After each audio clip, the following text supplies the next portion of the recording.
Hello, everyone, and welcome back to Uncivil Law, where, as always, we learn through the misfortunes of others. I am your host, Uncivil Law, a licensed attorney in Texas, Virginia, and before the United States Supreme Court.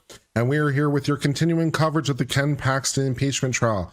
Ken Paxton is accused of using his office to the personal benefit of a man named Mr. Nate Paul. The reasons for this is a little unclear about why, but that is the allegation.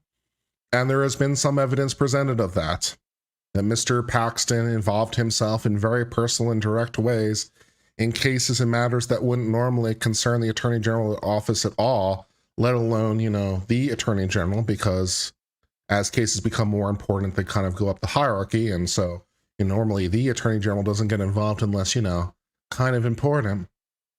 But the Attorney General is getting involved in cases that are of completely marginal value, and his entire staff are telling him, don't concern Texas. And it's like, this doesn't make any sense, particularly for you to be involved in doing the things you're doing. So we've heard evidence relating to that. We heard some good evidence today relating to Ken Paxton's use of the Attorney General's office to put pressure on Breaking Bad star, Mr. Mitty, Mr. Walt Jr. We put pressure on them. We put pressure on the kid with the cerebral palsy, apparently, to settle a case for peanuts on the dollar. And we heard some good testimony about that.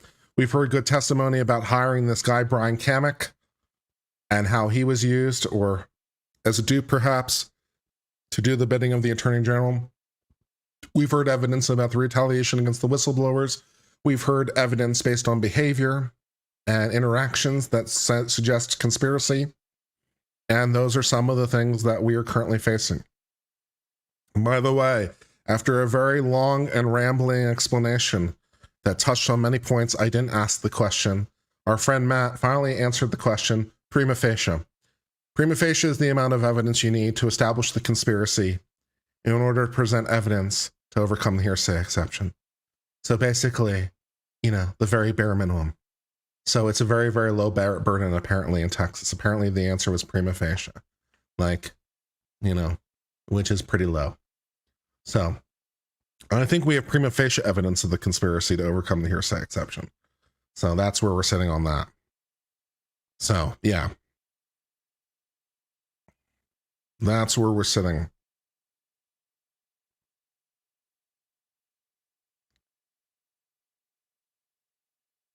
Apparently, also while we were waiting, Donald Trump waived speedy trial, which is completely unsurprising.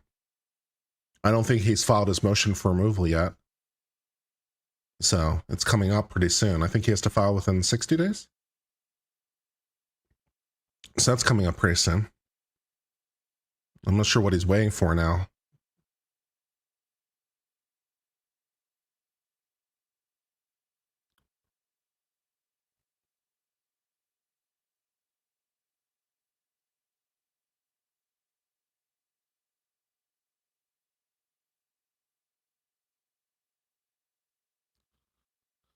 So very fun and exciting. And I have some tacos, which I got, which I'm happy about, and I'll be eating as soon as they come back.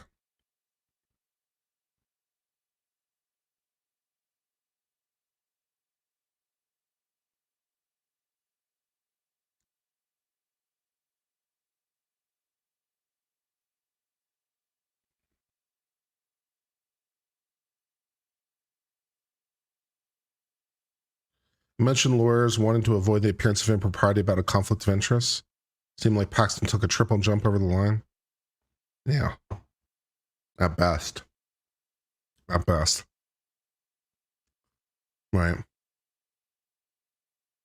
I don't think this is just insubordination. This is a lot of different people on staff saying this doesn't make any sense. This is a problem.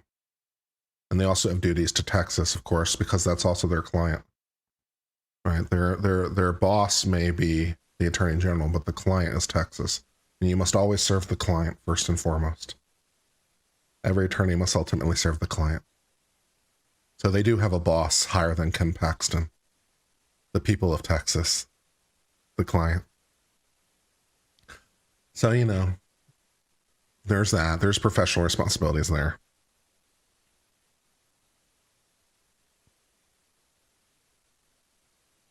It's true that they met and discussed it together, but that doesn't necessarily mean anything. If I really thought that something was wrong, I'd probably want to get a second opinion to make sure that, I'm not out of my mind. Before I start to take actions against my boss, I might want a second opinion. Like, hey, what do you think about this? So yeah, the fact that they talked and all had similar opinions doesn't surprise me, really, or doesn't really mean anything to me.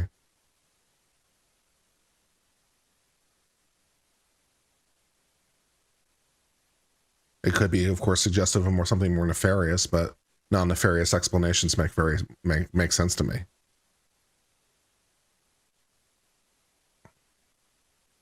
Can you infer the whistleblowers conspired? Well, if you're using the term in a criminal sense, of course, the agreement has to be towards an illegal end for it to be a conspiracy.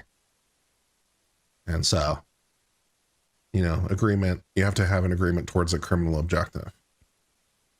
And so they had an agreement, but not necessarily one towards a criminal end. And they all did get the same free lawyer. Yeah, that's it's like, should I file a bar complaint against Mr. Sutton? I'm like, technically, I could, given the information that's available, but I'm sure someone in the bar has taken notice. So,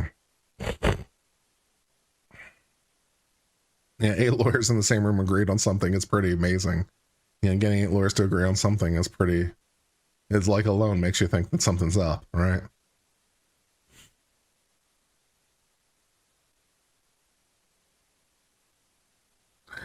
Iron Gunner says, thanks for the coverage. I'm not a lawyer, but I work in a major law firm and LawTube is helping me learn the ropes. I'm glad that we're trying to provide you some good quality legal education and some good quality legal analysis, helping you think through issues. It's good.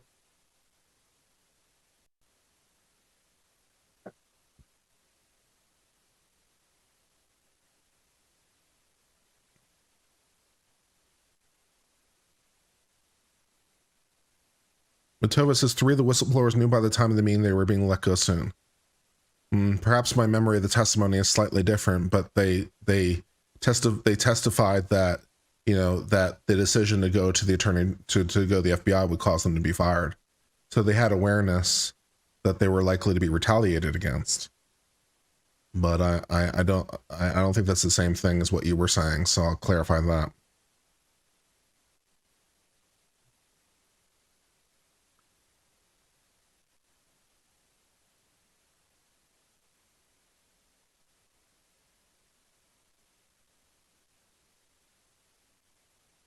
Although I think one of them might have testified that, so you might be right as to at least one of them as I try to search my mind. I think one of them might have testified that because of the increasing friction with the attorney general, they thought that, their time was coming towards an end. So I think you might be right as to one of them. I'm not sure they all testified to that, but I think you might be right as to one of them. It's been a long couple days. It's a lot to remember. Power of Balam gifts 5 gift memberships. Thank you very, very much. It's appreciated.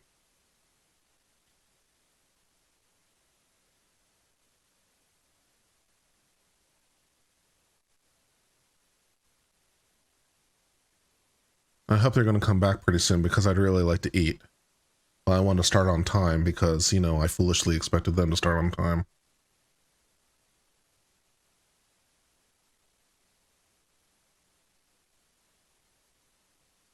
Thank you, Para. I appreciate that you like my streams. Always try to give good legal analysis. Try to think through the issues. Try to apply the law in a fair and consistent and even manner, as best as one man knows how.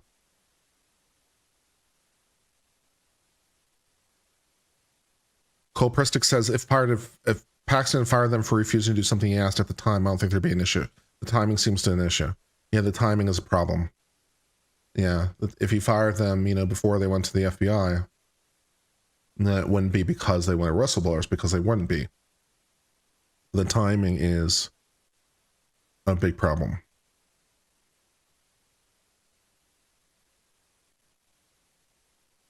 How am I feeling? I'm feeling pretty good.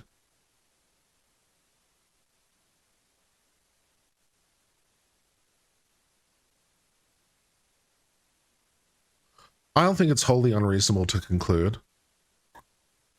I don't think it's wholly unreasonable to conclude, or at least hold doubt, they weren't fired because they're whistleblowers. I think, at least to my mind, I think the conclusion goes the other way. But, it's a question of fact, especially if you're looking at it beyond a reasonable doubt standard. So, like, are you 98% convinced? If you say no, I think there's some reason to believe that. I don't think it's a wholly unreasonable conclusion. I would caution you to check to make sure that you're really applying it in a consistent manner. So I would caution you to, make sure that you're, not giving Paxton special treatment because, you like him or because he's a Republican or something else. I'd ask you to try to divorce yourself from those issues and really ask yourself if you really believe that and whether or not you'd be asking the same thing if you were a Democrat. But beyond that, if you really think in a neutral way that there's reasonable doubt, then I understand that perspective. I'm not sure I agree with it, at least so far as we've heard.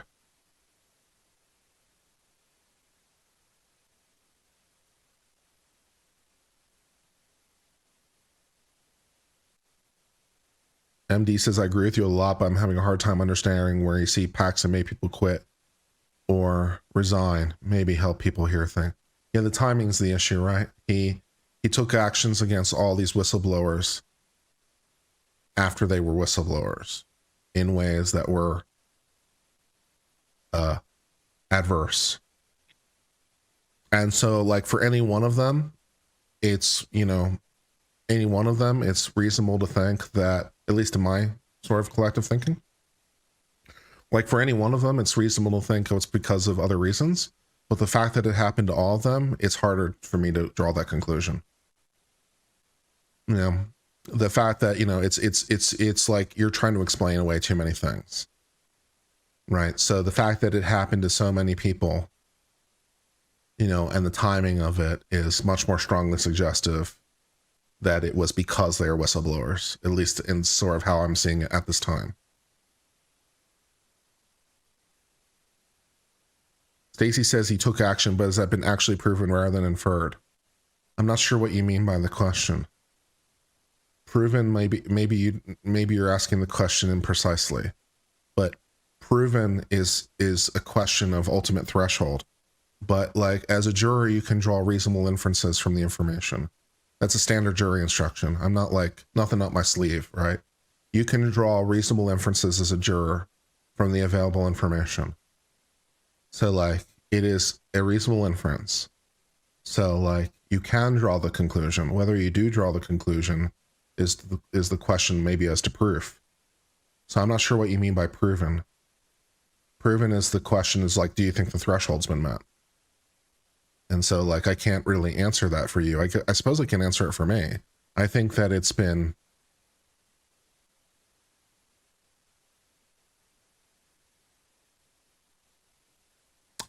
proven thus far, but I'm certainly more than willing to hear a defense case and hear some counter. So I'd say tentatively, yes. I don't think it's irrebuttable. We've certainly had those cases. We've had cases in the past where we've done trials or whatever, and we heard the prosecution's case and there's like, yeah, there's no way the defense is going to be able to answer this. But that's certainly not the situation. So it's still an open question.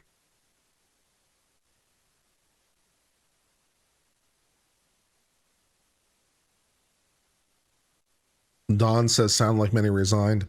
As we've discussed before, it could be constructive termination. Just because you resigned doesn't mean you weren't fired. If your employer takes actions against you that, make your work so miserable that forces you out the door, that's considered a termination. So the fact they resigned isn't necessarily dispositive. Also, the adverse actions that caused them to resign would in and of itself be sufficient. Because you can't take adverse action of any kind because they're whistleblowers. Firing is just the most extreme example.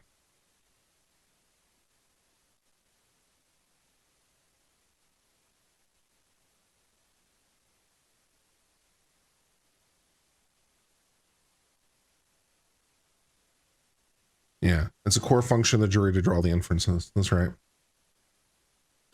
Yeah, the available information. What is the inference that is drawn? That's right. Did he have knowledge of them being whistleblowers? Yes. Did they alter their behavior towards him unknowingly after they'd gone behind his back? Can't speak to that. Don't know. We certainly not heard any evidence about that, but then again, we haven't heard from the defense, so it's premature to answer that question.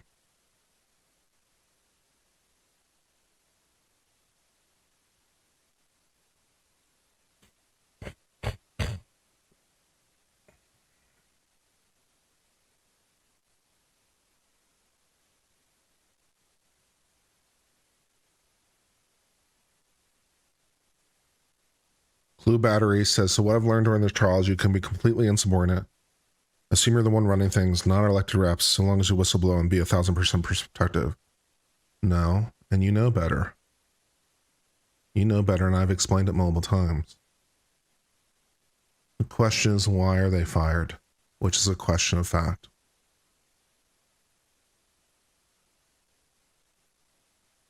I think you're just trolling me, and I don't appreciate it.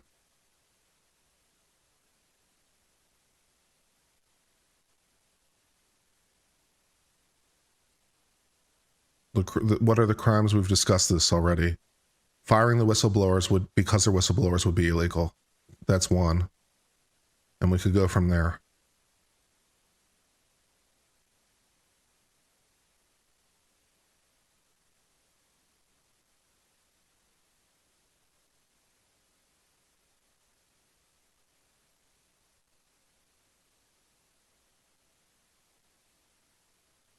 They stated he was completely within the legal limits of his position. That's not exactly what they said, no. Yeah, we're being asked questions in the abstract, not in the specific on cross.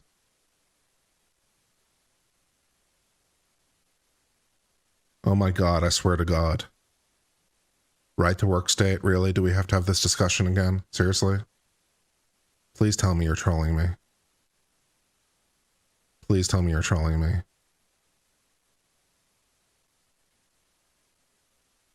He can't fire them for being whistleblowers.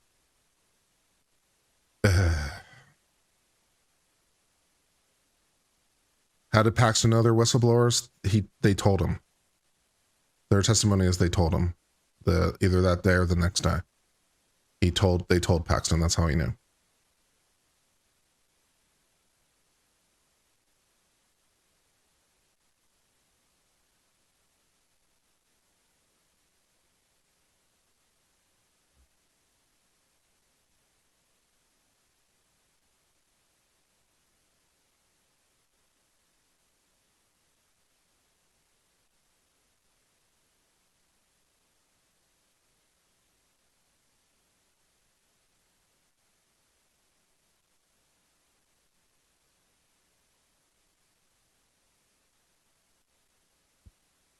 Shouldn't whistleblower status be determined after the fact? I understand the question.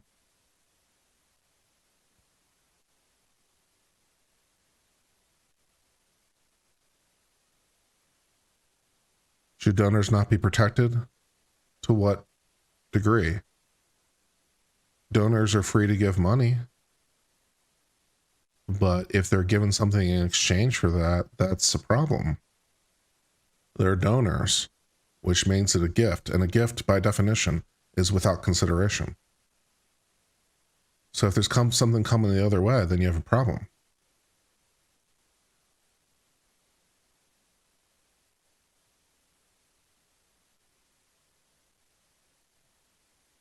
Do I think Paxton will allow all the pictures from the wife's phone? I don't know. It seems to be based on some sort of made-up Senate rule that they have about senators testifying or something. So it seems to be based on some sort of made-up Senate rule. So I don't know.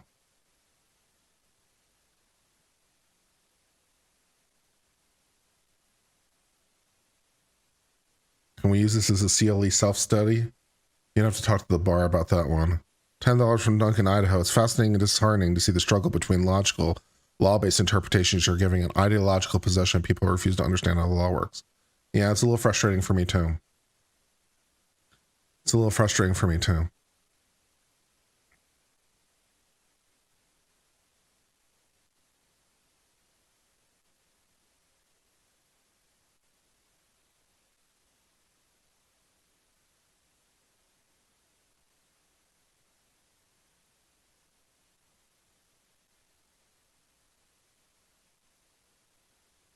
I guess we could look up the Senate rules while we're waiting on the issue of the senators testifying or something.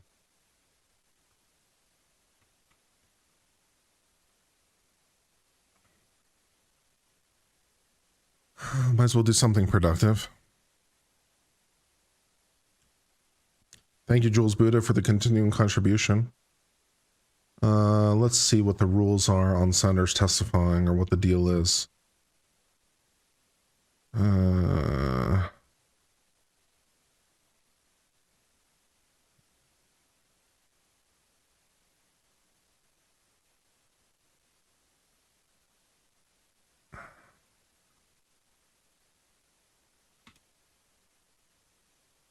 Let's see.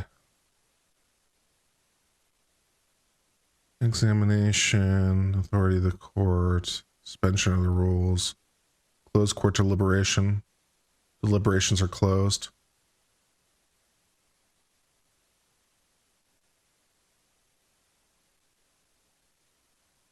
So that's annoying. The deliberations themselves are closed, but there you go.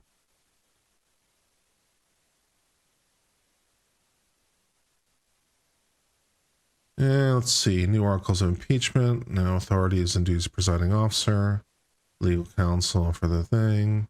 Motion of the parties. Decisions of the court. Time limitations. Preparations, proceedings, administration of oath. Votes. Witnesses. Let's see if it's under witnesses.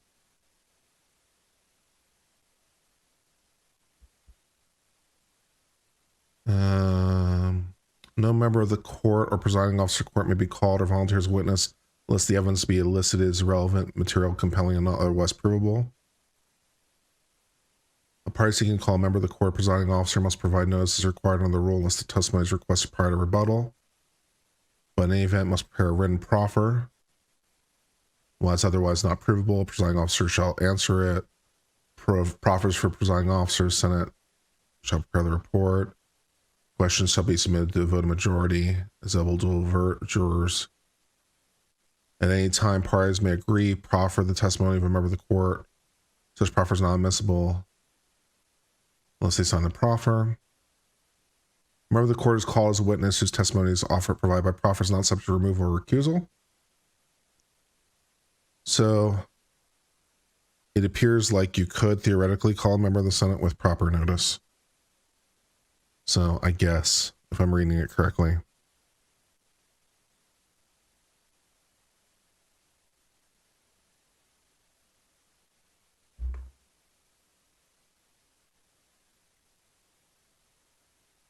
I'd definitely be surprised if Paxton is found guilty across the board.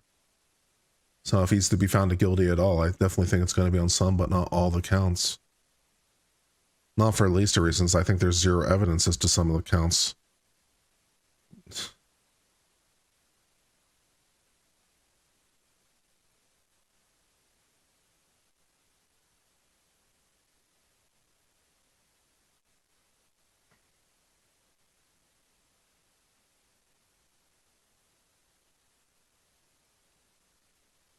Yeah. So you can't call them if there's any other way to prove it. So I think.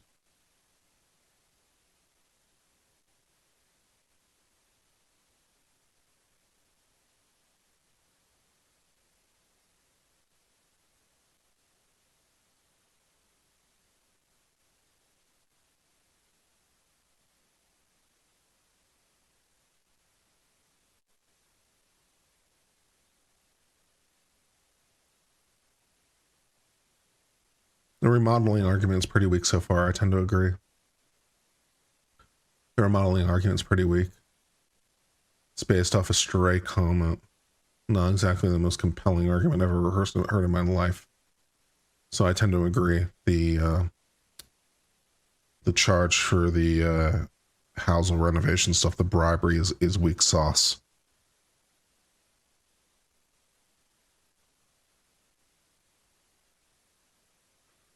Matova says, do I think this will be a merit-based verdict based on evidence and testimony trial? I can't possibly answer that question because this is political. I can't possibly answer the question as to what these people will be voting on or what basis. Because it's political, it's not within my wheelhouse. I'm a lawyer, not a politician. NP's email was on the invoice. Okay, maybe I missed that part of it then. Maybe I missed that part.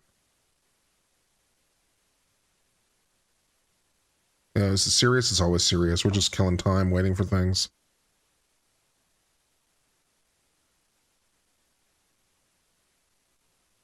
The contractor said he'd have to ask NP about the construction costs. Okay, maybe I forgot that part of the testimony too. It's been a long couple days, guys. I'm sorry if I missed something or if I'm not paying attention. It's been a long couple days and maybe I missed something. Not for least of reasons because I've been doing research in the background. You guys ask me questions sometimes. I'm doing legal research, so sometimes I can't fully pay attention because, you know, my attention's split. So, yeah, maybe I missed that part of the testimony where he said that. So, fair enough. The testimony was from the body man. I'll take your word for it. I don't remember it.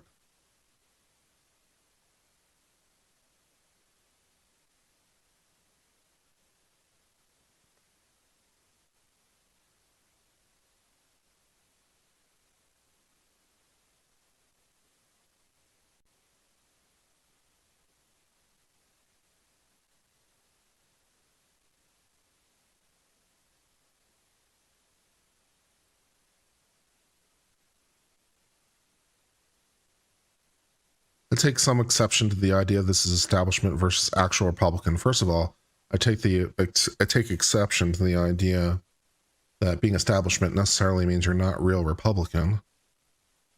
Second of all, I take exception to the idea that like we shouldn't be thinking about this in a real way. The prosecution hasn't rested yet. No.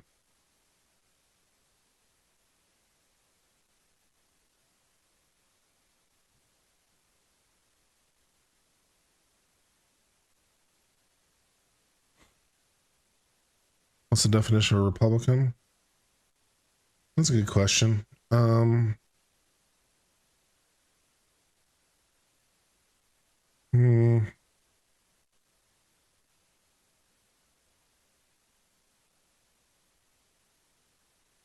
don't know.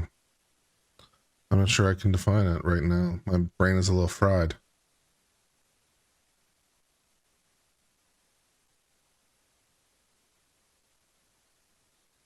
What time is left per side? I'm not sure.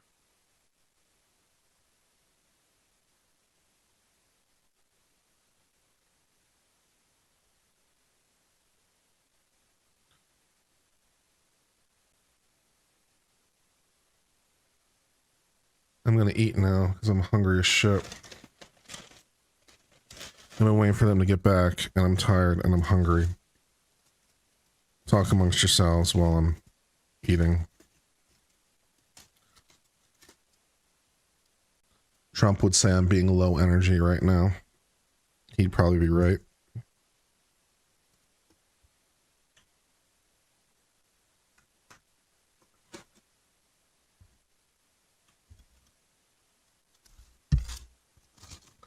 I got some sort of steak with avocado on it.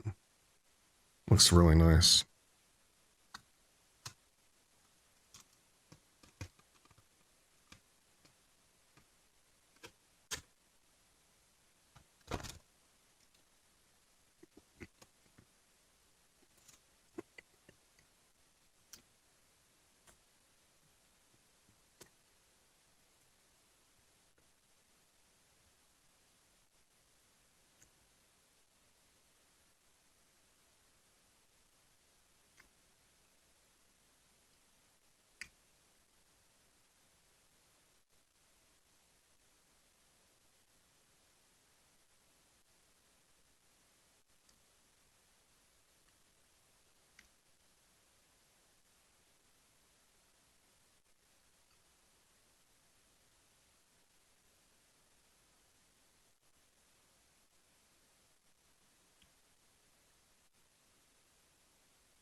Leah's trout carnivore.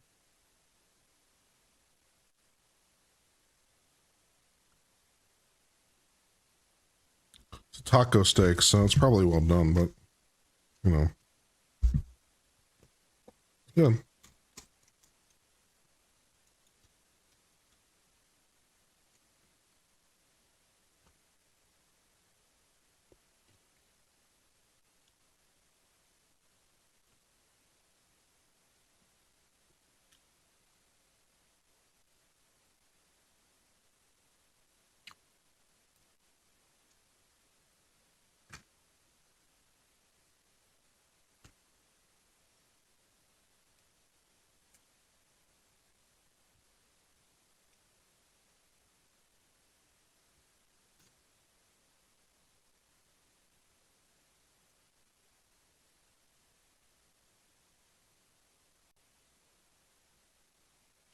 Have I been to Wonderfest? Wordfest? I don't think so.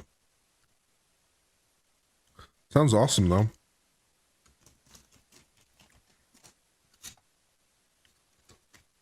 I think I might just put on some music while we're waiting for them to come back because I just need the break. So I think we'll put on some music while we're waiting. Yeah. It doesn't look like we're going anywhere in a hurry.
parties come forward?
Members of the jury, we have some resolution between the parties on the issue when we left that they're going to work on and bring that issue back up tomorrow. So I think both parties have come to an agreement. Recall the witness.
You're still under oath. Please be seated.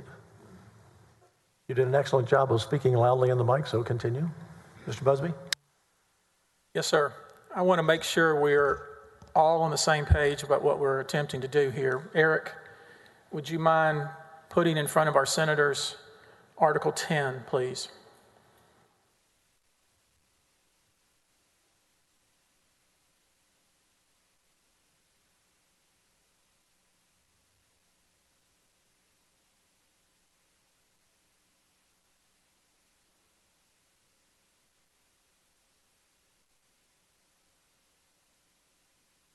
Drew, help me here a little bit. Article 10 alleges constitutional bribery. Do you see that? Yes, sir, I do. It says in the second paragraph, specifically, Paxton benefited from Nate Paul providing renovations to Paxton's home. Did I read that right? Yes, sir, you did. You understand that's the allegation being made, right? Yes, sir. Now, you had told us about a conversation you heard at the Paxton's Terrytown home, right? Yes, sir. It was you, it was General Paxton, and it was a gentleman named Kevin Wood in the kitchen, correct? That is correct. Now, of course, you've told us all that you never saw Nate Paul at General Paxton's home, true? That is correct. And you knew that the Paxton's home had water damage, right? Correct. And you knew Kevin Wood was the contractor, right? That is correct. And you knew that the Paxtons had decided to do some additional renovations at the same time they were fixing the water damage, right? Yes, sir. And you say you were in the kitchen with General Paxton and Kevin Wood, and they were talking about redoing the countertops, right? That is correct. And the mention was that Angela wanted granite countertops, right? That General Paxton and her had both decided they would like granite countertops, correct? And you said that at some point the cost of that was mentioned to be $20,000. Yes, sir. Okay. And you can't tell us here whether the Paxtons actually got these $20,000 countertops, can you? No, sir. Now, one way we could figure that out is for all of us to go to the Paxtons' home right now, couldn't we? Yes, sir. I mean, Your Honor, we could right now, if the court would allow it, get on a bus and drive over to Terrytown and look at the Paxtons' countertops. Could we do that, Your Honor? Objection relevance, Your Honor. He can bring in photographs if he chooses to that were taken at a current time period. I'm going to overrule. You simply ask a question of something I could do. Yes, sir. And we may make a motion in that regard, but maybe we can fix it in this way, Your Honor. We had previously looked at an exhibit put into evidence by the House Board of Managers. Let's look at House Board of Managers 703. And Eric, if you would, turn to the 4th page of this exhibit that's in evidence.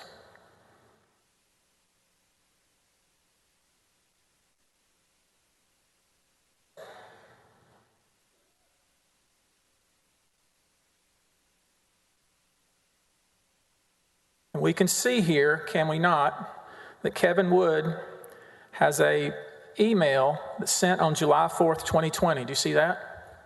Yes, sir. And he attaches some pictures of the home at that point in time, right? I can't see that, but I do see that there are attachments. Okay, now let's turn over, Eric, if we could, to the page bait stamped 29672 within that exhibit. And pull that up so everybody can see.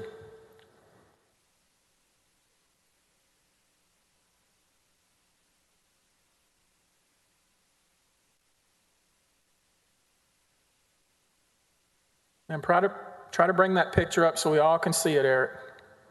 All right, now we can see what that kitchen looked like as of July of 2020, can't we? Yes, sir. I want you to look very carefully at it. Can you see the stove? Yes, sir. Can you see the countertops?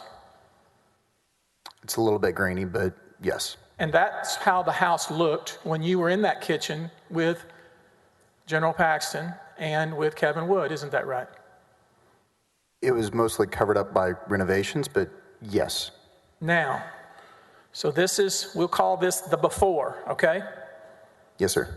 This was the before, the suggestion that we're going to make those countertops granite, right? Yes. And we're going to redo the cabinetry, right? That's another thing you mentioned. Yes, sir.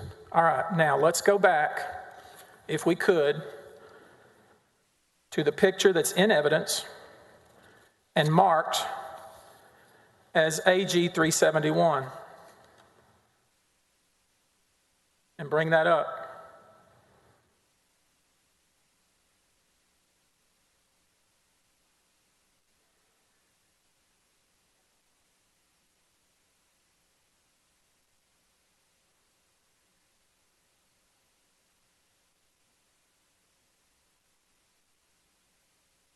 Eric has the most stressful job in this trial.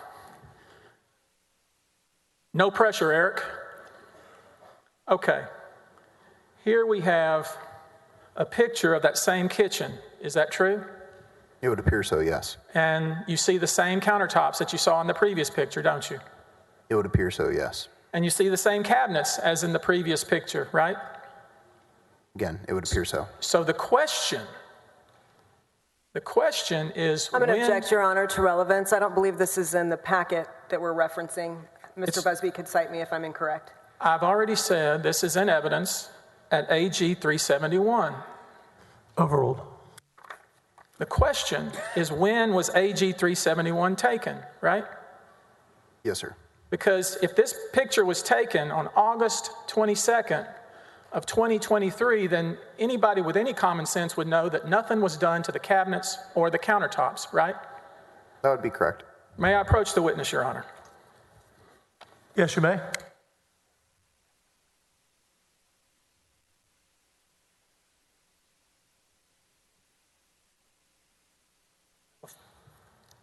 Before we testify about it, just confirm with me that what you've been handed, which is now, Objection, Your Honor, to publishing a document that's not in evidence that he has not attributed for the record. I have not published anything at this point, Your The Honor. picture is on the screen, Mr. That's the Busby. picture AG 371. This is something different.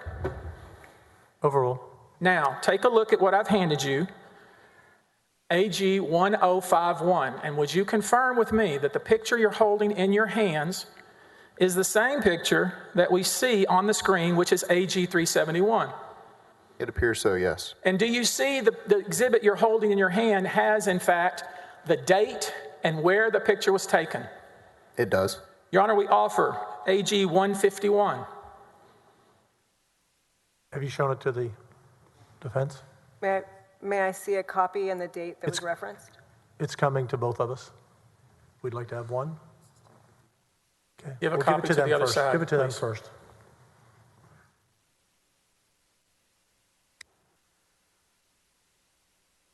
And you can give us a copy. Sir, you can give us a copy. Oh, that's the only one you have? You have another copy? Mr. President, I don't want to stave off his direct, but cross, but I think that I can clear something up if I could take Mr. Wicker on a brief for Dyer. I think he's been misled as to the date and time of the photograph he had originally identified. Again, Your Honor, I'm asking this witness if he has now the date the picture was taken on a cell phone, the exact same picture that's already in evidence. It's not very hard. We're going to get to the truth here. Overruled. Tell us, sir, the date of the picture you have in your hand. It states that it was Tuesday, August 22nd, 2023 at 4:50 p.m. And where was the picture taken?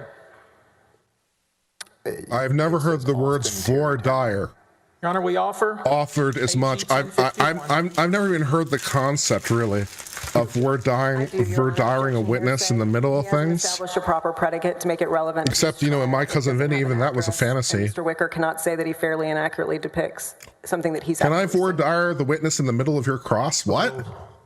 Now, Eric, please. It's like I didn't even realize that was an option. Gentlemen of this distinguished jury, the picture of the Terrytown Paxton home that was taken in August of this year.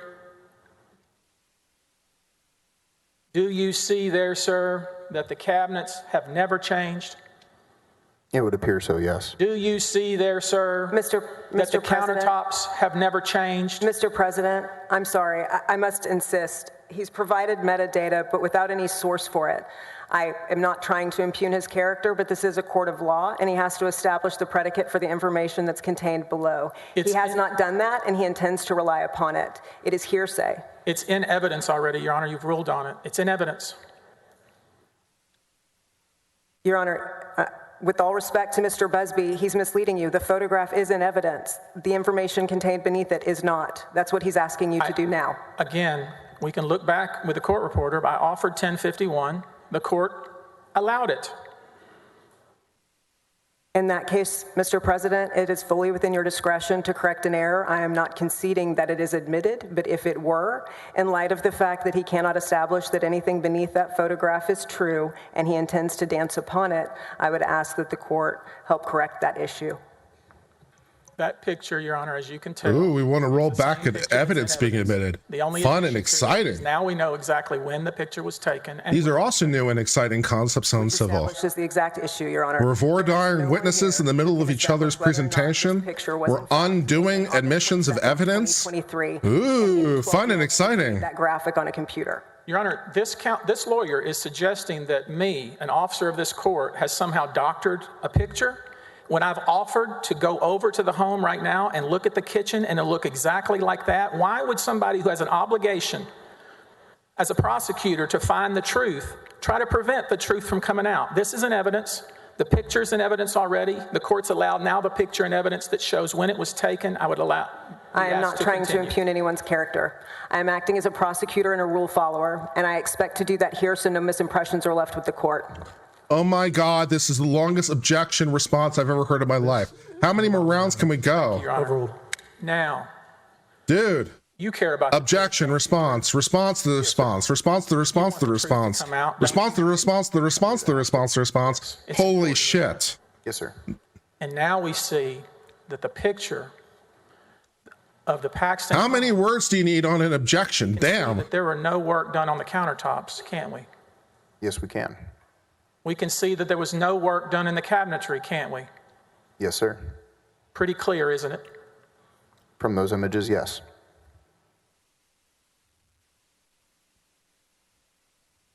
Your Honor, I'm in the middle of my objection to the objection to the objection to the objection. I'd also like to voir dire Mr. Busby. New cabinetry is a very serious allegation, isn't it? I would agree.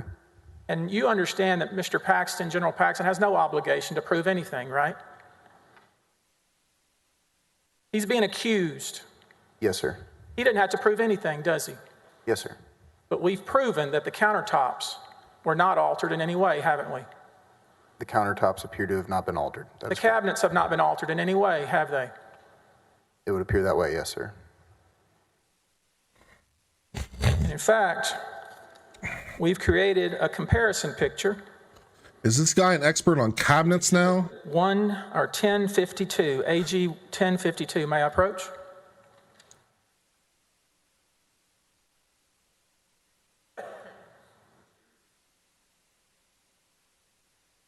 Maybe he swaps out the cabinets and kitchen counter every other day. I don't know.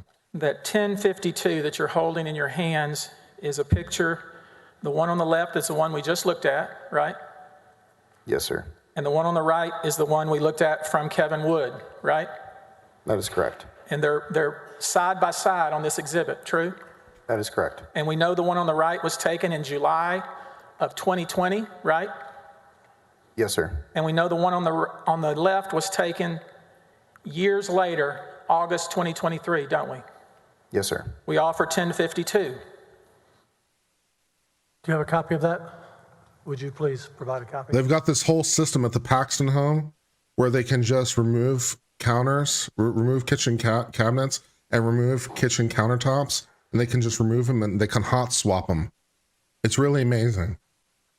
You can just plug and play them. No muss, no fuss. You can have a different countertop every weekday. To clarify, Easy.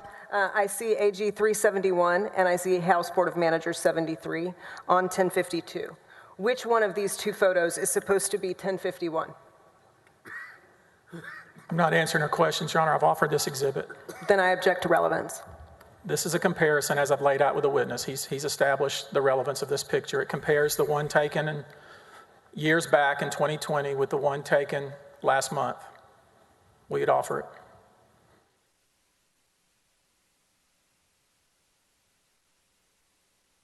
Overruled. Would it be accepted, Your Honor? What is the number again? 1052. 1052 is admitted into evidence. Thank you, Your Honor. So can we agree, Drew, that your concerns now have been put to bed, at least with regard to the countertops and the cabinetry? With regards to those two items, yes, sir. I mean, now you're satisfied, right? Yes, sir. Okay. Now, I want to show you some other documents and evidence. I mean, it shouldn't be that a friend, a family member has to prove their innocence, should it? In a court of law, my understanding is that they're supposed to provide evidence to answer the charges. The answer to your question is, no, you're innocent until proven guilty. Yeah. AG Exhibit 332. Thank you, Eric.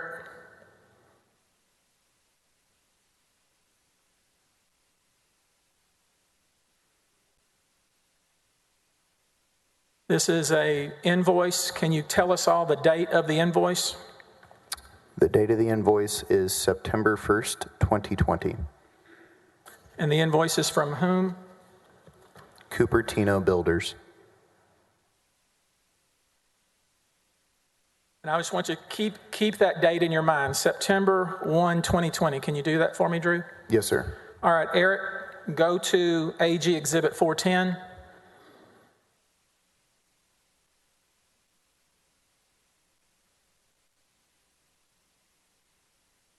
Can you see the date there on this USAA claims correspondence? September 16th of 2020. So here we are 15 days after that invoice that we saw previously. Yes, sir. And turn the page, Eric. And we can see as of that time, the claim being made with regard or with USAA is being administered. Yes. Okay. AG 428.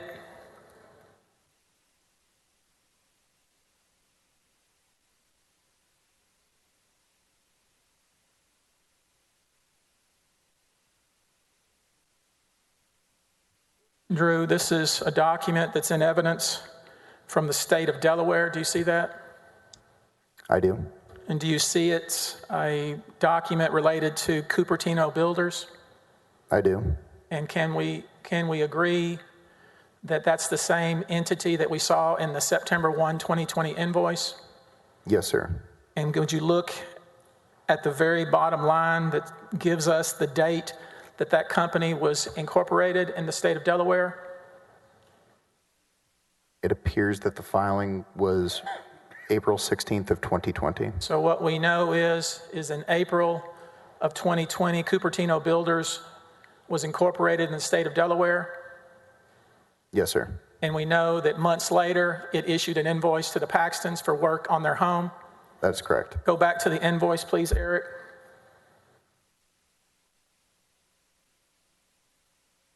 Go back to AG 332, Eric. I just want to look at this invoice that was issued September 1, 2020, okay?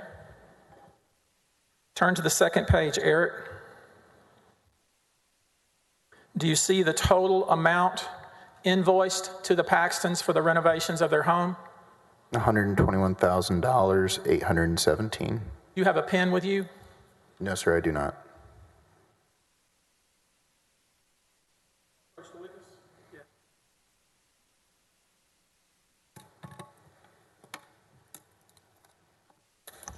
Drew, would you do me the favor of writing down the amount of that invoice on your Post-it note there?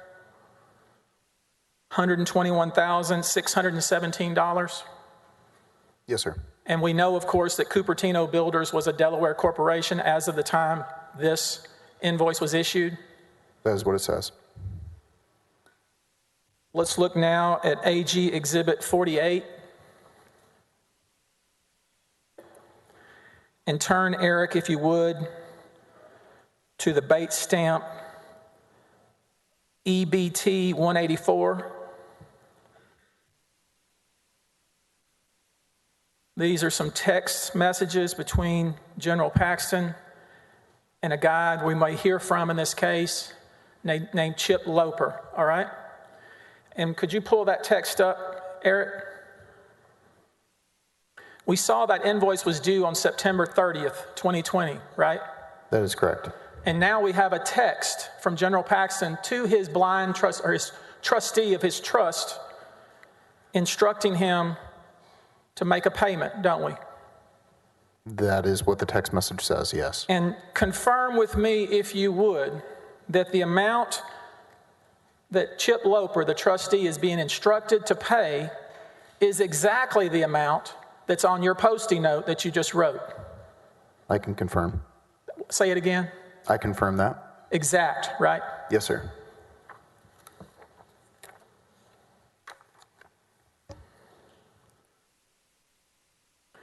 Eric, bring up AG Exhibit 47. So what we've seen so far, Drew, is we've seen an invoice that's due on September 30th, right? Yes, sir. We've seen a text from Mr. Paxton to his trustee instructing him to pay, right? Yes, sir. And we know those amounts are the same, true? Yes. And now what we have in front of us is a bank statement from Prosperity Bank, right? That is what it says. And would you please confirm with me, go to page, we're looking at AG 47, go to page 116, EBT 116. And would you confirm that the day after Mr. Paxton, General Paxton, sent the text to his trustee that a wire was made from Mr. Paxton's account of $121,617? I can. And is that the same number that you wrote on your Post-it note? Yes.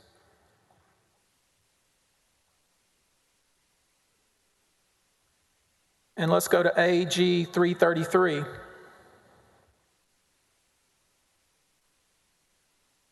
Do you see here that this is another record from a bank, BBVA? I do not see BBVA. Oh, yes, I do. Okay. Okay. At the very top. Business Choice Checking account? Yes, sir. And can you confirm that that account received a wire in the exact same amount as you wrote on your Post-it note? Yes. And it matches to the letter, to the penny, the amount of the invoice Yes. and the amount of the wire out of the Paxton's account? I don't see where this says that this is the Paxton's account. We saw the previous Paxton's account. What we've seen is the invoice, the wire out, and the wire in, haven't we? Yes. Okay.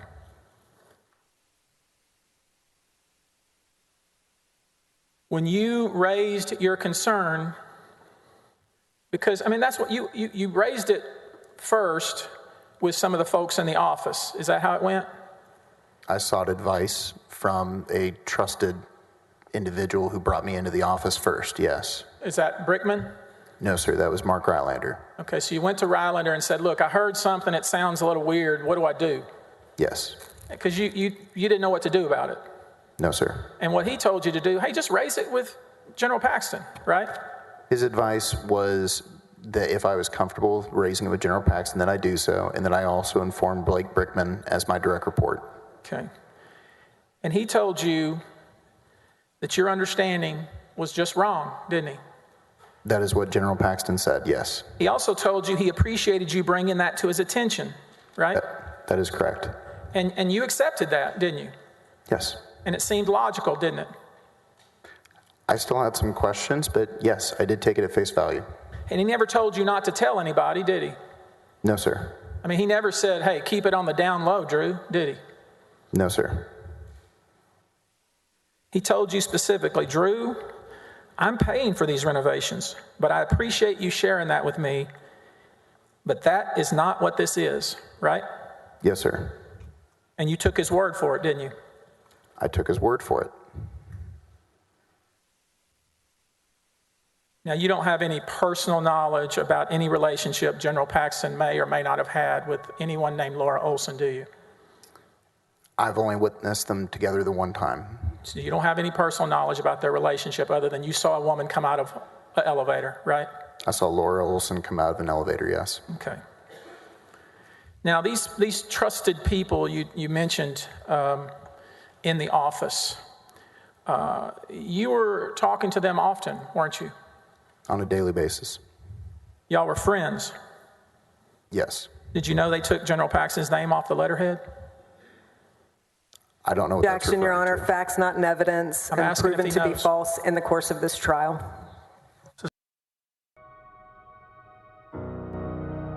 My kids, they know I'm a scientist, but it's hard to explain to them what I do every day. Right now, I'm working on purification technologies that help advance vaccine and therapy research for COVID-19. One day they'll realize I wasn't just trying to help them go out and play again. I was trying to make it safer for the whole world to get back outside, too. I'm here to help, friends. I'm here to help.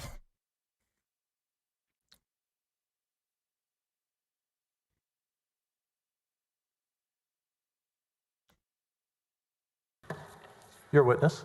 Thank you.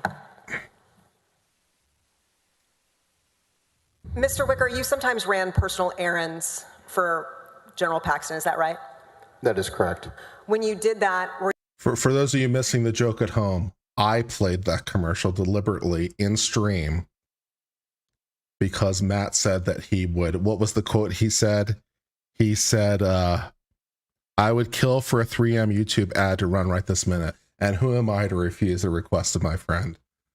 So I loaded it purposefully myself and played it to satisfy Matt. That was the joke. Pressing on. actual renovations anywhere in the home outside of the bedroom. Yes. Is it fair to say if you knew people were looking into your countertops and your cabinets, you might choose at that point not to get them upgraded? Objection, Yes. speculation, Your Honor. Sustained. Okay. Do you know, in the course of working with the adjuster and looking at Steam Clean and those groups that work for the insurance side, or let me do this differently. Do you know that payments were made by insurance? I do not know that firsthand, no. But we've all taken as a given, I think, through the course of talking to Mr. Busby, that more further renovations were done, correct? Yes, and that's what the document said. Okay. I want to clarify something else, and I'm sorry to put you on the spot. When Mr. Busby was showing you pictures of the kitchen, do you have an independent memory now in regards to what those what the countertops looked like, or are you taking his word for it? To the best of my recollection, those were the countertops. I do not want to lead, so I'm going to ask you a question only because of a prior conversation. The answer doesn't really matter, but I want to clarify. Didn't you say redo the granite countertops when we first spoke? Meaning what was being changed may or may not be granite again? That was a mistake on my part, and as I mentioned to both you and Mr. Busby, I had to amend that statement to be more consistent with other statements made to law enforcement. I see. So you've already had a conversation specific about this with Mr. Busby? I did. Okay. Have you and I had this particular conversation? To the best of my recollection, yes. Okay. And so when you made that correction for yourself, it's not because you were lying the first time, right? No. Okay. Oh, What is the most relevant part of that conversation with Kevin Wood? The renovations, which we know took place. dude, are you impeaching your witness now? What? Only know about because of you, or the state of the cabinets and countertops? Objection, Your Honor. Leading, number one, and number two, I don't think it's appropriate to ask the witness what's most relevant. That's the court's job. I think I've made the point. It's okay. I'll move on. Sustained. Thank you. How many times did you hear the phrase, "I'll have to check with Nate"? 3 times Over the course of one day or multiple days? in the course of one conversation. Thank you, sir. Do you have any question then that on 3 different occasions, the response to a question directed at Kevin Wood about financial impact of renovations was, "I'll have to check with Nate"? That is correct. Since you've already spoken to Mr. Busby, let me ask you a few questions about that. How did your conversation go? Did you call him or did he call you? Whenever we were in preparing for this trial, every effort was made whenever the House team reached out to offer the same thing for the defense. And it was in response to that, in preparation for this testimony here today, that my counsel and I both reached out to Mr. Busby's team to have a conversation prior to me taking the stand. That's an honorable and fair thing to do. Had you made prior efforts to speak to Mr. Busby or Paxton's team? My legal counsel had, yes. On your behalf? Yes, And at any point until the last week, did they take you up on that? they did not. He asked you a lot of questions about whether or not you overheard an agreement between Nate Paul and Ken Paxton. Do you recall that? Yes, Do most people who are working together stand on top of a mountain, hands on their hips, and say, "I'll do this for you if you'll give me X"? Objection, Your Honor. That's an improper question. Leading and Sustained. I mean, come on.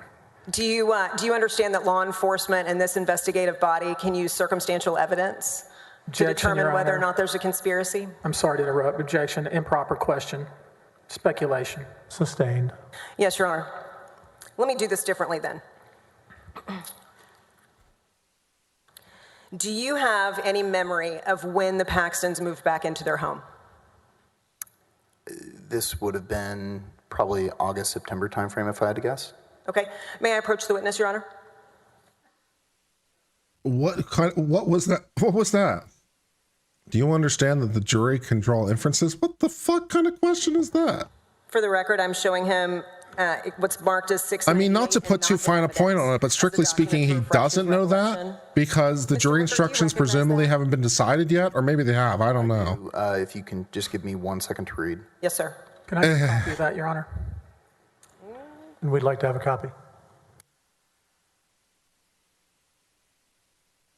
And are we really busting his balls on the fact they said redo the granite countertops?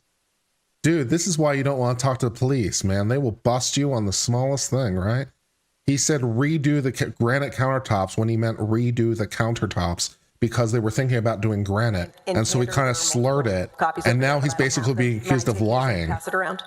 Jesus Lord, man. To the defense first. Let it go. Let it go. Damn. And why are we impeaching our own witness? Isn't it true you said redo the granite countertops and they weren't granite at all?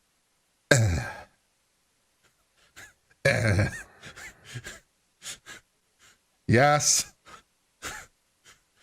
We'll stop the So your memory's not very good, is it?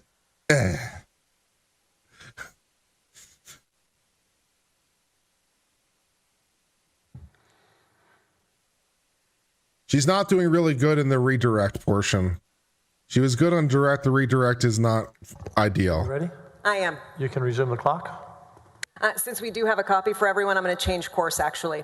This is a text message that's included in 698, which is a set of documents provided with a business records affidavit, which have been provided to defense, and they've had notice of it for over 14 days, at which point I would move to admit 698. I have no objection to this. I really hate it when I hate it when the police do it. I hate it when the prosecutors do it. I really hate it when any lawyer does that, where they try to hang you on a small imprecision in your language. Oh, I said redo the granite countertops when they were talking about redoing the countertops with granite. I slipped the word order and you want to hang me on this. That kind of thing offends me. It's like, you dude, come on, you know? And do you see any reference to when the Paxtons might be moving back into their home? It appears that it was around that time frame. So judging by the context here, he had been storing clothes at the AG's office, and we moved those back around that time frame. Okay, so fair to say then the Paxtons' home was at least renovated enough for them to return to it in the middle of July? Yes. And would it surprise you to know that nowhere in those Cupertino records is there an invoice or estimate at any time during June or July? I did not see that. Leading, Your Honor. I'm going to have to object to leading. Sustained. Next, let me ask you. Let's turn to item 683, which is already in evidence. And Mr. Wicker, I'm sorry to take advantage of you since you're on the stand, but I need to recap a couple of things Busby went through. Kill me. Tell me, if you would, the date on this document. September 30th of 2020. This document has been admitted as what we refer to as the cease and desist letter, so notice to Brandon Kamek to stop working. Are you aware of that time frame in the office? I am. And do you know that Brandon Kamek reaches out to Ken Paxton to let him know their problems? I learned this later, yes. Okay. But does this email corroborate what you heard? Objection, Your Honor. I'm sorry. He just said he heard it later. That's hearsay. Now she wants him to corroborate hearsay with something else. Improper. Sustained. Okay, let's look at the document itself. September 30th, cease and desist letter to Brandon Kamek. Let's look at item 130.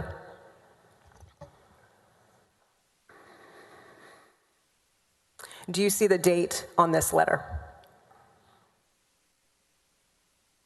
September 30th, 2020. Is that 1:30? Oh, yes, ma'am, please. Sorry, Stacy.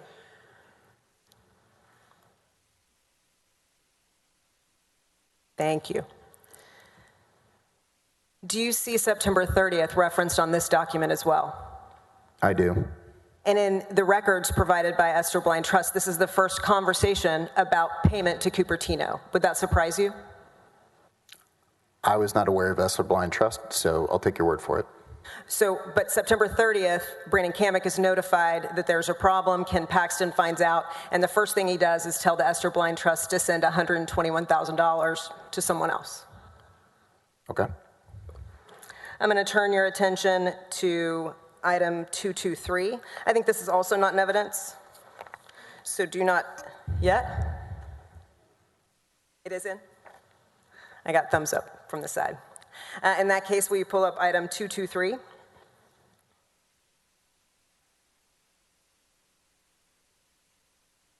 going to have you scroll down, Stacy, to the return. Do you recall General Paxton being out of town at the end of September, early October, as the whistleblowers are coming forward and law enforcement is being notified that they're concerned? Did you ever think when you were ever doing home repair that you'd have to account for like everything in a court of law? These questions are no different than the way he phrases them. If I could, without being interrupted. You were having a dispute with your hubby over whether you'd have granite or quartz, and suddenly it's an issue in a court somewhere. This because How'd this happen? They're outside as well. It is outside the scope, but he's not objecting, so he will be able to do the same. Yes, Your Honor. If it would have been helpful. I am over this bribery charge right now. I'm just saying. For me. This is some thin ass shit. Thank you. You're both out of scope. I am so over this constitutional bribery charge. On October 1st, If this is the best you've got, I don't care. In regards to the office. I am over it. I want to move on to other things. And I'm going to have Stacy scroll down a little.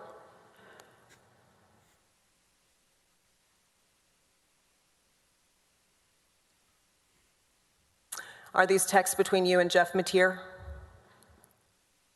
Can you scroll up? Yes. Yes. And what is it that you understood on October 1st was happening with the general? I really didn't have an understanding at that time. Did you think anything about the fact that he wasn't there or didn't want you to let people know what he was doing? Objection, Your Honor. Leading, and he's already said he doesn't know. Sustained. I'm going to read from a document because it is in evidence. Says he has a lot to do out of the office and that I'm to tell anyone that asks that I don't know where he is. Is he telling you to lie? I don't know that he's asking me to lie, just to state that I don't know where he is. Stacy, if you would please turn to Exhibit 131. Pause for a moment. In the upper left-hand corner, do you see that this account is affiliated with the Esther Blind Trust? I do. The same organization that was being told to make payment the day before by text, at least according to the documents and evidence before you. Yes. Do you see, scroll down for me, do you see that same $121,000 payment, $617, being made as it was requested by Ken Paxton? I do. And do you see who the recipient is? Cupertino Builders, LLC. I've moved on. Stacey, I've moved on in my mind. For me, please. I'd like to see page 21. I have moved on in my mind. You don't have it, counselor. You don't have it. All right, Mr. Wicker, do you see who is supposed to be the count holder on these documents? It's under business, choice, checking, specifically choice. Cupertino Builders, LLC. And do you see the first line in the transaction sheet? It shows an incoming wire in the amount of $121,617. Consistent with Cupertino being paid for remodeling or doing work at Ken Paxton's house, if that's what he has alleged, correct? Yes, ma'am. Let's turn to page 3.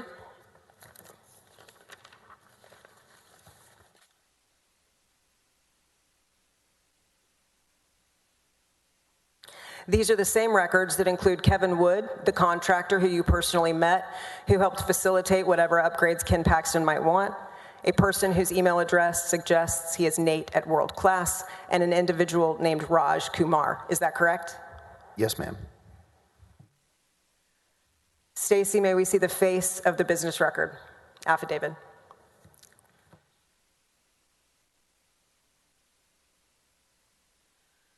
Do you see before you that the business records we've been referencing and that are already admitted belong to Cupertino Builders? Yes. Would it surprise you to know that, as Mr. Busby pointed out, it's when they were in Delaware and before they opened a Texas affiliate? Would you have any reason to be surprised by that? Objection leading, Your Honor. Sustained. Do you also see that the individual otherwise referred to as Raj Kumar is in here named, I'm gonna butcher it, frankly, on the second page? Narsima Raju Sigaraju. I do see that. It was a valiant effort. I saw your smile.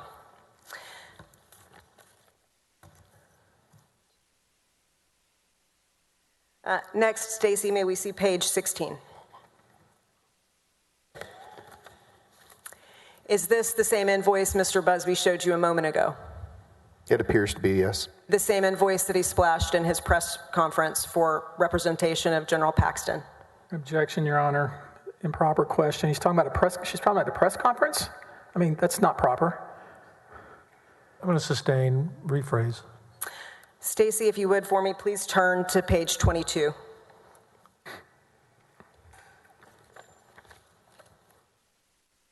Now, Mr. Wicker, in all of the records before you, if there had been payments or estimates or supplies or timelines or communication in regard to payment in any way, in regards to Ken Paxton and Cupertino, don't you think Mr. Busby would have pointed it out? Objection, Your Honor. Leading. Sustained. Then the very last thing I would like to ask you is this. In regards to the document, the invoice we had just looked at, this document is the metadata that was provided by Cupertino. It is already admitted into evidence. Please tell me what date that invoice was created. October 1st, 2020 at 7:50 p.m. Central Standard Time. After the whistleblowers, after he knows that you're aware of the renovations, after a cease and desist, after directing payment, only after all of those things does he get the first piece of documentation that would in any way credit that it was valid. Objection, leading. Sustained. I guess I'll end where the defense began. There are no coincidences in Austin. But the next piece, I think... Objection to the sidebar.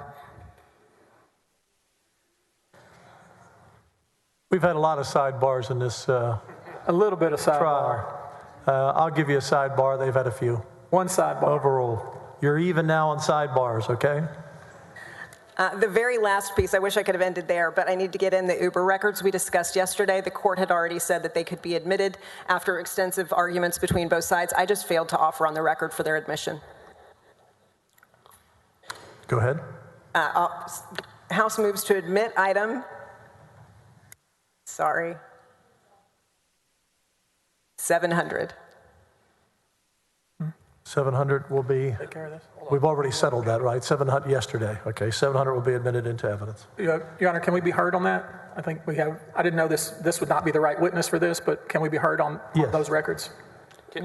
We spoke extensively and the court ruled yesterday.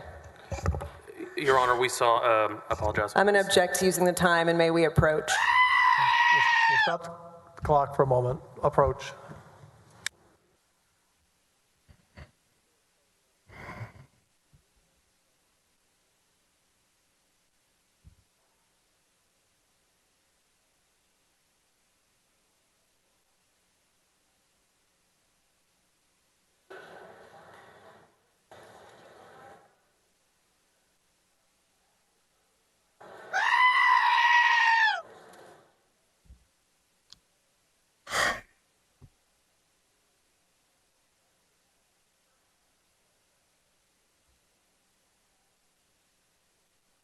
Kurt, am I okay? No, I'm pretty sure my soul left my body about 20 or 30 minutes ago.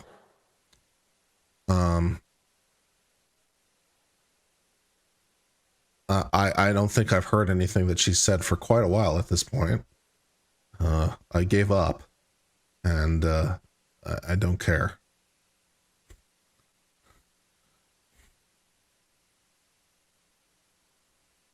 This charge is bullshit. At least based on the evidence, they don't have it. The connection is so tenuous. It is so incredibly tenuous. It's like they don't have it.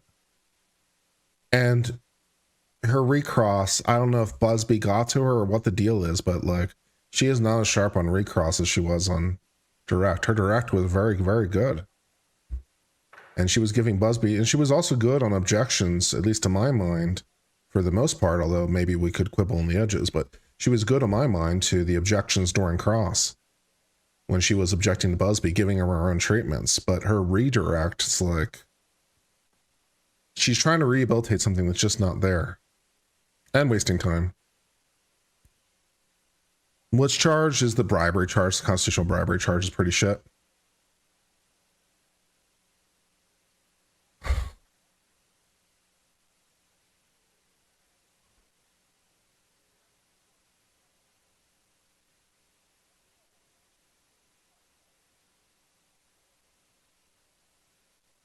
It's just way too tenuous. And she was doing her side disservice.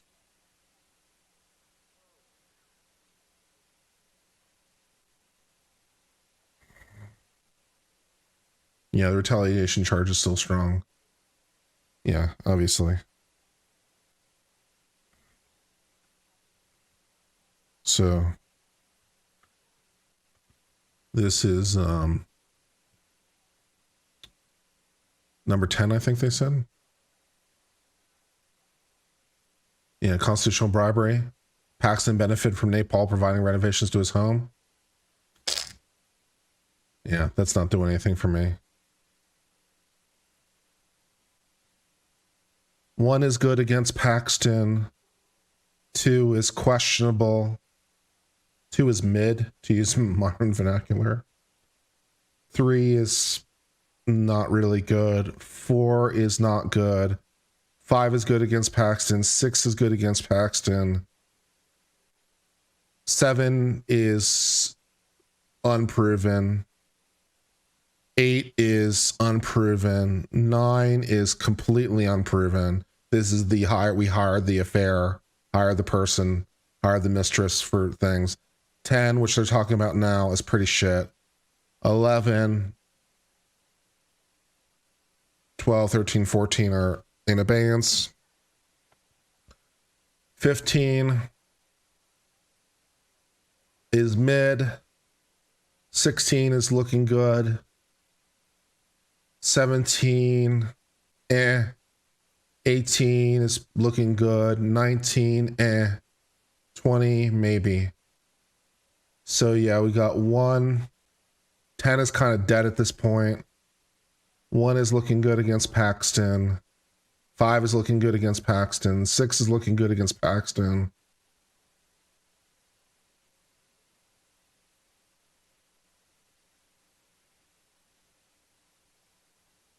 And 16.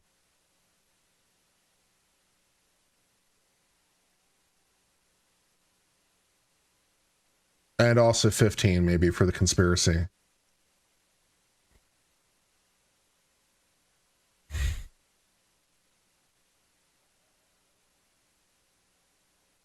And like dead at this point.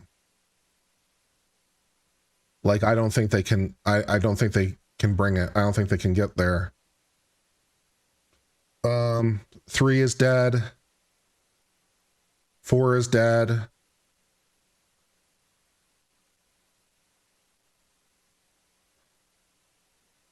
9 we have 0 evidence about. That would be the hiring of the mistress. 0 evidence. So anytime they want to present evidence, that'd be just great. 10 is dead. Yeah, so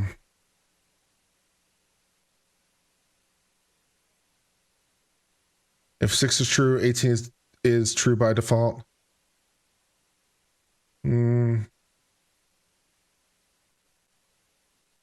Yeah, maybe.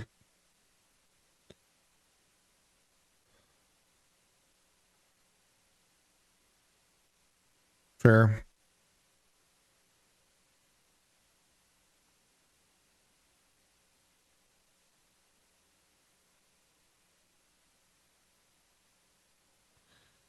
Cody says when a half dozen things look good, it makes look more plausible. I don't know. The opposite can very well be true. You know, the opposite can very well be true, at least in a standard criminal jury.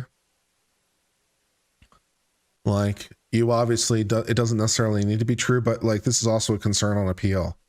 You know, the good arguments don't tend to make the shit arguments look better, at least in my view. The shit arguments tend to make the good arguments look more shit. So like, you bring some shit stuff, the jury's just as likely to dismiss everything out of spite. And that's very true on appeal too. You bring a shit claim on appeal, they're more than likely to stop caring. So, at least in my view. So,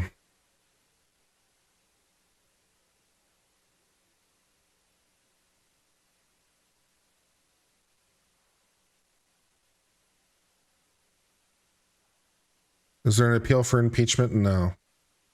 No appeal.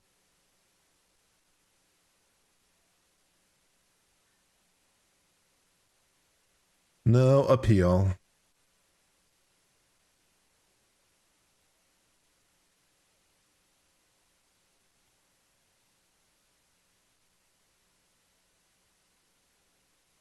Technically, they only have to find him guilty of one to remove him from office.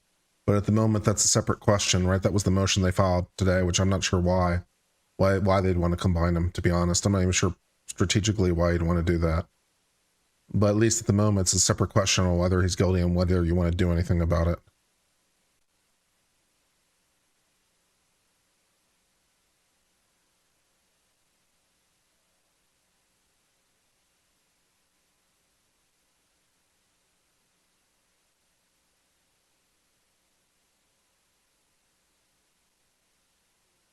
Yeah, punctuate equilibrium. Juries don't like feeling like they're being lied to.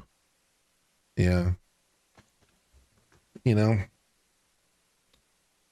So what's kind of true for the defense is true for the prosecution too, at least in part. You know, the defense is making shit arguments. The jury will stop caring about what the defense has to say, and that can be equally true of the prosecution. And we've seen that. We've seen cases where the prosecution's overcharged and the jury stops caring and just kind of wipes everything off the board because they're so pissed. We've definitely seen that happen.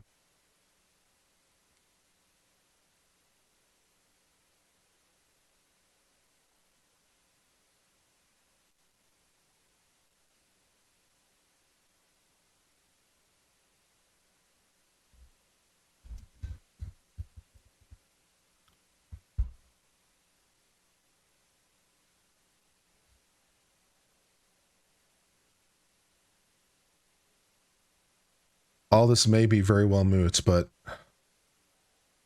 I don't know why you keep bringing it up. It's not very helpful. We're trying to analyze this from a legal perspective. That's the purpose of this channel. And if you don't want to do that, then I don't know why you're here.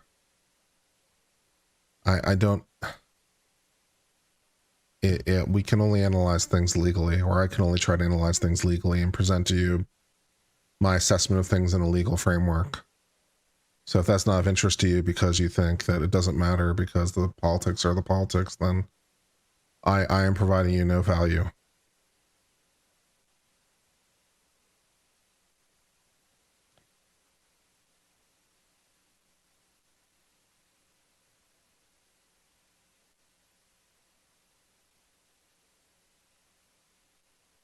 It may very well be rigged. I'm just not sure what it does for us here. Except to say maybe this is a waste of our time.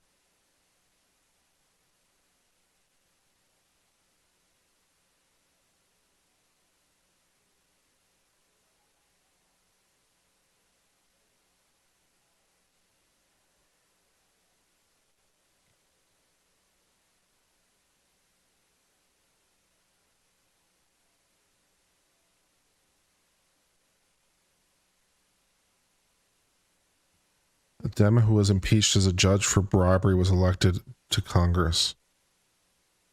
impeached as a judge in state office? Because that wouldn't preclude you from holding federal office. Or were they federal judge? Or I'm confused. They probably weren't a federal judge, because like only something like 11 federal judges have ever been impeached and convicted. I think it's actually 9. It's a small list.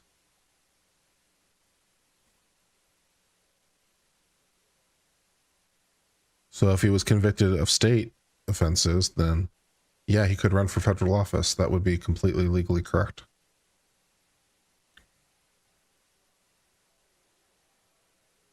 Of course, when we did the 100,000 subscriber special, for those of you who watched it, we read an opinion, because it's my favorite opinion ever written, by an impeached and convicted federal judge, Samuel Kent, who was thrown out of office, convicted, and was at least at some point serving time.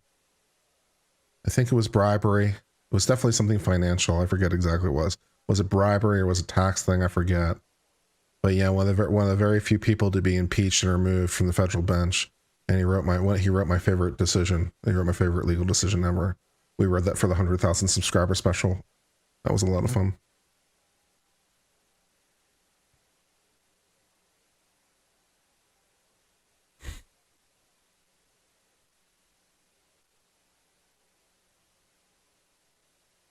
He wasn't barred from holding future office, though. There you go. So they impeached him, but they didn't bar him. Cool. All right. Yeah. So there you go.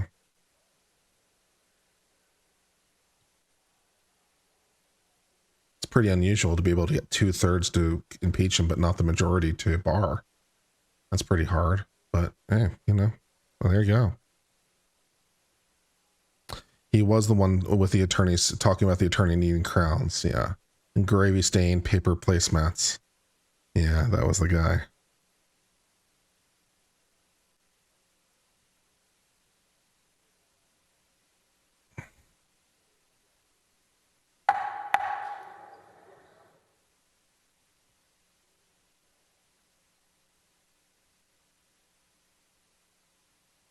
Court will come back to order.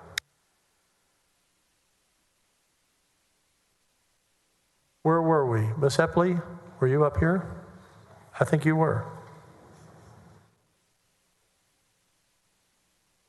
So when we last left, and you can restart the clock, you were asking to admit 700. Yes, Your Honor. There was an objection. We've looked at the 2 documents. I had ruled that in yesterday. We see that they are similar, and so 700 is admitted into evidence. Thank you, Mr. President. Pass the witness.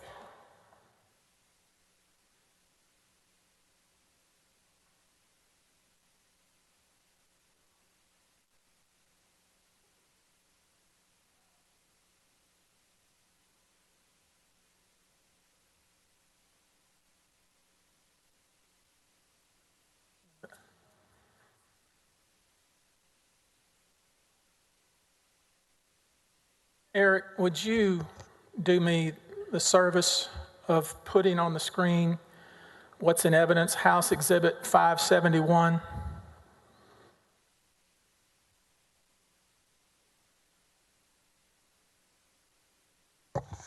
Objection, Your Honor. I don't believe this document has been admitted.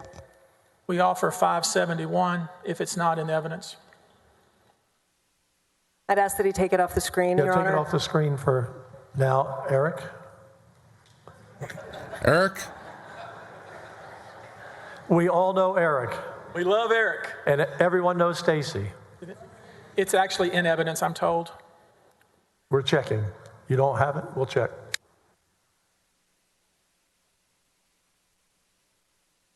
Is this the House or AG's? House Board of Managers Exhibit 571. That is, Ms. Epley, it is in evidence according to our records. Thank you, Your Honor. Very good. Thank you. All right. Pull it on the screen, Eric, and make it big. And make sure you capture the time and date of this text. Or Eric. Get the date too, Eric.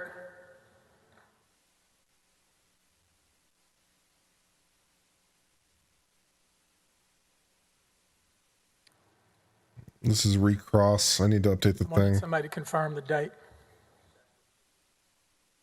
Penley 5. As we're getting this date, can you see there that there's a text sent from Jeff Mateer to General Paxton where he tells the general that yesterday each of the individuals on this text made a good faith report of violations of law? I can. Do you know what date that was done? I do not. Okay. If this text was sent on October 1st, because we know they went to the FBI on September 30th, that means they were sending this text the day after, correct? Yes. On October 1st, 2020. Make sense? Yes. So on October the 1st, 2020, Jeff Mateer, along with several other individuals, sent this text to General Paxton, right? That is what it appears to be, yes. Now let's look back now, if we could, Eric, at the date and time that the general instructed his trustee to wire the money to pay for his home renovations. You heard the suggestion, I'm sure, Drew. You heard they suggested interesting. he only did that because he knew that his people had went to the FBI. Objection. Let me look at this up at Hastings. That's interesting. I didn't know that. Yes. You heard that suggestion, didn't you, Drew, that the general learned that a few of his subordinates went to the FBI and therefore he hurriedly sent a text to pay for his house repairs? You heard that? That was the insinuation in the last line of questioning, yes. That's what she was insinuating, wasn't it? That is what I understood, yes. But the truth is, if we look at AG Exhibit 48, That's pretty interesting. Impeached but not barred. to EBT 184,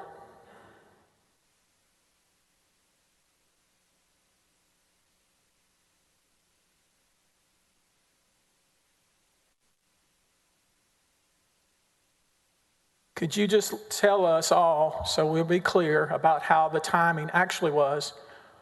What was the time and date of when the general instructed his trustee to pay for his home renovations? September And 30th. he's also tried by a Senate committee rather than the Senate as a whole, which is also pretty The fun. invoice was due, right? That is what the invoice said was due, yes. Okay, and can we agree that September 30th, 2020 is before October 1, 2020? Yes, sir. Now, when we talked previously, I failed to ask you something that's real important. First, did these folks, how many times did you interview with these folks over there to the right? I've spoken with them 3 times in preparation for this. Okay, and the only reason you spoke to me is because you felt it would be fair to let me have a chance to talk to you as well after you had talked to them. Anytime they reached out, I reciprocated and extended the same offer. Okay. Did they ever show you any of the documents I showed you today? Not to my recollection, no. They didn't show you the bank wire showing that General Paxton and Angela Paxton paid for their renovations? Not to my recollection. They didn't show you the text message to the trustee instructing the payment? Not to my recollection. They didn't show you the document showing that the wire was actually received by the contractor? Not to my recollection. You ever wonder why they didn't do that?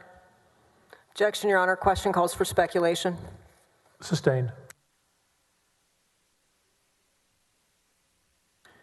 There was a suggestion that you delivered some kind of document to Nate Paul. Remember that suggestion? Yes. You said it was a manila envelope. Yes. You had told us that you picked up an envelope from Vassar that had a CD taped to it. I don't recall that it was taped. It was inside of it? No, sir. It was on the exterior. On the exterior of the envelope? Yes. You know for sure you didn't deliver that envelope to Nate Paul, don't you? Not that envelope, no. Okay, let's be clear. Whatever Vassar gave you that was checked out, you didn't check anything out, did you? No, sir. There were signatures on the document, but I don't recall checking anything out. Right. Vassar gave you something that you gave to the general, right? That is correct. And that particular document had a CD on the outside of the envelope. That is correct. And that certainly was not the envelope delivered to Nate Paul, was it? Objection. Question calls for speculation and lack of foundation based on Drew Wicker's previous testimony. Sustained. Did the document or the envelope that you delivered to Nate Paul, did it have a CD on the exterior? It did not have a CD on the exterior. Okay. And just so we're clear, you never met Nate Paul in the dark of night in an alleyway and delivered anything, did you? No, sir. It was in the afternoon. In the light of day? Yes. It wasn't a secret at all, was it? No, sir.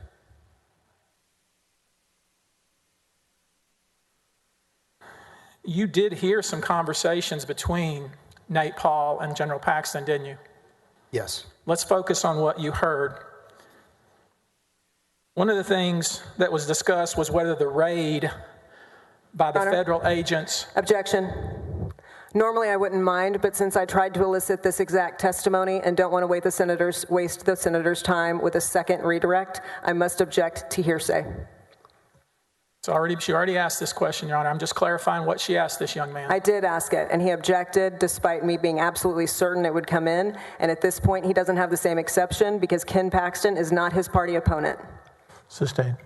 Sir, you know that the focus of the conversation was whether the raid was just. Isn't that true? Objection. Question calls for hearsay. Sustained. You know that the discussion that they had was whether the FBI had followed the rules, right? Objection. Question calls for hearsay. Sustained. You know that Mr. Paxton, General Paxton's discussion was whether the feds had violated the law. Isn't that right? Objection. Question calls for hearsay. Again, Your Honor, we've heard, he talked all about what Ken Paxton has said, and I'm entitled to explore that, exactly what was said. He successfully shut down this entire line of questioning, whether he should have or shouldn't have, and he shouldn't be given the latitude now because he does not have an exception to hearsay. Overruled. You know that what your boss was saying was whether Nate Paul had been unfairly targeted, right? In the discussions that I was privy to, Nate Paul did most of the talking. Whether he had been unjustly targeted, right? That was the concern that he expressed. Because you know sometimes the legal system gets politicized, don't you? Objection. Relevance. He was asked this by the Board of Managers, Your Honor. Overruled. You know that sometimes the legal system gets politicized, don't you? Yes, sir. And Mr. Paxton, General Paxton's concern was whether there had been a miscarriage of justice. Isn't that right? Objection. Question calls for speculation.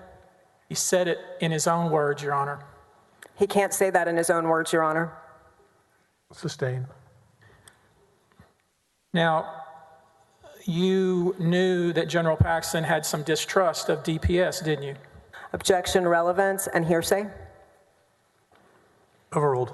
You knew that, didn't you? I did. You never heard General Paxton say he was going to do anything for Nate Paul. Isn't that true? He never stated that he would take any action directly on his behalf, no. Now, there was some suggestion about something that you delivered in a manila envelope, right? Yes, sir. Was it like this one? Yes, sir. Just like this? Very, very similar, if not the same. You don't know what was inside of it? No, sir, I did not look. You have no evidence to offer about what was in the envelope? No, Objection. again, Asked I and did not. answered. You do know, of course, that it was a couple of pages at most, right? What I stated was that I do not recall the thickness of the document. Was it this thick? Again, sir, I do not recall. You can't say that it was anything near this thick, can you? I can't Objection, say Your that. Honor. Inconsistent with his prior testimony, he's mischaracterizing the evidence. Mr. Wicker used his fingers to show roughly, 2 centimeters to an inch in thickness, which is consistent with what is in Tony Busby's hands. I appreciate all the speaking objections you ask us not to do, but I'd like to finish up so we can get on down the road. Overruled. Go ahead. Now, could it be, let me ask you, did you ever exchange texts with Nate Paul? I don't recall any text exchanges, no. May I approach the witness, Your Honor? You may. Would your text refresh your recollection? If there are any, yes.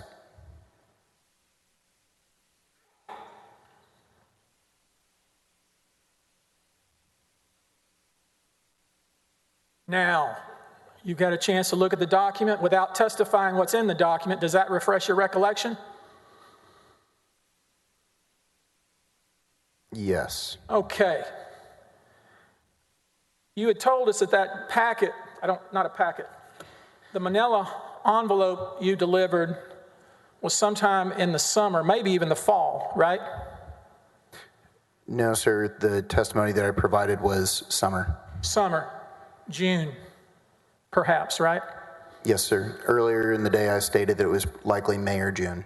And that text you had that you were exchanging with Nate Paul was in June of 2020, isn't that true? Yes. And you exchanged texts with Nate Paul before you delivered an envelope just like this one, didn't you? Objection, Your Honor. I'm asking the man a question. I'm entitled to an answer. Overruled.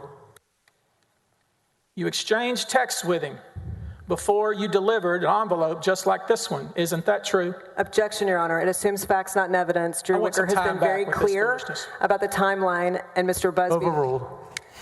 Didn't you?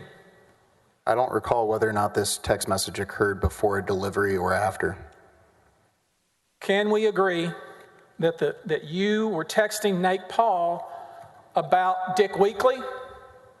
That is what the text messages show, yes. Can we agree that you delivered to Nate Paul? I'm sorry, was the question were you sending messages about Dick Weekly? Was trying to get Nate Paul to donate money to Texans for lawsuit reform? No, sir. What? You don't remember that? No, sir, I do not. Can we agree that that text that you're holding in your hand confirms that you were texting information about Dick Weekly to Nate Paul? It does. Your Honor, with that, I pass the witness. The briefest of redirects, please, Mr. President. Get one. Is this redirect? Yeah. This is redirect. Hold on. Let me change the label. May I proceed? Is the conversation you had with Dick Weekly, if it existed at all, something that would have to be delivered by hand to Nate Paul? No. What was it? What was the construct of the conversation? The conversation that I'd had with Dick Weekly was with General Paxton. He said Dick Weekly. Porch, in which we were engaging in Dick Weekly was on his back porch? I do not recall Nate Paul having been mentioned. And if it was any information tied to TLR, I don't see why that couldn't have been sent via email, if that's the question. So completely made up in regards to this, to your knowledge? Objection leading. And also, Your Honor, I'm just curious, if we're going to keep questioning the witness, you're going to get extra turns like this? You'll get one more cross and then we're Okay. done because. Oh, wait, no. So wait, is that recross or is that recross? But I thought the lateness of the trial would allow it. I think. How many things do I have to put in front? I did. Thank you, Mr. President. Do you have any reason to think that this story Mr. Busby has told you has anything to do with that manila envelope? Objection leading. Do you? Sustained. Try another way. Thank you. Did you ever need to deliver an invitation from David Weekly to Nate Paul? Not to my knowledge. Pass. I mean, yes, sir. The truth is, you don't know what you delivered, do you? That is correct. Witness, Your Honor. Cross. Both of you, can we dismiss the witness? Question? Excuse the witness, rather? I think let's dismiss. Yes. Subject to recall. Okay. You're excused, subject to recall. Thank you. I'm not sure how many re's to put in front of that.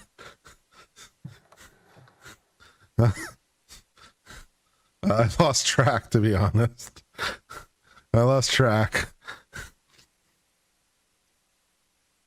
Mr. Harden, who should we have the bailiff bring in?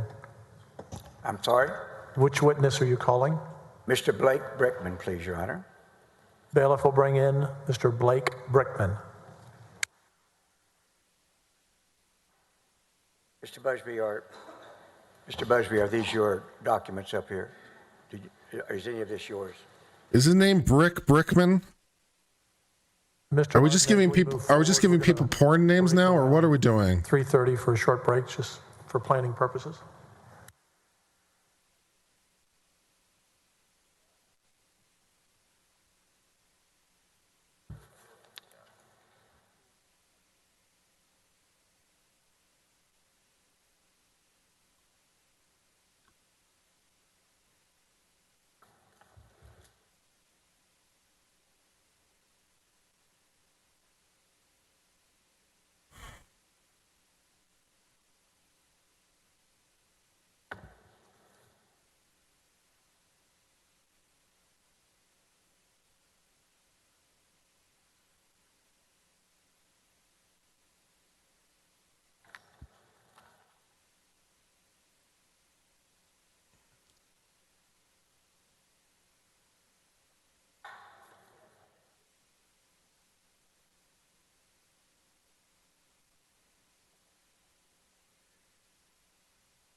Raise your right hand.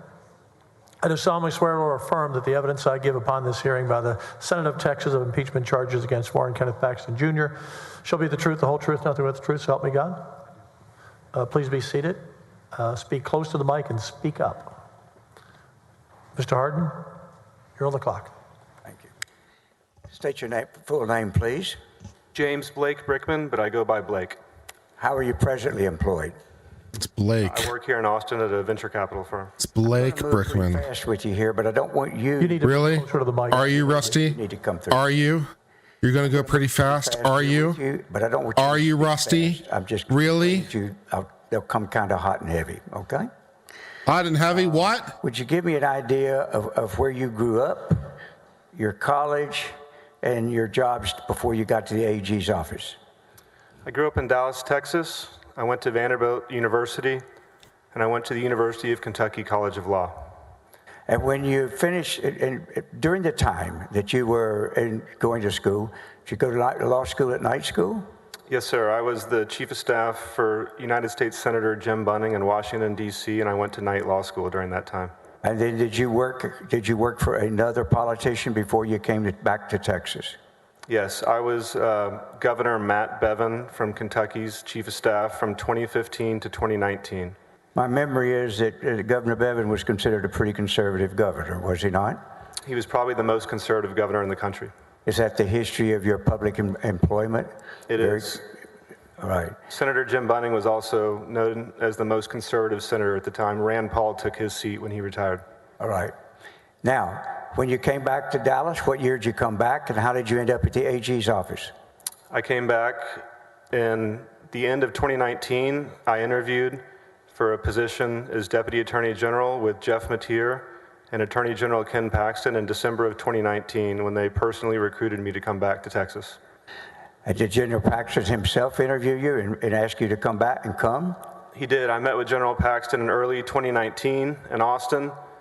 And then after Christmas in 2019, he offered me the job when we had lunch at Campese's in Dallas together.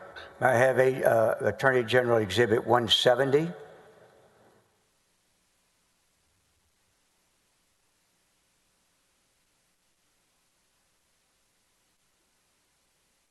I move this closer. I think it should be either right after or right before that, Stacy. I didn't have the page number.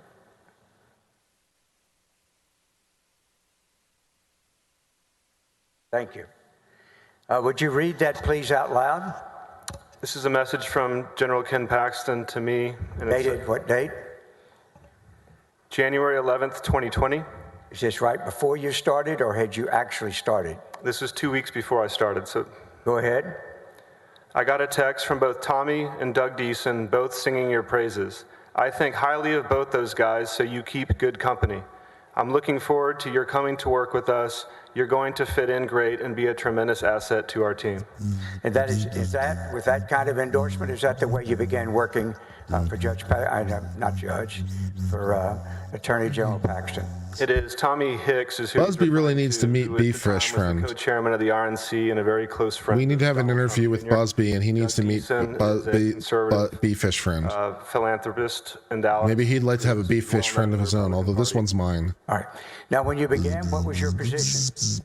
I was in charge of policy and strategic initiatives, but because I had not waived into the Texas bar, my title initially was not Deputy Attorney General because I did not waive in until about June of 2020. All right. When was the first time that you heard the name Nate Paul?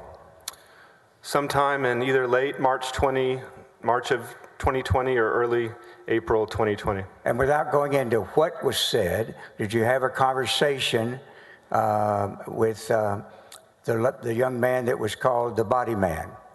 I had a conversation with Drew Wicker. Drew Wicker came to me. And where was Drew Wicker's position in relation to you? Drew Wicker reported directly to me. All right. And was Mr. Wicker concerned? He was very concerned. And did he report to you his basis of his concern? He did. And what did you tell him? Objection, hearsay. That's fine. We'll just move right along. Did you give him some advice? Just yes or no? Yes. All right. And later, did he inform you that he had followed through on that advice? Yes. Objection, Your Honor, hearsay.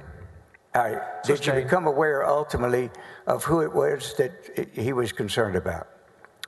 Attorney General Paxton was meeting privately with a man named Nate Paul without his security detail present and without the meetings being on his personal calendar, on his official calendar. And was Drew concerned about him periodically getting rid of his security detail? Your Honor, I'm sorry, I object. We heard from Drew Wicker. This is hearsay. Sustained. My only question was, did he relay his concerns about that matter without telling me what they were? Yes. All right. Now, I want to move now to September of 2020. Over a period of time, without going into detail, had you become familiar with and heard the Nate Paul in connection with other matters on several different or multiple occasions? Yes, sir. Objection, leading, and hearsay. That's not leading. I've just asked whether he did. He could have said no, or he could have said yes. Overruled. Thank you. Now, by the time we hit September the 29th, what was your state of mind as to what your concerns were about Mr. Paul? I was extremely concerned about Mr. Paxton's conduct. My office was about 5 feet away from Attorney General Ken Paxton's office. And what I saw over the course of those 3, 4, 5 months, the summer of 2020, I was very concerned that Mr. Paxton was breaking the law. I want to go, if I may step away to get an exhibit, but first I want to ask you about your relationship up until the summer when you started having concerns with the Attorney General.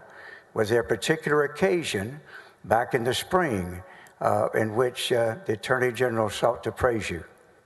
Yes, sir. Attorney General Paxton and I had a very good relationship for the first few months I was in the office. All right. Well, may I step over here, Your Honor?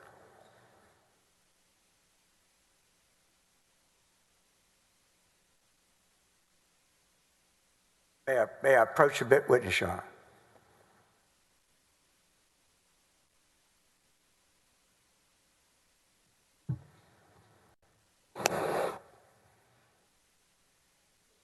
Now, would you identify the exhibit I just showed you, which is obviously a book, and what exhibit number, just for identification purposes, is it?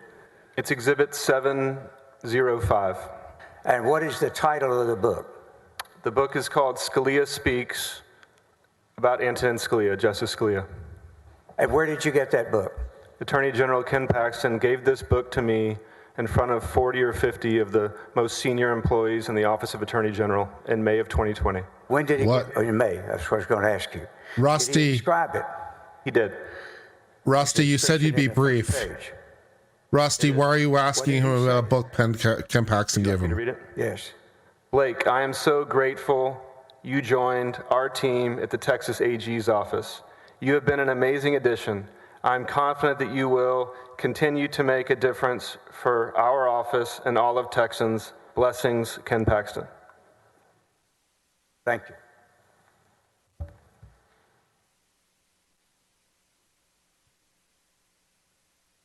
What?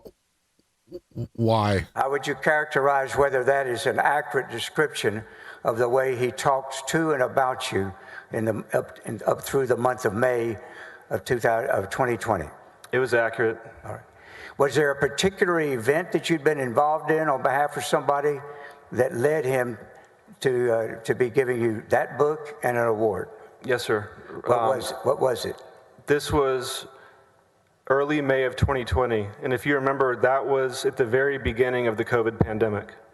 And there was a situation in the DFW Metroplex where I'm from, where there was a hairdresser named Shelley Luther who was put in Dallas County Jail because she violated a stay-at-home order so she could provide for her family. How did that involve you? I went to Attorney General Ken Paxton and said, "Sir, this is wrong that this is happening in this country." And what was his reaction? He said, "Well, what can we do about it?" And you said? I said, "You should speak out about this. This is wrong. Use your bully pulpit," and he did. And as a result, what was his reaction to that? He did several interviews. He was on Fox News talking about this. Tucker Carlson even praised him And in early May of 2020. So he was very happy, and this was my idea. And of course, there were other public officials that then also spoke up around that same time, correct? There were many others after the fact, yes. All right. And so as a result, what was the Attorney General, of you having suggested that to him and it turning out well, how was his attitude toward you as you entered June of 2020? It was great. That's why he gave me the book. He had never done this before, is what he told the entire staff. He had never made an award like this ever before. All right, now let's go to September the 29th, September 30th of 2020. You said you had become concerned. You expressed some of those concerns. What was the focus and what was giving rise to it for you personally of September 29th and 30th of 2020? I witnessed Attorney General Ken Paxton do brazen things on behalf of Nate Paul. He abused the entire office of the Attorney General of Texas to benefit Nate Paul. And it got worse and worse and worse as the year progressed. Were you one of those who went to the FBI on September the 30th? Yes, sir. And are you also one of those that has been colloquially called a whistleblower? Yes, sir. Well, What do you mean colloquially? FBI, did you go with? There's a legal definition, There man. were 7 of the senior staffers at the office. But it's not just like a saying, whistleblower. Now, there seems to be some confusion in some parts of the world as to what evidence is. Did y'all take evidence? Oh with my you? God. We did. And what did you take in the form of evidence to talk to the FBI? Again, this was the 7 most senior people in the agency. We took firsthand personal knowledge of Ken Paxton's illegal. Rusty's not going to be quick, is he? Conduct to federal law enforcement officers. Rusty lied to me, didn't he? Yes. And would you describe the meeting as to what y'all did? Sure. The meeting lasted several hours. I don't remember exactly how much, but we all went around the table and shared our concerns with Ken Paxton's conduct. Is that evidence? It is. Did you give eyewitness accounts of what you observed? Yes. Would it be just like an eyewitness account of somebody seeing a robbery? Yes. All right. Sometimes the victims of robbery don't have any documents on them, do they? Correct. All right. But at the end of that time, had each of the 7 of you provided your evidence of what you believed was inappropriate and wrongful conduct by the Attorney General? We did. All right. And at that time, had you seen the grand jury subpoenas that were issued? I had seen 1 or 2, but not all of them. All right. And then, after that meeting, were you present when it was decided to send a letter to actually, who did y'all send letters to? Let me put it that way. We sent a letter to HR for OAG. Now, it keeps being this, I thought it was dead, but not, I guess not. It keeps being this suggestion that somebody removed a letterhead from a letter. Is objection gets to the point a thing? I don't even Objection, I'm losing the will to live. All right. Did you see, was a letter sent without General Paxton's name on it? I believe the letter we sent had the Attorney General's crest on it. All right. What was the practice there as far as letters that you had? I don't recall ever discussing letterhead at all with any of my colleagues when we signed the letter. All right. Did you have letters with regular letters that were printed and available with the seal but not his name on it? Objection leading. Did you? Yes. Your Honor, can we get a, Yeah, that was sustained. thank you. Rephrase. Thank you. Tell me what kind of letterheads you had there. I mean, there were many different types of letterhead. I don't even recall letterhead. Meanwhile, Mr. Busby is just, amongst our colleagues. like, never interrupt your enemy when they're making a mistake. He's more than happy to let this guy just go on and on and on forever. Any belief Talk all you want, Rusty. whether somebody messed with the letterhead of a letter? None at all. All right. If somebody's tried to keep saying it and saying it and saying it, would that be true or untrue? Not true. Now, after the 30th, and then on the 1st, I'm taking Rusty on a field trip. visit with the Attorney General. We did. We're going to go to Fort Collins, Colorado. That he was out of the office. And we're going to tour the NIST master clock Him our concerns. He said that back to us in a text. and teach Rusty about clock. So then, Rusty, this is a it clock. happened, there was were there some public releases? Some of Mr. Mateer resigned and so, correct? Jeff Mateer resigned on, I believe it was Friday, October 2nd. All right. Now, what happened? 2020. What happened with you after these events? Did you resign? I did not. And what happened? What was your circumstances going forward? I showed up for work. And when you went to work, what were the circumstances? Monday, October 5th, was the very first time I ever met a man named Brent Webster, who Attorney General Ken Paxton had hired to be the first assistant. We had a meeting previously scheduled at 9 a.m. that morning about the legislative affairs team, of which I was involved with. The very first thing that Brent Webster did in that meeting to me was he threw me out of the meeting. All right. And then what happened next? I went back to my office, and Brent Webster came into my office with a woman who was armed and kept threatening me to meet with him. What did you say? I said, Objection, hearsay. All right, fair enough. Sustained. Fair enough. So did you have a conversation with him? I did. And did you have a meeting with him? I told Brent Webster that Objection, hearsay. That's fine. If he doesn't want to know, that's fine. Sustained. Let me go after that conversation. How much longer did you stay employed with the Attorney General's office? I was terminated October 20th, 2020, so that would be 15 days. Briefly, can you describe the circumstances of the environment for you there before they ultimately terminated you? It was an extremely hostile work environment.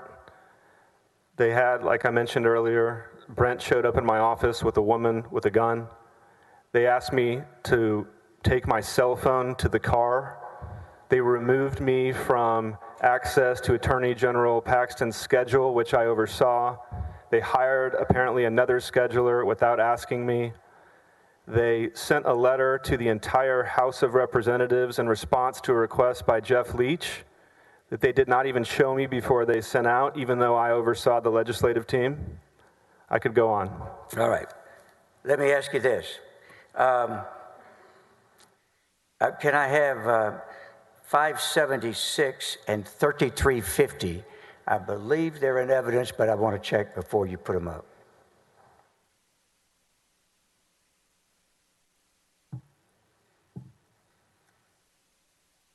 I was promised he was going to be quick. I remember him saying it. We don't have 576 on. Chat, you back me on this, right? It's not just me What was hallucinating. the other number? He did say he was going to be quick, right? The two numbers were Right? 576 and 3350.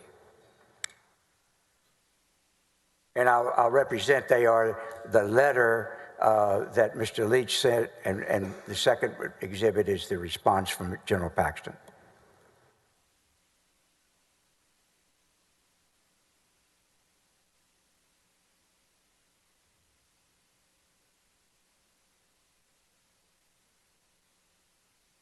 Let me give them a short moment to look at them. Any objection? Just taking a look, Your Honor, just a second, Sure, please. take your time. Care about these. I don't know if Busby will twist this guy or not. He isn't adding anything of value. 350 and 576. If I'm Busby, I'm sorely tempted to let it pass. 76, please. Hold on, Mr. I mean, I'm not saying I would, but I'd think about it real hard. Did you mean 350? This guy isn't adding anything of value, and I can use that time for something else. I'd think real hard about deferring on cross, I'll tell you what. Sure, sure, go ahead. Hard copy.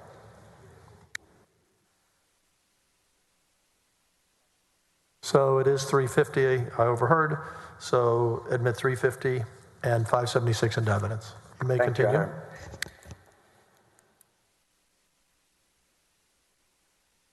Now, can you just, we won't go through the whole letter, but if we can, scroll up, please. If you look at it, excuse me, this is a letter October the 9th, is it not? You were still employed? Were you still employed or not? Yes, sir, I was still employed. All right. And Mr. Leach, at that time, did you know what his position was in the House? Mr. Leach was the chairman of a committee that had direct oversight over the Office of Attorney General. Got you. And in that capacity, if we scroll up, please, actually go to the next page, I believe it is. Thank you. If you could do the top of it, again at October the 9th. Can we go up?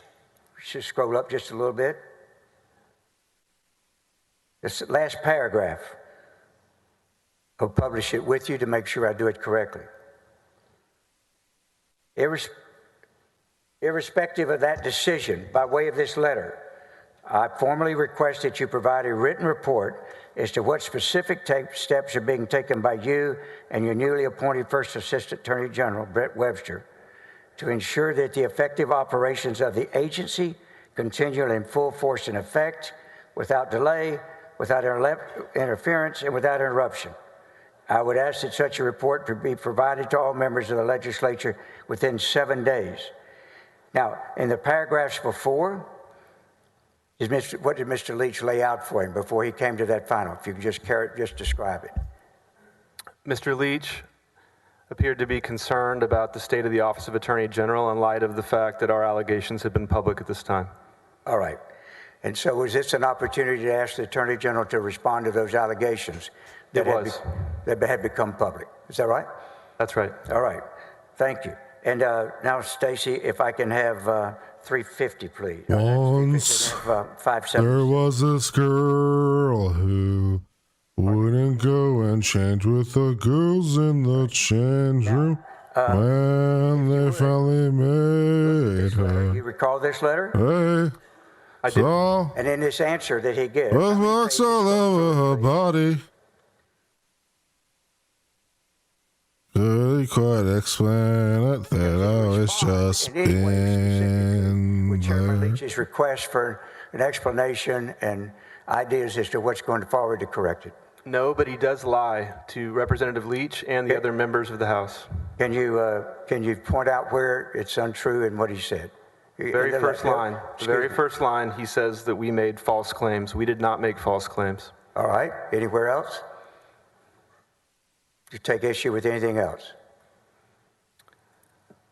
On the second page, the second to last paragraph, Attorney General Ken Paxton says, OAG's regular business is moving forward at full capacity. That is 100% false. All right. You're talking about the condition of the office after y'all left. That's correct. All right. I want to move on, but my one question to you is, anywhere in this letter that you read, does he really address Chairman Leach's questions? He does not. Okay.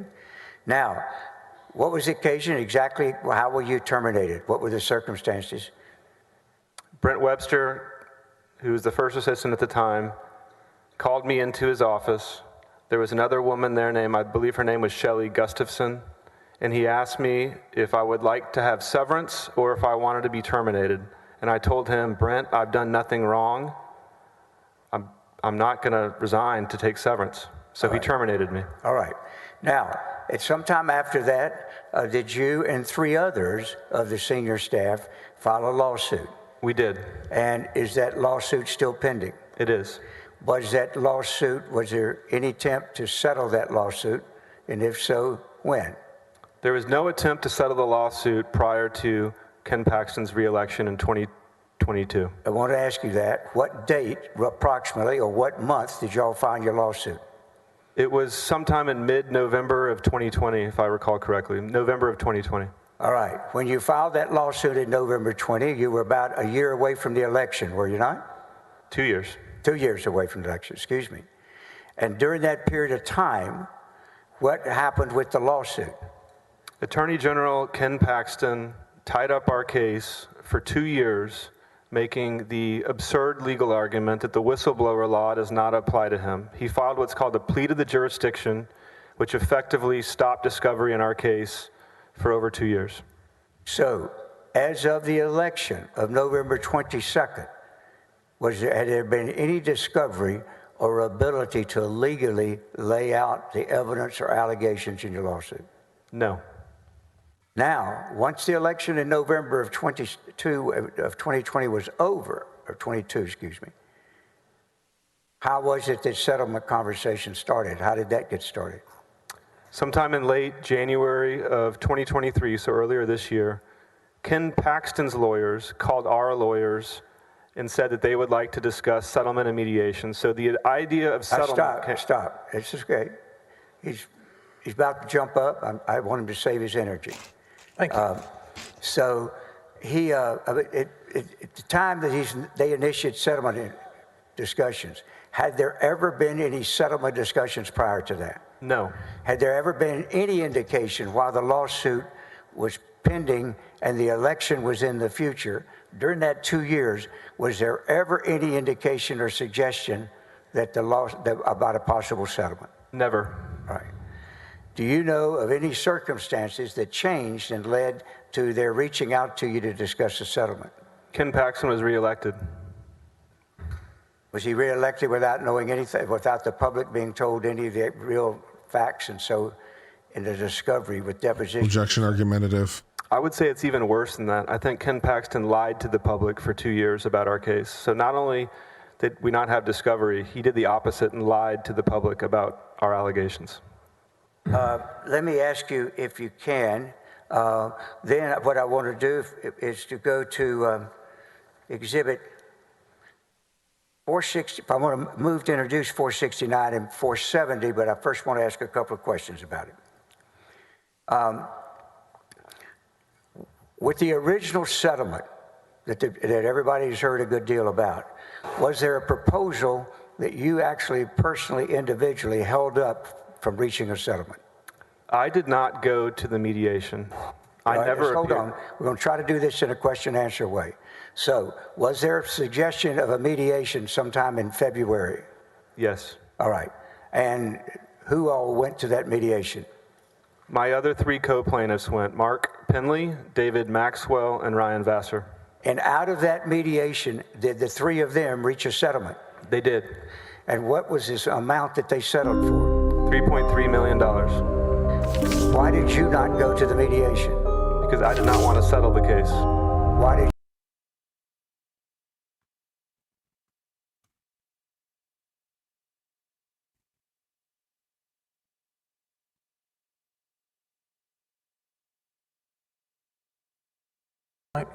All right, let me Abstain. move on. Moving on.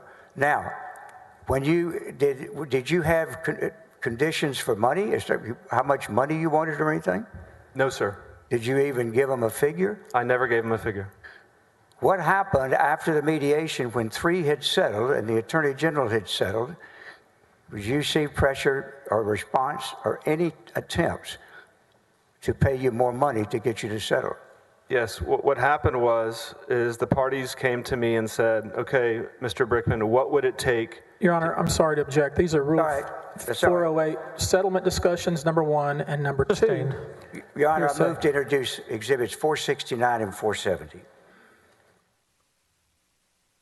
Was there any objection? I don't believe there was.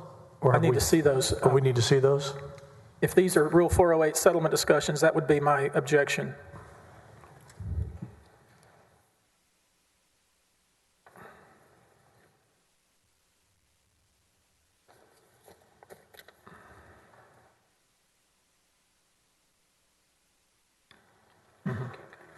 Do you have those exhibits in front of you? I do. For the record in the court, they're not in evidence yet. I have 470 and 469. Yes, sir. I move to introduce. Same objection. Not only are there hearsay, but it's protected communications under Rule 408 settlement discussions. Your Honor, there's nothing protected by these. These documents have already been public in numerous ways.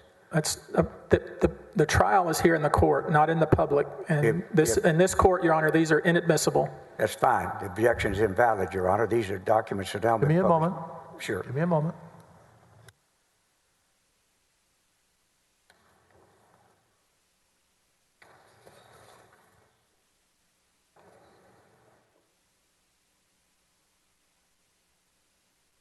I know. Did someone just remind Rusty about the clock? Is that what I know is about? Someone reminded Rusty the clock exists? We sustain the objection. Pardon me, Your Honor? I said, we looked at 408, we sustain the objection. I believe that was your objection. That was my objection. Rule 408. Yes, sir. These were not, though, for the liability of the claim. I believe that's what we're speaking about as far as 408. These statements show what he himself, they offered him. If you look at Your Honor, I'm object just to relating what the documents say and renew the objection that's already been ruled upon. I sustained it. Move forward. well, did you have conditions for not agreeing? Objection, same objection. He has a right to tell what his objections were to settling. Hold on. Just Here's my problem. You're talking over each other. I can't hear, and that means they can't hear. So what was your response to his objection? I asked him for what was his response to their offer. This is an outward offer. This is not a mediation offer. None of this has to do with mediation now. They settled in mediation, and now the lawsuit's still pending. He rejected it. They came to him with the proposal. Your Honor, again, he's Excuse me. relating Hold what on, he... Let hold me on, finish. hold on, Mr. Busby, hold on. This is the problem with the eating up the time, Your Honor. This is a really spurious objection. I'll give him 2 minutes back here, okay? So your objection is, Mr. Busby, Rule 408, textbook, this is improper, not admissible. We just used up a minute and a half on an objection that has no He validity. gave you 2 minutes back, you jackass.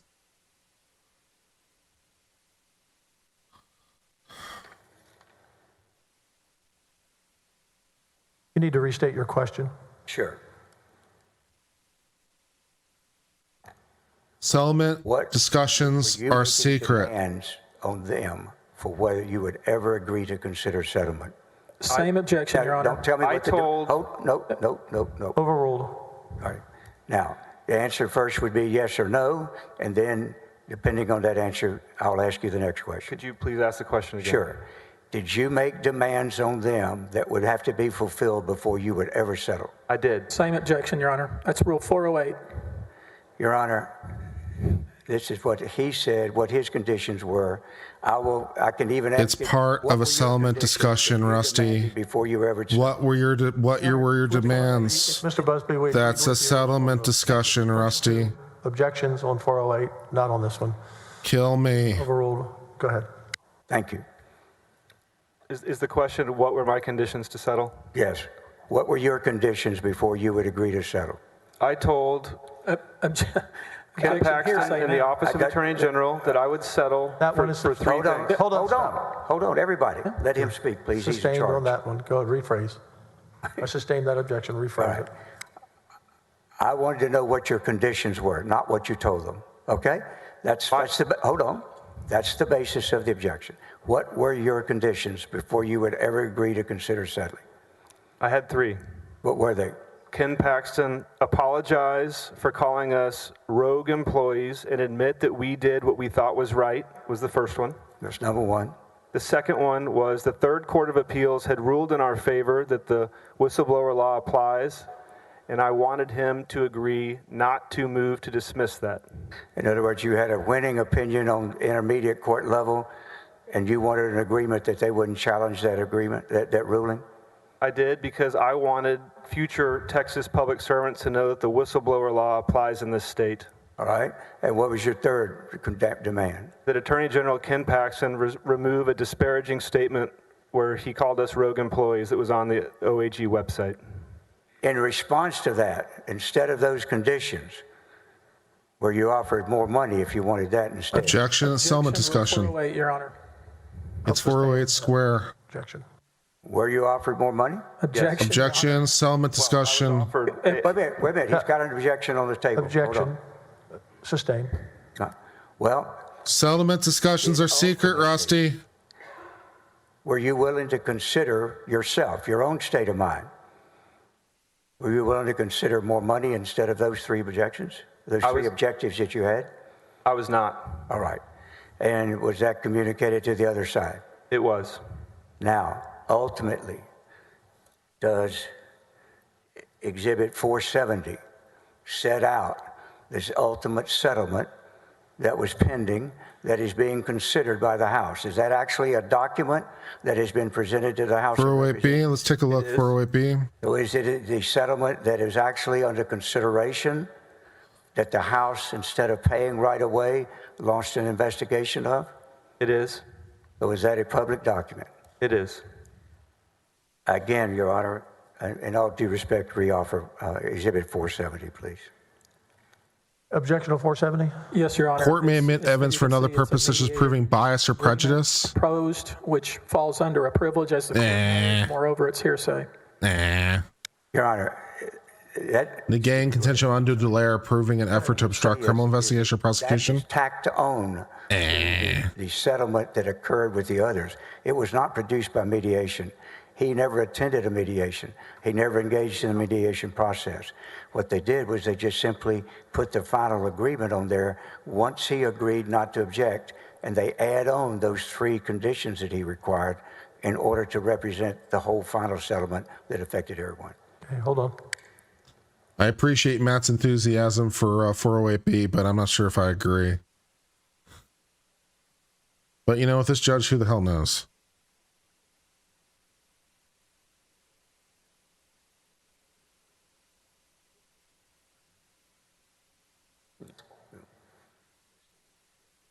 You know, it's worth a shot at least, right?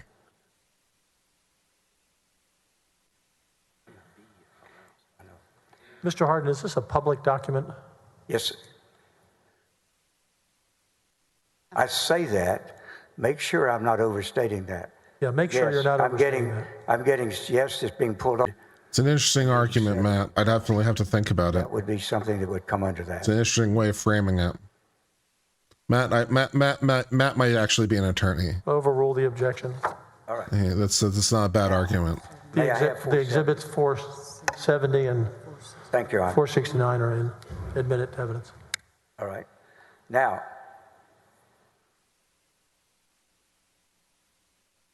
just to be sure the record's clear, you never participated in a mediated settlement, did you? I did not. All right. Now, I want you, if we scroll down and look at the bottom of this, scroll it to it.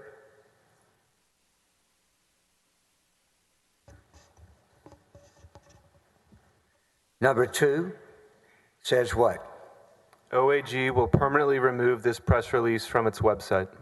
And that press release was what? Is that the one in which you, what was that press release? This was the press release where Attorney General Ken Paxton called me and my colleagues rogue employees. Number 3? Would you Go like me ahead. to read it? Read it. A recital in the settlement agreement will state, whereas Attorney General Ken Paxton accepts that plaintiffs acted in a matter that they thought was right and apologizes for referring to them as, quote, rogue employees, end quote. And then number 4, would you read that? The parties will not ask that the Third Court of Appeals opinion issued October 21, 2021 be withdrawn. And that, is that the settlement that is now still pending before the House for approval? It is. You can take that down. Now, I want to, if Mr. Hardin, about how long do you expect to go? Mr. Hardin, about how much longer do you expect to go? They've been on jurors have been sitting for 2 hours. I'm hoping to do about another 14 or 15 minutes. Can we take a Members, break? I think you can make it for another 14 minutes. Okay, I see nods from the jurors. Continue.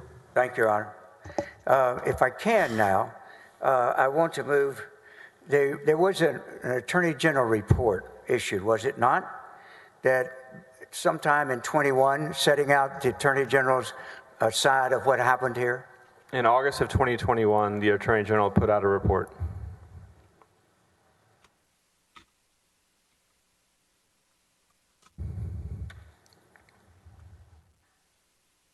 I believe Attorney General 127 is in evidence.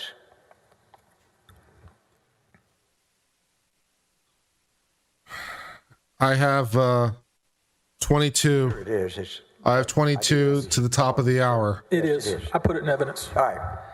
Now, would you identify the front page? If you read this report, can you just describe it for you in gentle descriptive language, please? Would you? Gentle This is the descriptive? report that the Office of Attorney General put out clearing itself of wrongdoing. All right. This was represented as some type of independent report, right? Yes. And then you discovered, based on public statements, it was actually prepared by Mr. Webster, the first assistant. That's correct. Okay. In this report, if I asked you just to take three or four examples of things that you disagree with. Have I asked you to do that? Yes. All right. What I wanted to ask you is, in this report, how would you describe your reaction to it as accuracy in terms of what happened in these matters involving Nate Paul? I would call this report a whitewash full of lies. All right. And omissions. Now, if I may, let's just go over to page 5 and do this real quickly. If I ask you to pick 4 or 5 samples, can you just do that for me? And would you look on page 5 and see as to the first claim?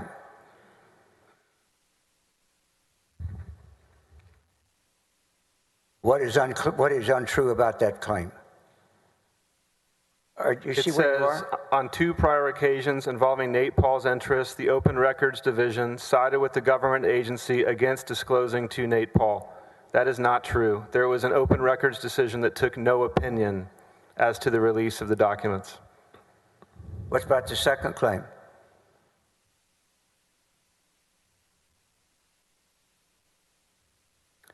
If you start with the sentence, most relevant here. Your Honor, I'm sorry to interrupt this witness. This witness was not involved in the Open Records decision. He was not involved in the MIDI intervention, at least certainly not directly involved.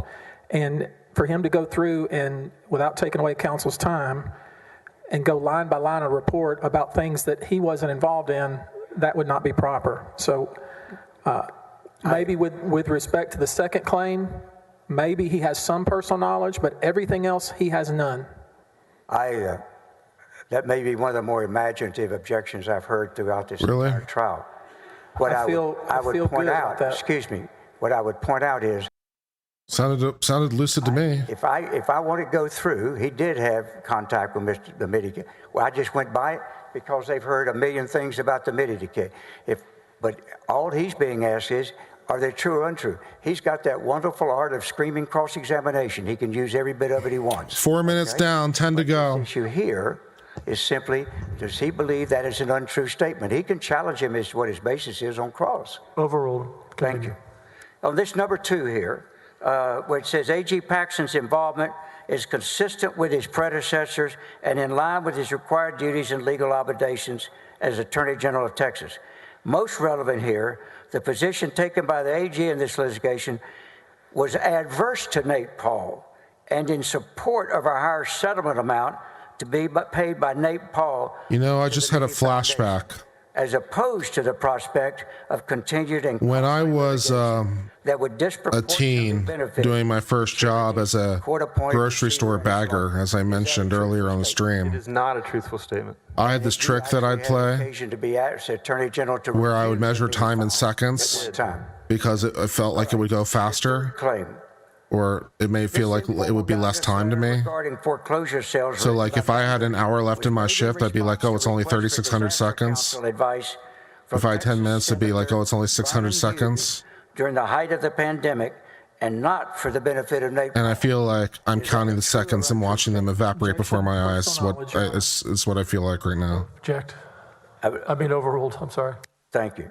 Is that a true or untrue statement? It is an untrue statement. The foreclosure opinion was for Nate Paul's benefit. And in fact, the foreclosure opinion that said that foreclosures could not be conducted at that time because of the limit on people in the COVID situation, was that actually even totally inconsistent with what the Attorney General had just done recently? It was this opinion was entirely inconsistent from prior opinions that our office put out. This was a time, sorry. Are you familiar with a particular event some weeks right before the opinion of August 1st or 2nd concerning foreclosures? 1 month before this opinion came out, Attorney General Ken Paxton held a fundraiser in Dallas outdoors, and a month later issued an opinion saying that foreclosure sales could not continue outdoors. Can we go to page 6, please?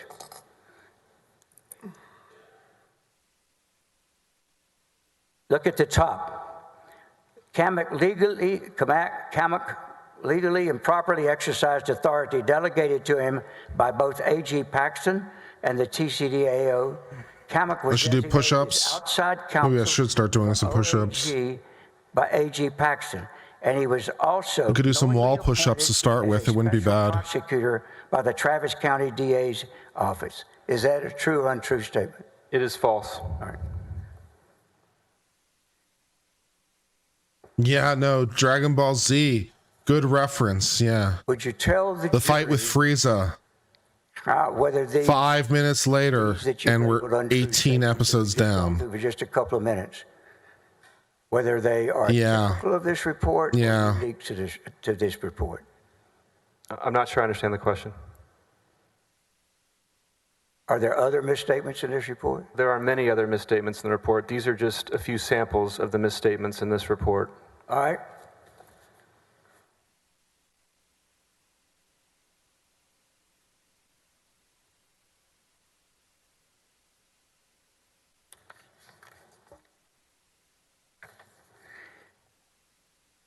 Your Honor, I've got to get a couple of things together. Can I renege and we take our break now? I will be through shortly after you return. Yes, before we break, could both parties come up for a second?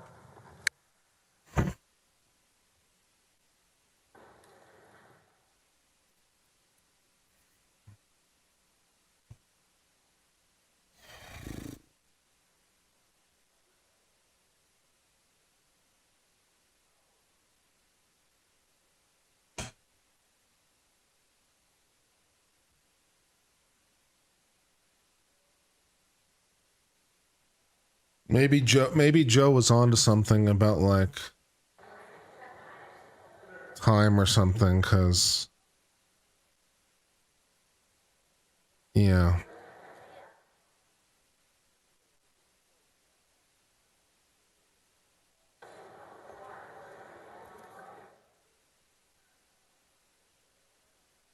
I think we entered a temporal field of some kind.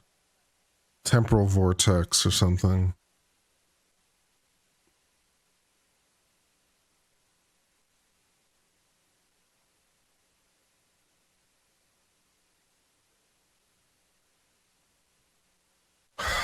Well, to the 660 of you who are here with me, I appreciate that you're here as we desperately try to analyze this legally. The statements he's using are kind of self-serving, though, and conclusory. He doesn't... Members of the jury, I have to conduct a hearing outside the presence of the jury. So you're on a break until further notice, and we'll call you back. I don't think it will take very long, but don't go far. Okay. Yeah. So, what was I saying? So, yeah, the statements he's offering are pretty self-serving as to the report, you know, being false and stuff like that. It's like, and self-serving and, you know, lies and stuff like that. It's a thin thing. So, I don't really think that really has much probability of going anywhere, in a legal sense. So,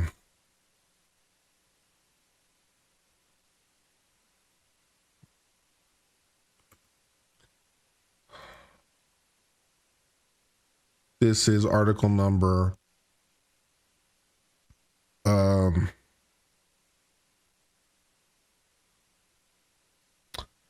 7. Paxton directed employees of his office to conduct a sham investigation of whistleblower complaints made by employees who Paxton terminate and create and publish a lengthy report containing false or misleading statements in Paxton's defense.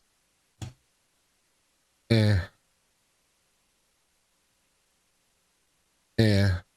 then the settlement agreement. Paxton entered into a settlement agreement with whistleblowers. This is number 8.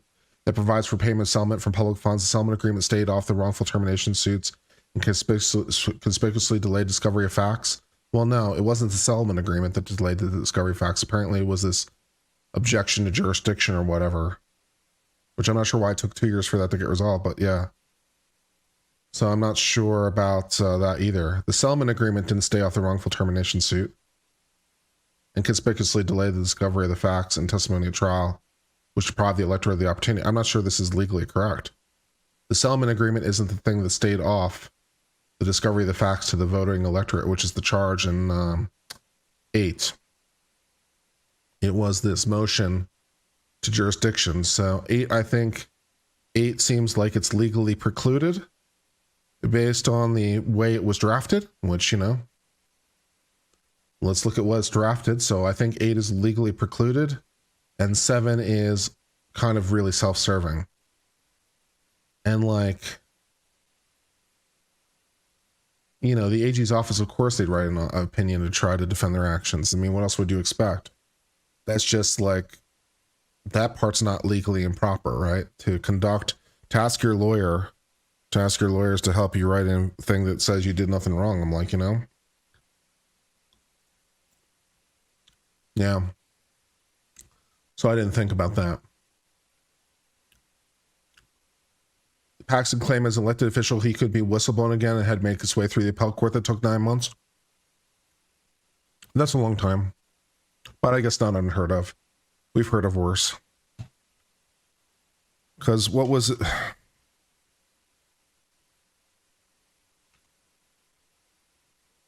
Because the way the whistleblower statute is written,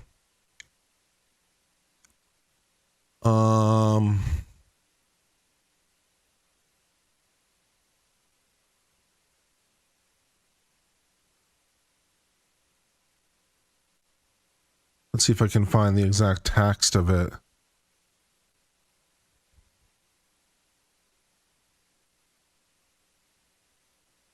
A state or local government entity may not suspend or terminate the employment of or take other adverse action against a public employee. Well, it's hard to imagine that the Attorney General's office is not a state or local governmental entity within the meaning of the statute. I mean, if the Attorney General's office is not a state governmental entity, what is it? You know, the fact that he's elected doesn't preclude it from being a state governmental entity. That's absurd. So, yeah, they spent a lot of time on a somewhat spurious legal argument, but, you know, tell me a different story. You know?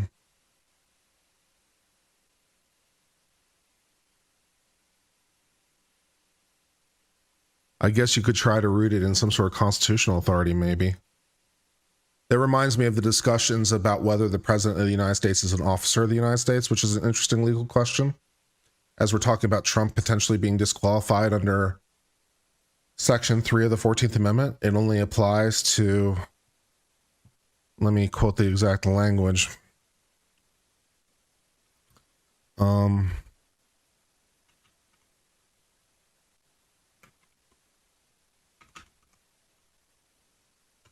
It's 14th Amendment, Section 3. And it says,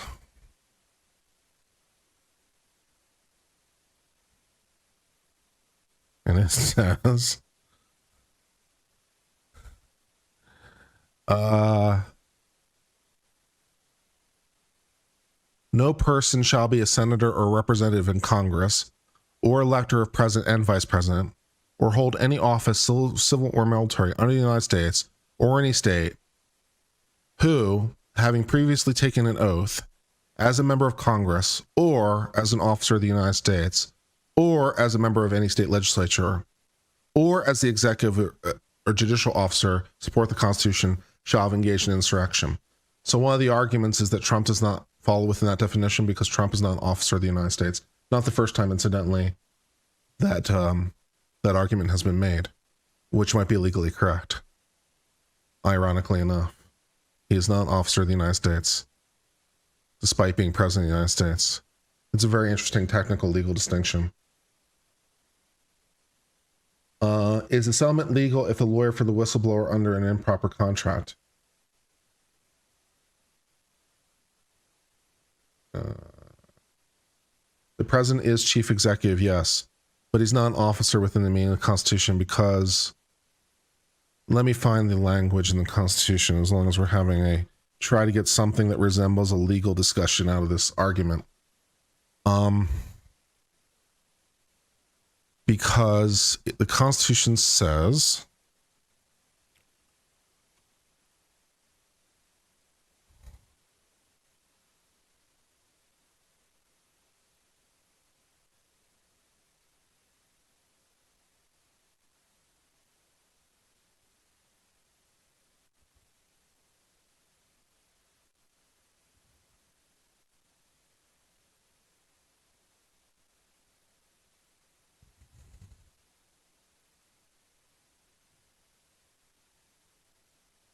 Um,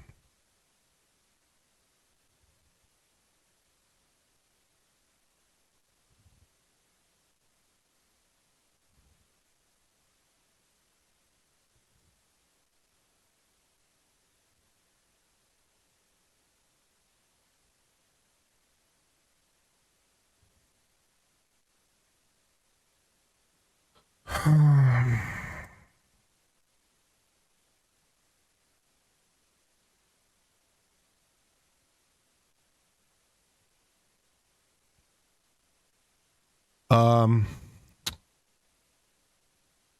Article 2.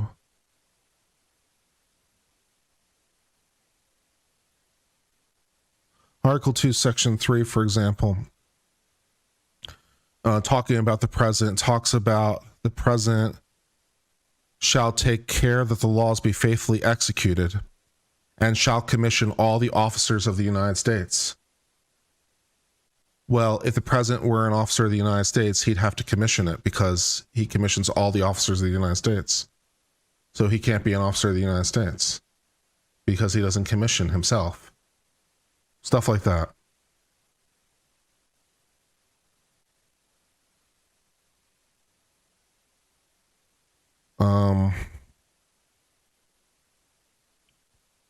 Also, for example, Article 1, Section 8, Clause 8, talking about Congress, talks about Congress has the power to, among other things, the appointment of officers within the militia. They don't appoint that. To make laws necessary and proper for carrying out the executive and foreign power and all other powers vested in the Constitution of the United States or any department or officer thereof. But he's not a department or officer within the meaning of that. So there's some technical arguments the president is not technically an officer within the meaning of the Constitution. It's a very interesting hyper-technical argument.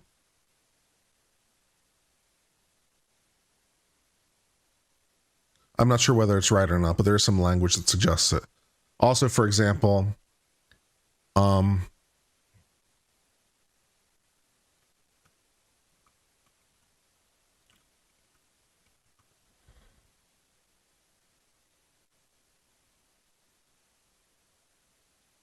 every officer of the United States, whether they're civilian or military, takes an oath for an officer, but the presidential oath is specified in the Constitution. So it's a separate position that's not an officer. It's a very interesting hyper-technical argument.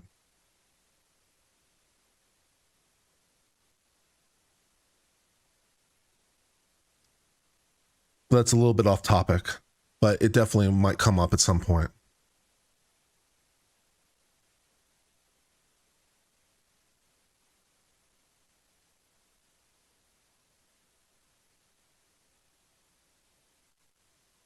I saw the Attorney General of New Mexico told the governor of New Mexico to go to hell with her order banning all open carry and concealed carry in Albuquerque. The Attorney General of New Mexico told the governor of New Mexico, I'm not going to defend your lawless order.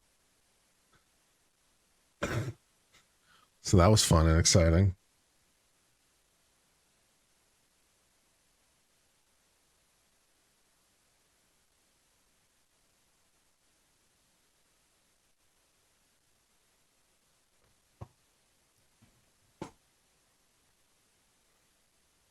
And the governor, the attorney general is like, this is not a public health emergency.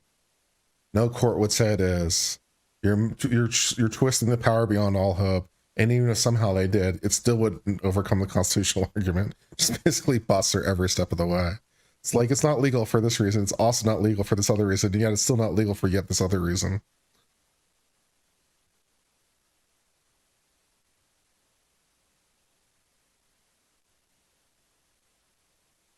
Firearms Policy Coalition tweet they'll get a restraining order. I believe it. I believe it. Yeah, they'll get a TRO. They should get a TRO. It's an unconstitutional order. They should get a TRO. That's what TROs are designed for. You know, TRO, temporary restraining order. It's like, yeah, you get your TRO because it's obviously blatantly illegal. and I don't need a whole lot of legal analysis. I can do it ex parte, right? You come to me as a judge and you ask for it, and I just issue it ex parte. It's like I don't even need to hear from you. It's so blatantly illegal. How about no? You know? Yeah. They have one effective today. I believe that too. Yeah. So they got their ex parte TRL. I believe that.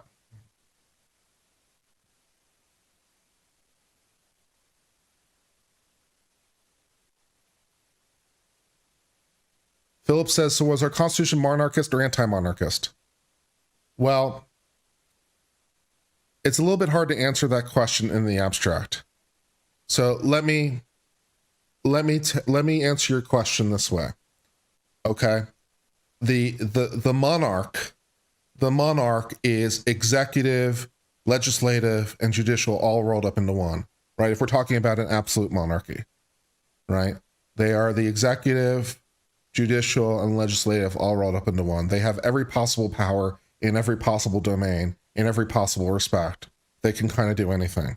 That's in the nature of being in the monarchy, right? So you have the monarchy, and you take that and you split it up. You split it up into multiple facets. And so you say, okay, President of the United States, you're the executive. So that used to be part of the power of the monarch. It's not all the power of the monarch, but it's part of the power of the monarch.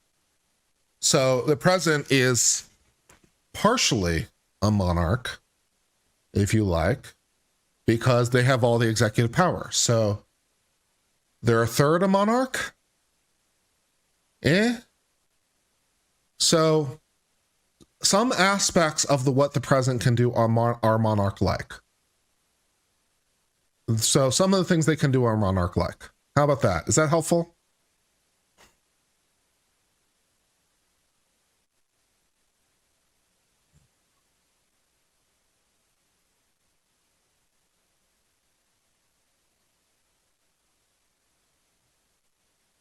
So the president can do things like issue pardons because the monarch can, and it's a power the president retains. So it's an absolute power. The power to pardon against offenses of the United States is an absolute unchecked power, which is also an absolute unchecked power the monarch has. So to the extent that you're talking about the power to pardon, yeah, the president is the monarch within that domain because it's unchecked, unquestioned, unreviewed power. That's absolute and total and belongs to one person. A fiefdom in your own little right. So, sort of, kind of, a little bit.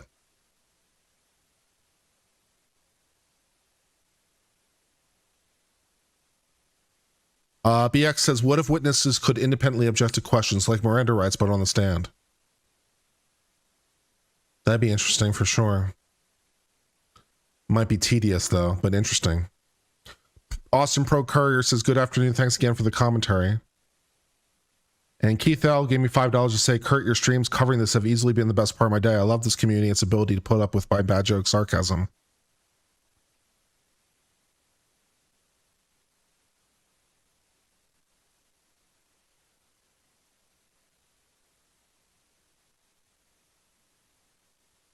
He's got more power than the British monarchs do.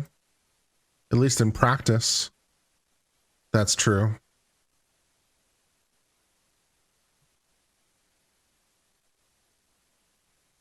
The king in the UK is commander-in-chief of the military. So theoretically they can issue orders directly, but I don't know the degree to which that's true. The king also has the veto, but they haven't used it since like Victoria, and even that was because the prime ministers wanted them to, because they had a last-minute change of heart. So the king hasn't used the veto in a very, very long time. The king has the power of the pardon. I'm not sure the degree to which that's done. I can't speak to that intelligently under UK law.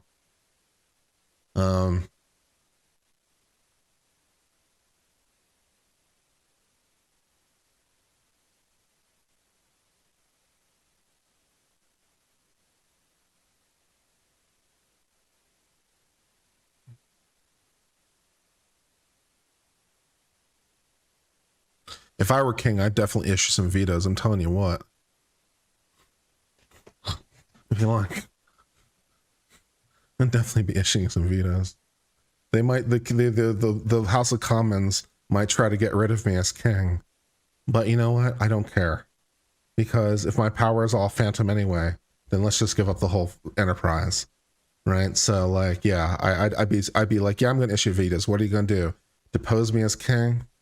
I don't care. I wasn't really king anyway, so what does it matter? The title's pointless. Fortunately, they won't try to take off my head. So we got that going for me. Like they did that one time when they wanted to remove the king from power, and so they, executed him. Was that Oliver Cromwell? Or was that a different event? Sometimes it's a little bit hard to keep English history straight in your head.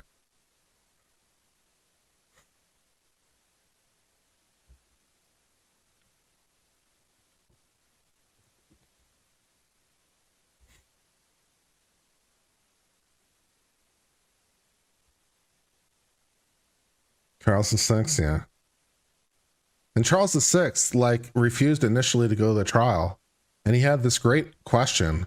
Is by what power, by what right, by what power do you judge me? It was a pretty good question. They didn't really have a good answer, to be honest. They just kind of did it anyway. It's by what power, by what right can you judge me? It's when you're the monarch, that's a pretty good question. But apparently it's we just decided we can't arbitrarily. Okay.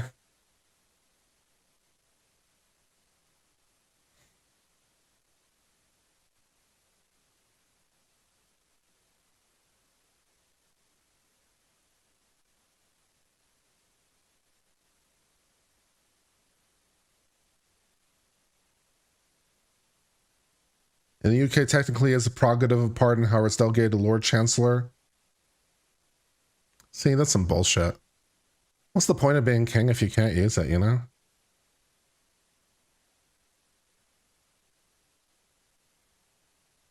I mean, why even have the figurehead? It's a total farce. All this power I theoretically have, but if I use any of it, it's basically a constitutional crisis. If I actually start using any of the power I have, it's a constitutional crisis. Then the whole thing is stupid. Why even have the king as a figurehead?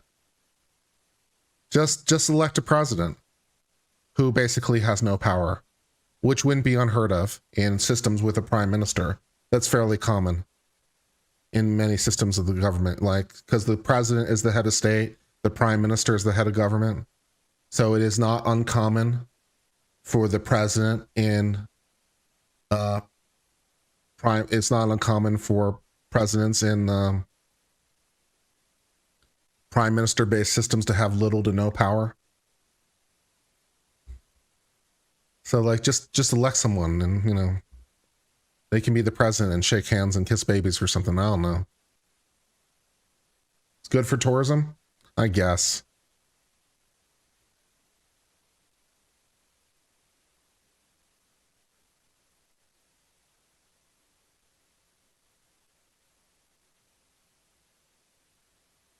The king is the head of the Church of England, that's true, which technically makes England and the United Kingdom a theocracy, which I think is hilarious.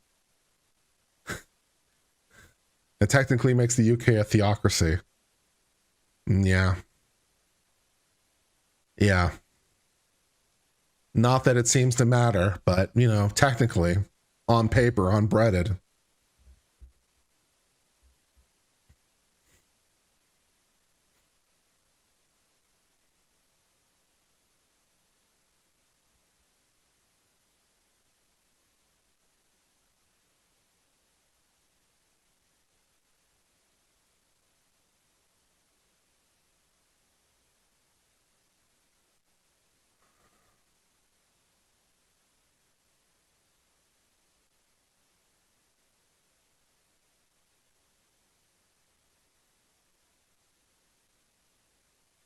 But being judge is pretty good for that taste of quasi-monarchical role.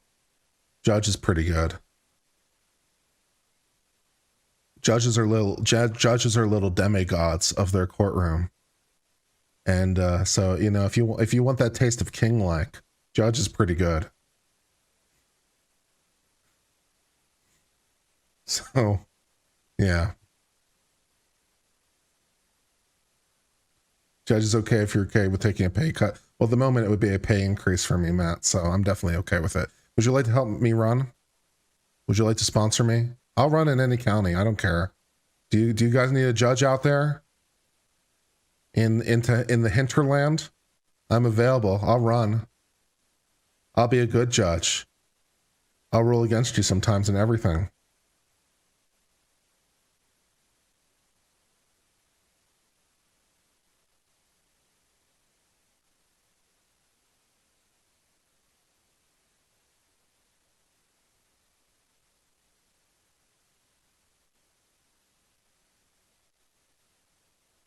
Kurt for judge. Uncivil for judge. An uncivil judgment is coming your way.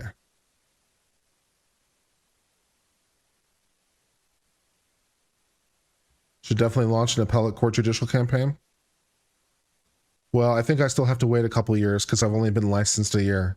I believe I have to be licensed 4 years to run for judge. So, 3 years. Call me.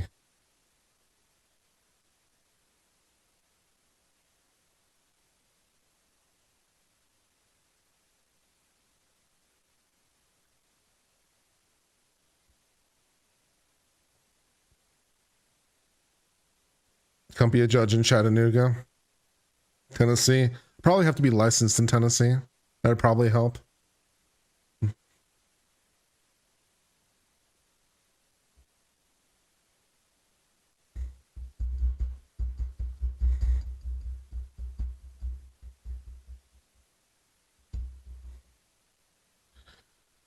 All right, I think it's time for a break for Uncivil again. So we will put up the banner and listen to some music again.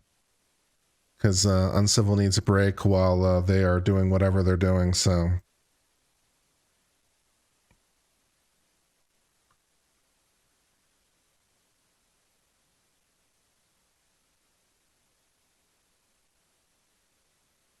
I will transition you to some music.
Bailiff can bring the witness back in.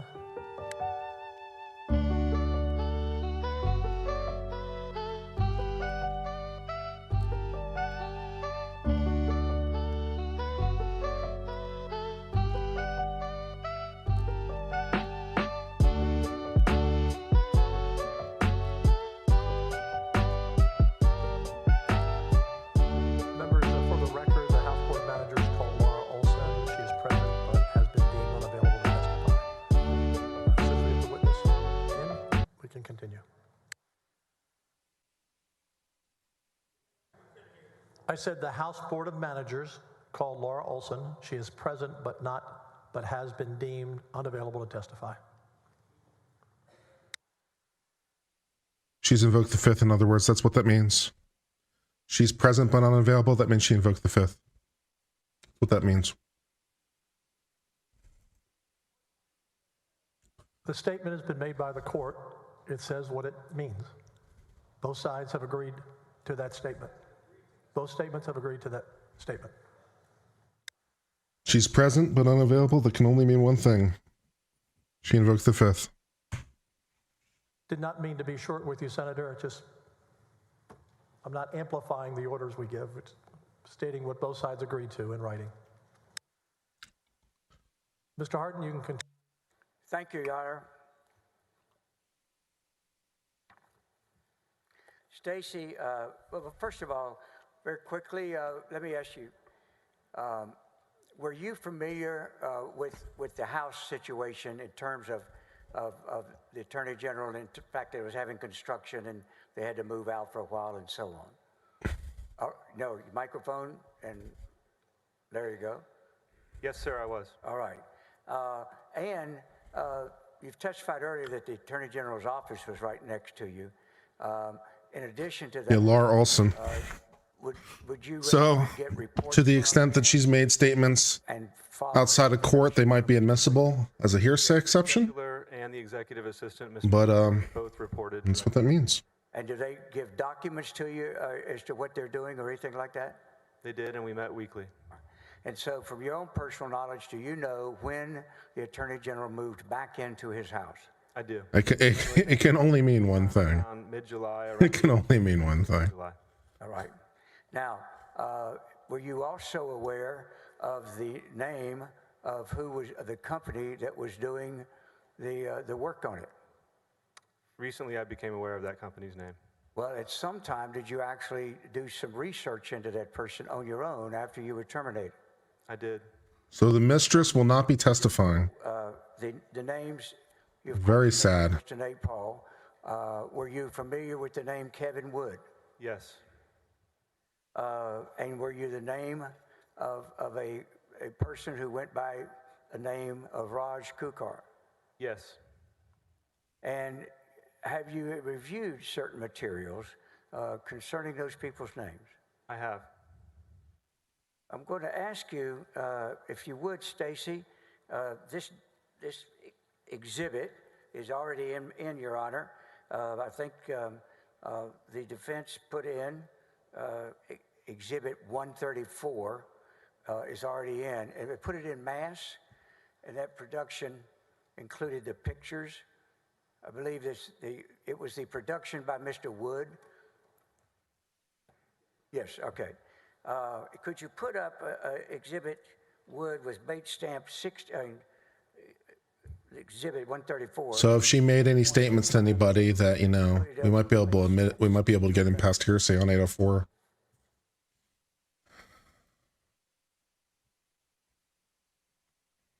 Now,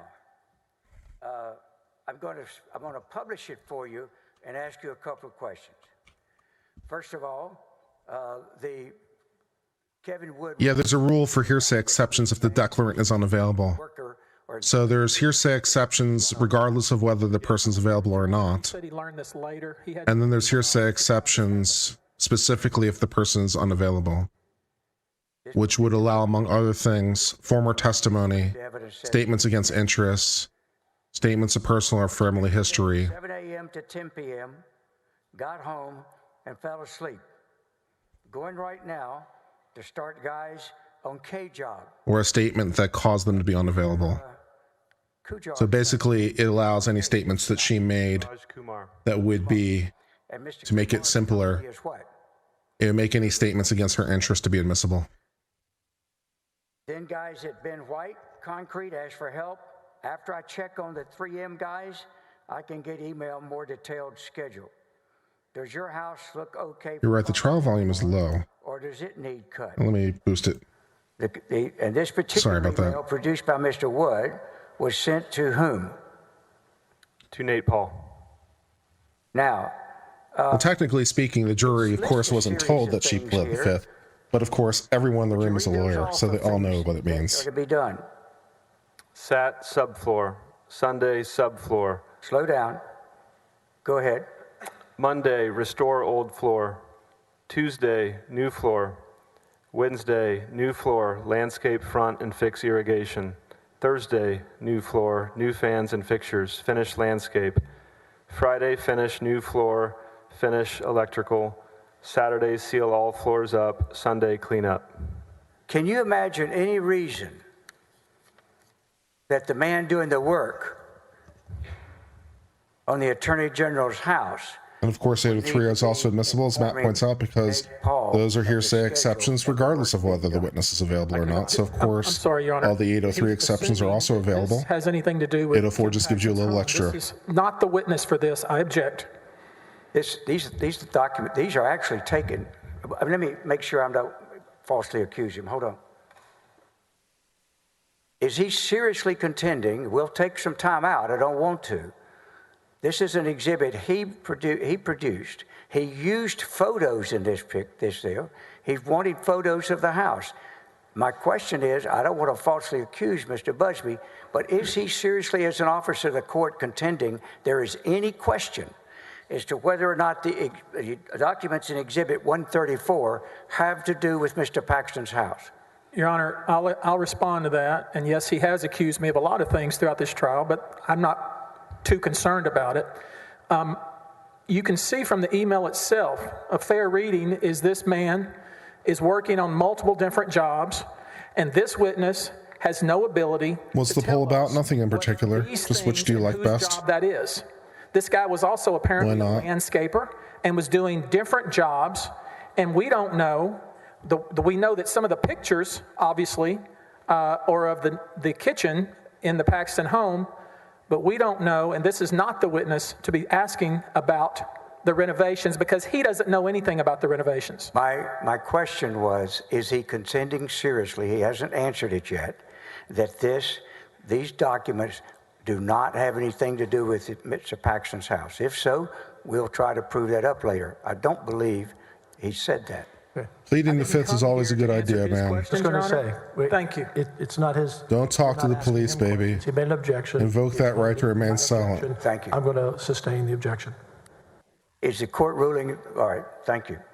If I can now, Stacy, would you put up? You're welcome, Dorothea. With debate stamp 6212. The last exhibit was 620.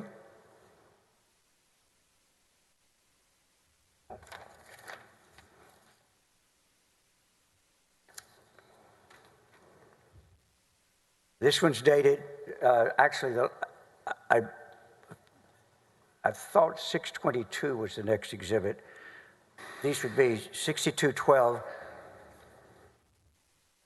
6215 is what I really mean to have up now, Stacy. I'm sorry.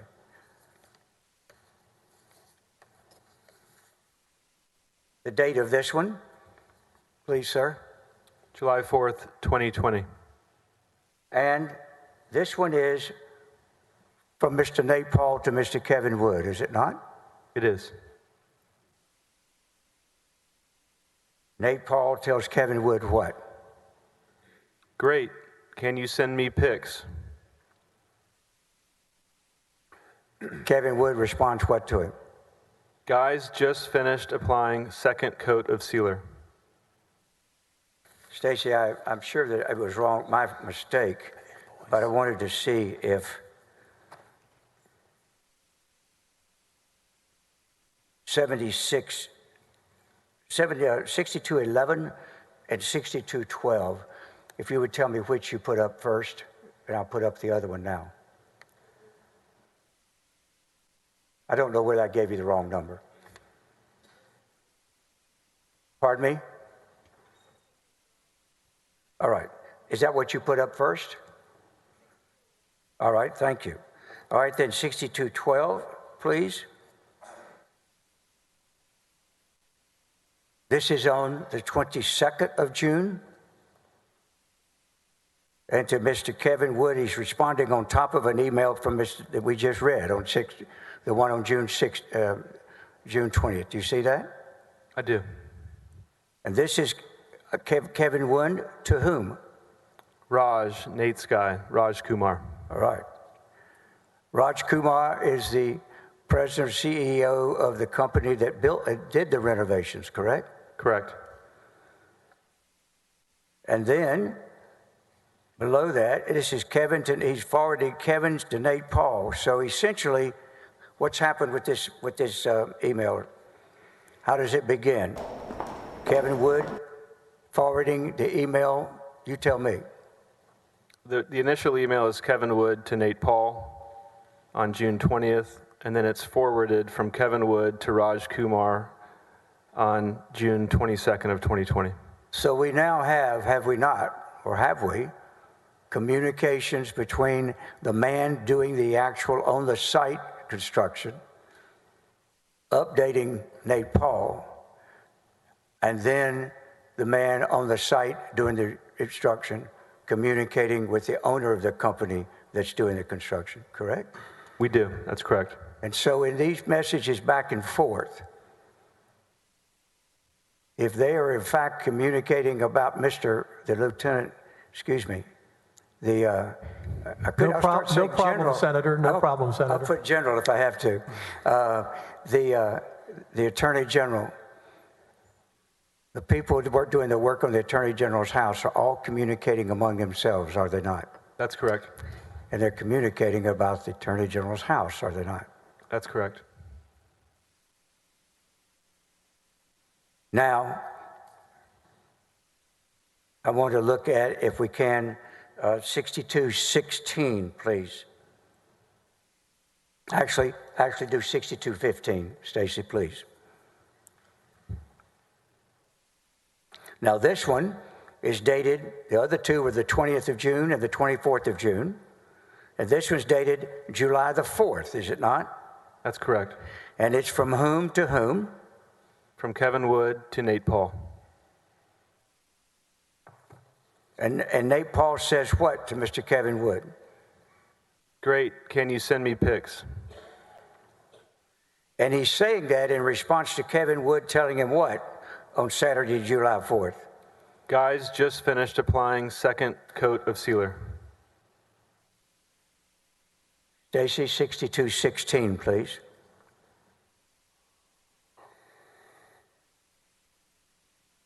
On July the 4th, in response to an email asking from Mr.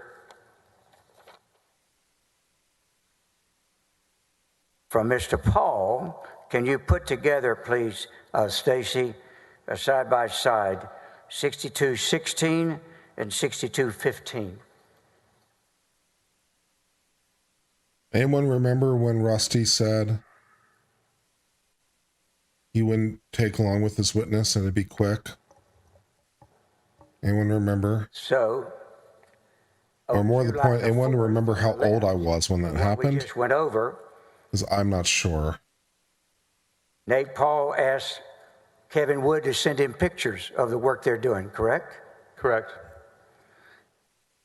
And then if you go over to the right, Kevin Wood does what on the same day, on July the 4th? He sends him the photos. He says, does he not? This time, Kevin Wood includes Nate Paul and Raj Kumar, on both of them, on multiple pictures of the house, correct? Correct. Do you have any idea why those three would be communicating like that if Nate Paul had nothing to do with the Attorney General's house? Objection, speculation. Sustained. Now, I found a video of her walking into the Capitol. after you were terminated, She has a questionable dress attire. y'all had a lawsuit starting November of 2020. The lady of the hour. Since we're learning nothing of value from this whatsoever, I will go ahead and mute this and switch sources so we can watch this in all of its limited glory. Hold on.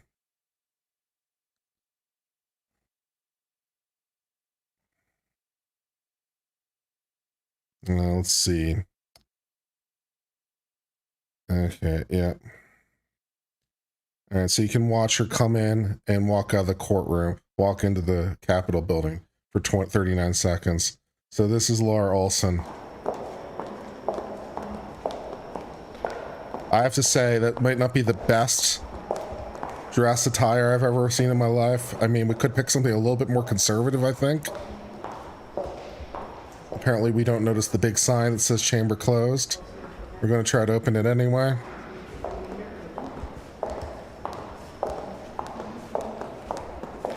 Oh, I'm sorry, you guys can't see that. I'm so sorry. I'll scroll back. I'm sorry, I forgot what it looked like on your end. Sorry, my bad. That's my fault.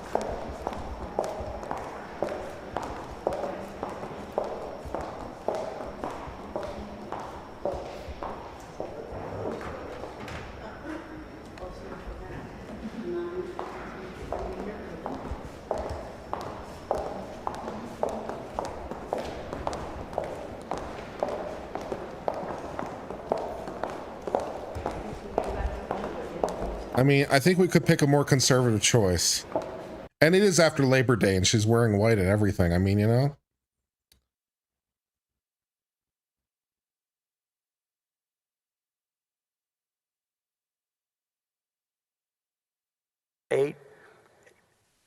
A3. Your Honor, first it has to be relevant. Let me just I thought you were finished. Go ahead, sir. Excuse me. Let me finish, please. Public records, and it has factual findings from a legally authorized investigation. And the relevance of it is, it deals with the extended cross that Mr. Busby went through about the house and whether or not it was legitimate and all of that. And that is addressed, not the house, but the investigation. And clearly, I respectfully suggest it's admissible as a certified public document. Mr. Excuse me. Do not answer. Mr. Hardin, forgive me. I did not understand what you said just now. Oh, okay. That would not be Give me the first. one more try. Oh, sure. And that won't be the first. This is a certified public document. It is admissible without a sponsoring witness. If it is relevant to the issue, the matter that we're seeking to introduce it in, then it comes in under 803C without a sponsoring witness because it is certified as a public document. Comes in under the public documents exception to the hearsay rule. And in this particular case, the reason it is relevant, I will refer the court, perhaps would help you if you look on page, if we use so that you can yourself look, you will look at page 84, base stamp Brickman down below, 84, Brickman 85 in particular. And it has to do with Mr. Nate Paul. Go ahead. Mr. Hardin, I don't see an 803C. What am I missing? Okay, I'm sorry. She's right. What Jenny, Mr. Vork is showing me is you don't have the Brickman bait stamp. That's how we got it. So we then went and got a certified copy. And so what you would be looking at is page 47 of the report. Okay, but I was asking the question of why it could come in 803C. I don't see an 803C. And more particularly, if I could. Excuse me, I don't see an 803C unless I'm missing it. I see 803 1 through 24. If we can, if you look at page 72, Your Honor. I'm asking the first question. I don't see an 803C. I may not be looking at the right Yeah, that's right. If you're looking at the rule. Yes, sir, I am. Okay. If you're looking at the rule, it's 8038C. I've got a lot of help, and obviously I need it. Yeah. Yeah. So we got 8038A2. Thank you, Dick. And 8038A3. If you look at those, I would make it very much. You see, you made me dangerous. You made me start looking at these numbers, and there's not an 80C3. There's 808. Yeah, it's 808C. Okay. Okay.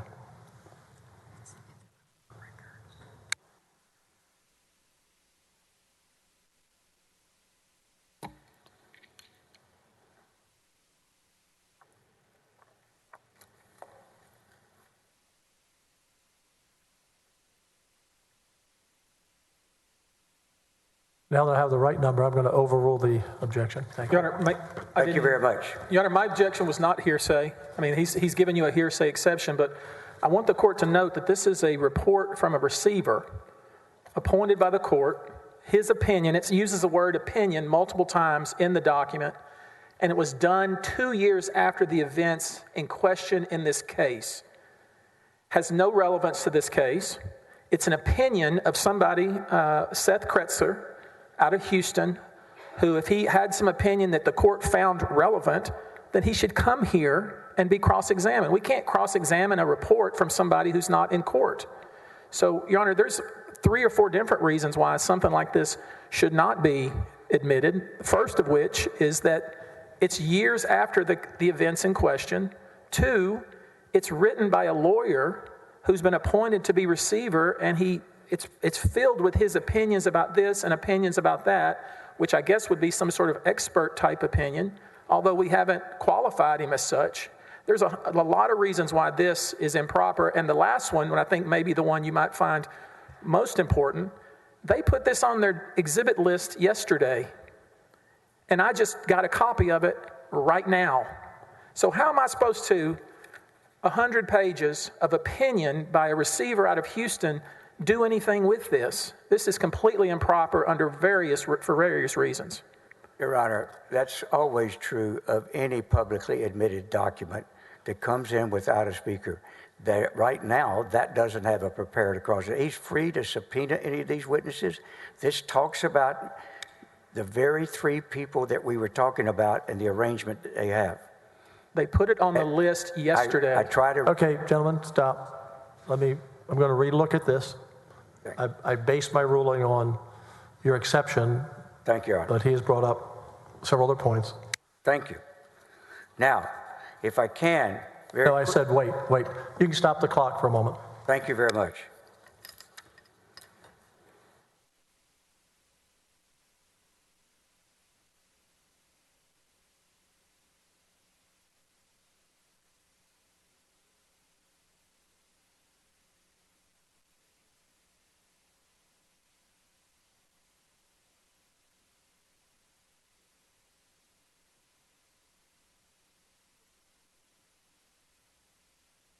Your Honor, just information, I was just informed, this exhibit, without being certified, was on our original witness list. Exhibit list. They have had this exhibit notice for about a month and a half.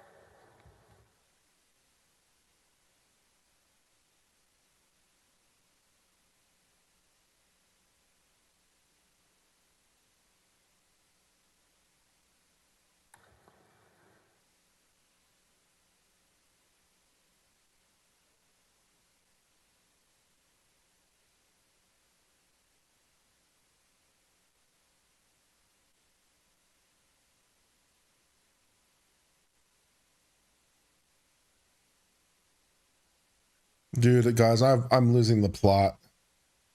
I don't know if it's just the accumulation of days. I don't know if it's the accumulation of days or it's the witness or the cadence. I don't know what it is, but I am losing the plot. I am having a tough time keeping up with what is happening.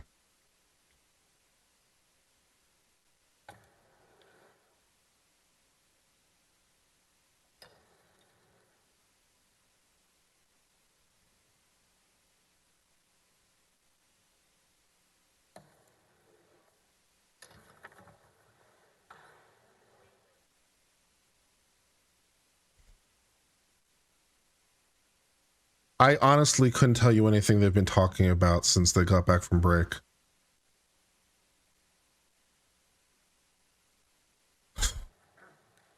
I have no idea what they've been talking about. I've zoned out completely.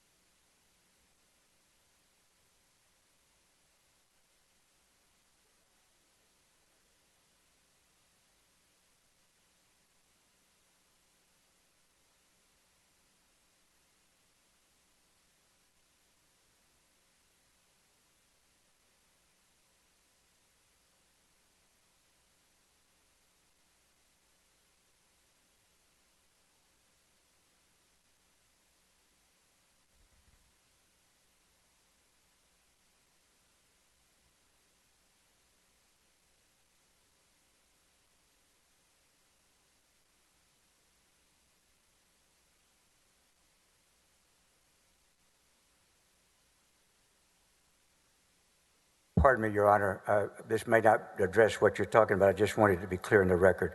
Our original notice to them of this exhibit was Exhibit 129 in the middle of August. Did you change the number on the exhibit? We not changed. You know, we did because the new one was certified. That one wasn't certified, but it was this document. We listed this exhibit. That's what they've had since mid-August, and all we did was introduce before you a certified copy of the exhibit that we had previously done. I can tender it to the court if the court wants to look at. Yeah, okay. No, that's fine. That's fine. Thank you. Wow.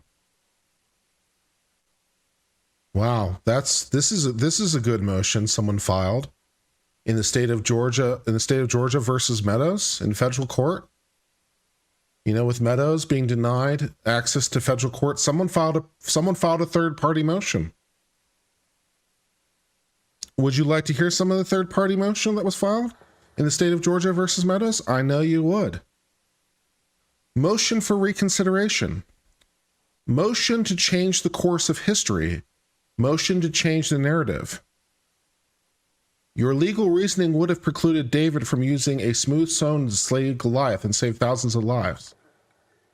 Please repent the people on the Constitution by not ruling preemptively. It appears. Make the parties respond to my original motion to intervene, my supplemental motion to intervene in this motion for reconsideration. Look around. We are past the precipice of hell.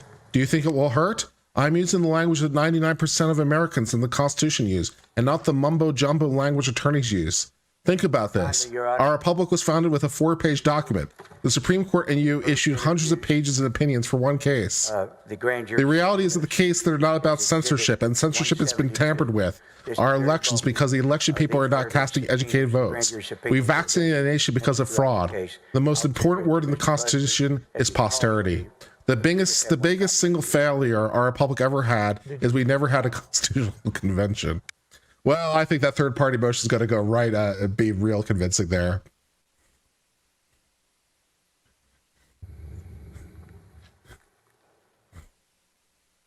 Your Honor, these are, just for the record, these have been offered ultimate exhibits, 172 through 185, then 187 through 209.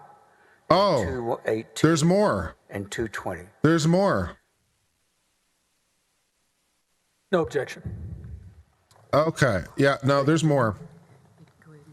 Let me admit these. May I have just a moment to see if that's it for us? Admit I believe we have a moral, ethical, legal... 174, 175, 176, Deus Nexioism. 179, Deus Nexioism. 181. I believe we have a moral, ethical, legal, Deus Nexium, and constitutional obligation to ensure that our posterity survives. 185. Our children are not procreating and have become machines. Their mental illnesses are epidemic and contagious, and many of them without names because they're proliferating at lightning speeds. Your myopic vision and Stockholm syndrome do not allow you to see the Supreme Court and the federal judiciary responsible for the censorship that's causing our genocide. 195, Your order denying me the right to intervene on behalf of humanity references federal rules of civil procedure. but does not reference the preamble or the Constitution. Hence, 190, and I'm not trying to be impertinent. 200, As a matter of fact, I'm trying to save your life. 202, Hence / conclusion. This type of legal reasoning is why judges and their families have security. By subjectively interpreting the Constitution, you're increasing the conscientiousness between the American people and sowing the seeds for a bloody civil war. 209, You must change the narrative if we have a chance to surviving. Am I right or wrong? The Roe versus Wade decision was a victory for the right to choose. The Supreme Court does not want to deal with abortion, so they gave it back to the states. For us to find out what sections the court considers double. Knowing that mathematically humanity will cease to exist, and that mathematically humanity has lost its ability and desire to procreate, you need to ask yourself a question. If humanity is to survive, who controls the zygote, embryo, and fetus? spend a lot of time This on is the that. type of Stop the uncensored clock. discussion we need to have. We need children. I'd like to once again remind you this is apparently a motion to intervene in Meadows, dealing with removal to federal law. Just a second. Yes. Apparently. If I could- Our survival requires that we have objective and knowledgeable discussions, and not one that are dictated by irrelevant crap that is produced for fame, money, sex, and power. Humanity is also make decisions based on fear. History has shown the Supreme Court and the federal judiciary are the most discriminatory, prejudicial, and arbitrary entities and individuals in the United States of America. Tough pill to swallow, but it's true. Your Honor, at this time, the House of Managers rest. Oh, they're rested? Oh, good. Their case is over. He just rested without a cross-exam. I can recall the witness, though. I'm fine with that. We'll recall this man. We will accept the rest. Yes. And that's how it works. He's certainly right. I mean, I want to concede he's absolutely right, and I apologize. I think he is entitled to his day in court. Thank you. So he has given you your cross-examination, if I'm understanding, Mr. Hardin? Certainly. Your Honor, we have some motion practice we'd like to take up with the court today. All right. Now, is he waving cross or? Yep, he's definitely waving cross. Call this witness in our case in chief. If there is a case in chief needed from us, I'd like to do some motion practice today.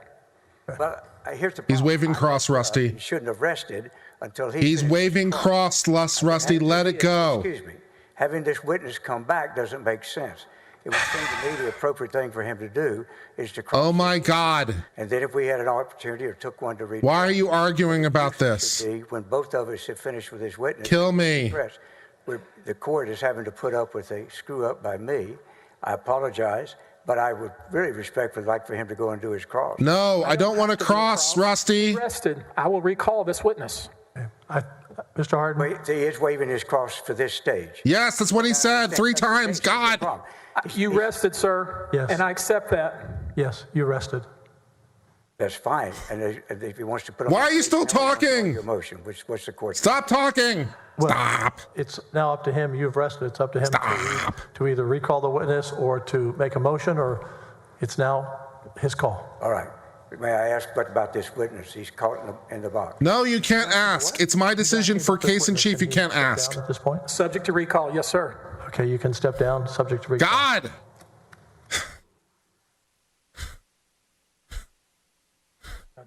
That was a wasted 2 minutes. Damn.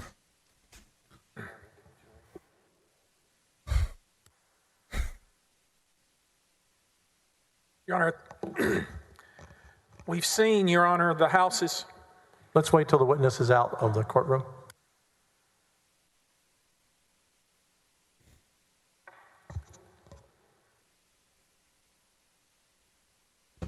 We'll recall him. Well, you should cross him now. You rested. Well, you should call him now. Well, Your Honor, we're all here. But you rested. Well, Your Honor, I just don't think it's fair. Can you tell us whether you'll call him in your case in chief? No. Absolutely not.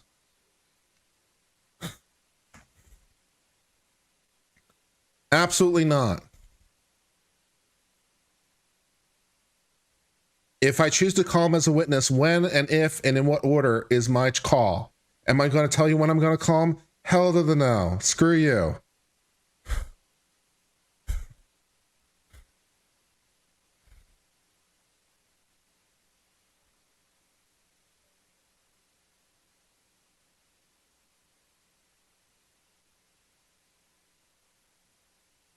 Watching older videos probably does help the algorithm. I wouldn't know for sure, but it can't hurt. Busby. Yes, Your So Honor. sure, watch some older videos. Stand from my colleagues, a motion for directed verdict must be filed and in writing. We have done that. We filed a motion for directed verdict on each of the articles, and I think we've also grouped some of the articles. I think those are dispositive. I would ask that the court consider those.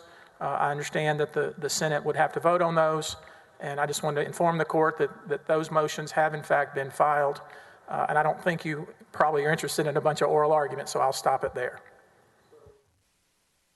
So pursuant to the rules adopted 25-3 by the senators, a motion for a directed verdict as a dispositive motion must be submitted to the members of the court for a vote, as you stated. A motion for a directed verdict is a challenge to the sufficiency of the evidence. Therefore, these motions will go to the senators under the rules. It takes a majority of members present, that is 16 voting members who are eligible to serve as jurors, to grant a motion. If a motion fails to get a majority vote, the motion will be denied. And I'll sit down and hear. Do we have the motions? They need to be presented to the court. Excuse me, Your Honor, it has to be submitted in writing, does it not? Pardon? It was has- submitted. Oh my God, he told you he submitted in writing. Weren't you listening? Your Honor, we have a cross motion that we will be filing, that is being filed as we speak. We'd like to take that up at the bench if we could. So when would you like to take that up? Now would be fine if we could take it up, please. So what is your cross motion? We need to get the court a paper copy, but Yes. but we have in fact filed it electronically with the court. I need a paper copy, as we did earlier with the other motion that was filed. Very well. We'll get on that right now. Sounds like you have multiple ones. Thank you. Yeah, it sounds like he's got about 16 of them, if I understood him correctly.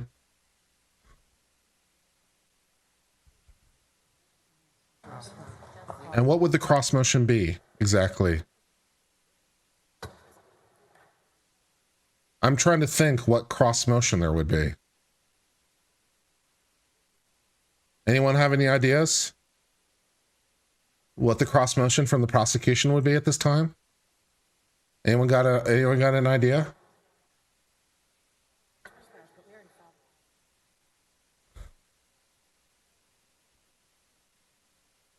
Well, you got 16 motions to dismiss. That's easy enough. They said they filed one with respect to each count. So you got 16 motions to dismiss or directed verdict. Same difference. And then the prosecution wants to file some sort of motion, which I don't know.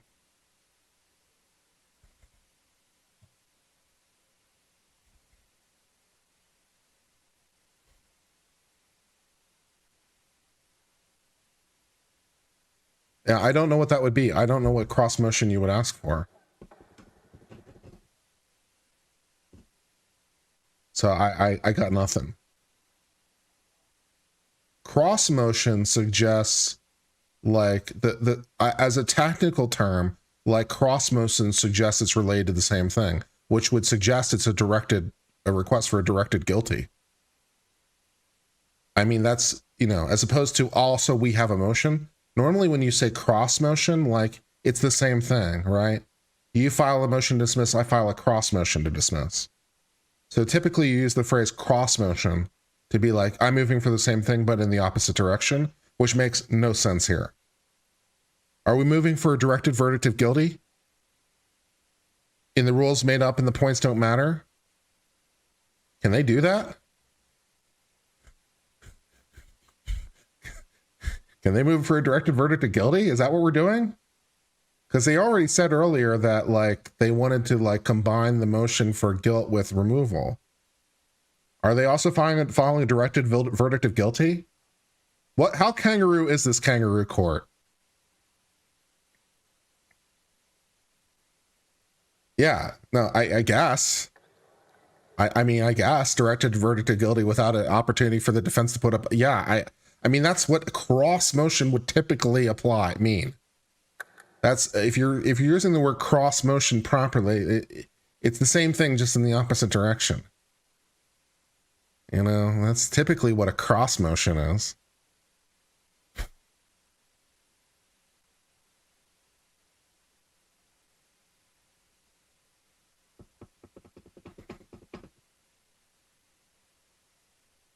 So I don't know.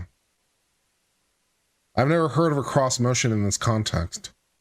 I've never heard of the defense standing up and saying, we move for a directed verdict. And the prosecution say, we have a motion too. Never heard of it. Never heard of it. So I don't know what the hell they're talking about.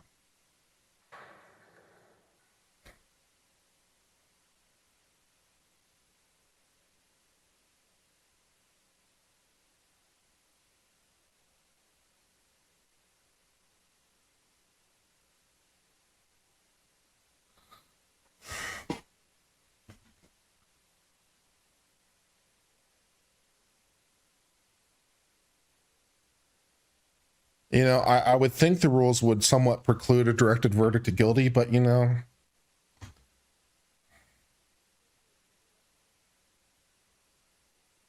yeah, they only need a majority to dismiss. 2/3 to convict, so they only need a majority. I mean, you would move to dismiss in any case. Of course you would. It's a standard motion. Of course, here your odds of getting it granted are better. You only need, 16 votes.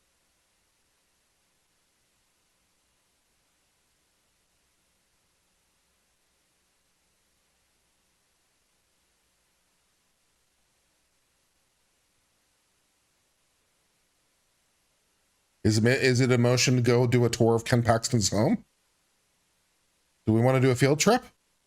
Is it a motion to set aside money for a bus? Maybe it's a motion to grant immunity, although that would be odd because unless they're contemplating a rebuttal case. Maybe it's a motion to grant Olson immunity. I don't know if that's possible, but maybe that's what it is. Maybe that would make sense. So you could compel her to testify on a rebuttal case, or you could get permission maybe to reopen in lieu of the motion.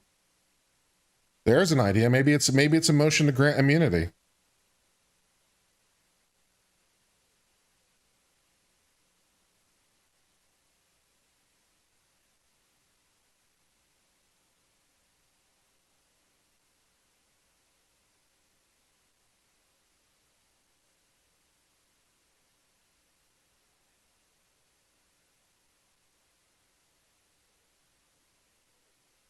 Can they grant immunity?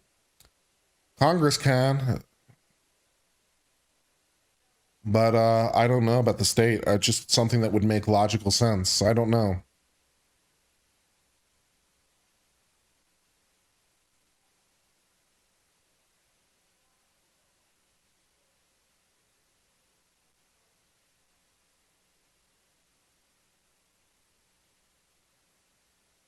I'm just guessing. I mean, I'm guessing, obviously. I'm just trying to think anything that makes sense.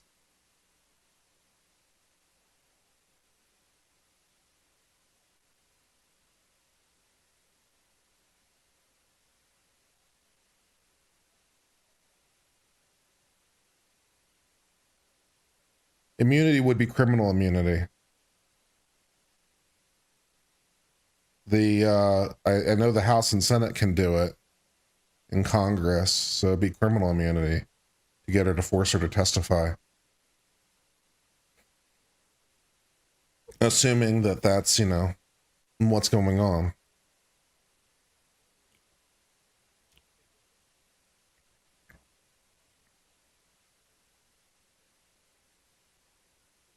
We need the DA's approval? I don't know how it would work in Texas. I'm not even I don't know how that would work. I'm not sure whose signature you would need on that, even theoretically.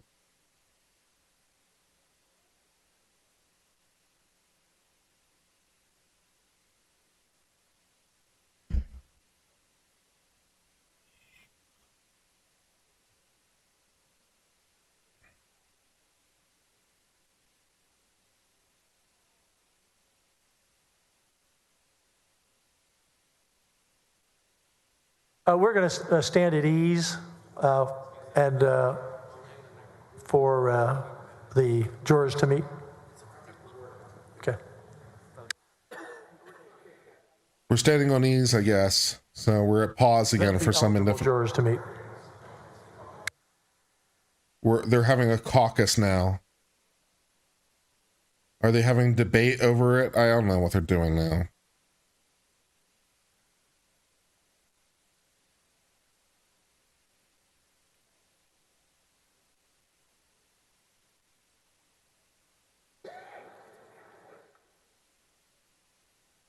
The only other thing that would make sense is some sort of last minute motion in limine. But like, you would think that would have been done long ago. Like, why would you have a motion in limine, which is a motion to limit, to prevent them from bringing a witness or prevent them from asking certain questions? That's a motion in limine. But you would think that it would have been done long ago. It doesn't make sense to really file it now.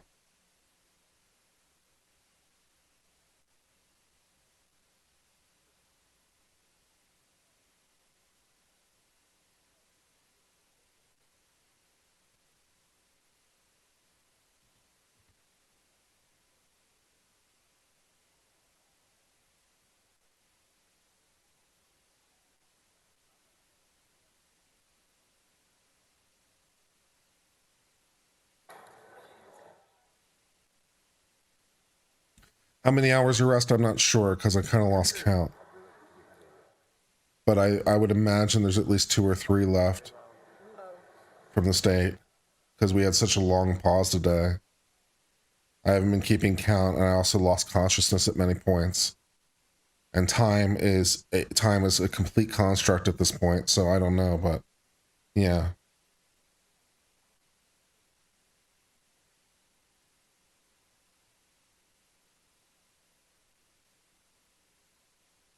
I will be here tomorrow, although I have to leave early tomorrow. I have to leave about 6 or 6:15. So we'll have to leave a little bit early tomorrow. So that could be potentially annoying. And I am planning on being here on Friday.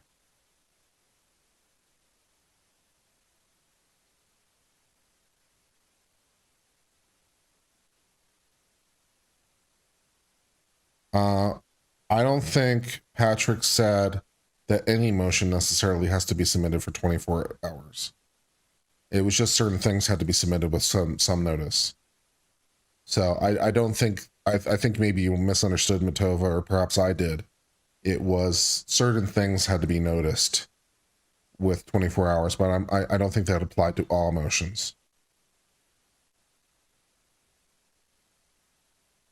I'm thinking the evidence supports guilt for some of the charges right now. We've sort of discussed that in some depth.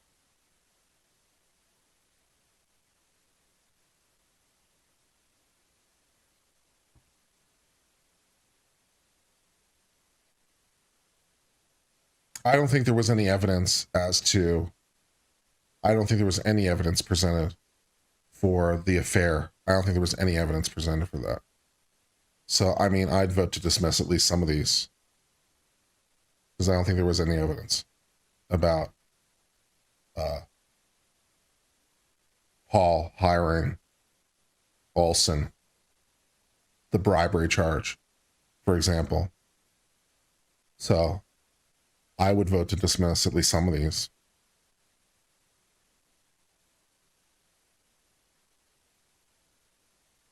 Maybe prevent them from calling Paxton. That doesn't seem possible.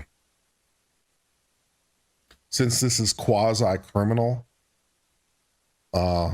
Paxton seems like he has a fundamental right to testify if he wants to. The fact you don't have time for cross is distinctly not the court's problem.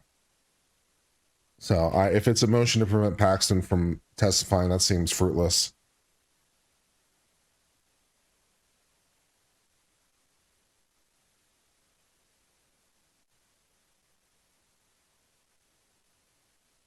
Yeah, there's not really any real evidence of the affair either. That's fair too. I'm not sure. Well, no, that's not true. That's not true. There is evidence of the affair. We got it from at least Mateer and possibly some other witnesses who testified that Ken Paxton, in his presence, along with his wife at the Attorney General's office, confessed to the affair. So we do have proof of the affair. That we do have, but not of the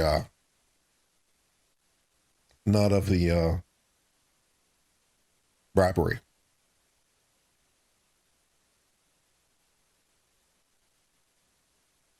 Motion to reset the clock.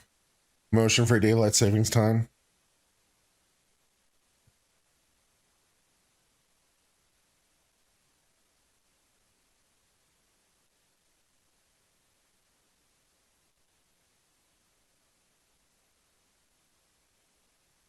So I guess they're having some sort of debate in private now. Somewhere. I'm not sure where they're having this debate. Because they're obviously not having it on the floor of the Senate. So I don't know if they're all crammed into a cloakroom or what the deal is right now.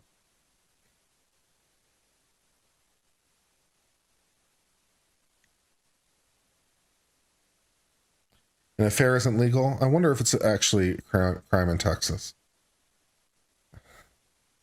I wonder if adultery is still a criminal offense in Texas.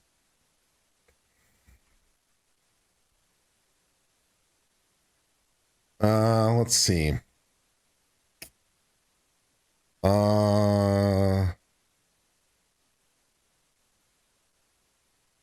Apparently no.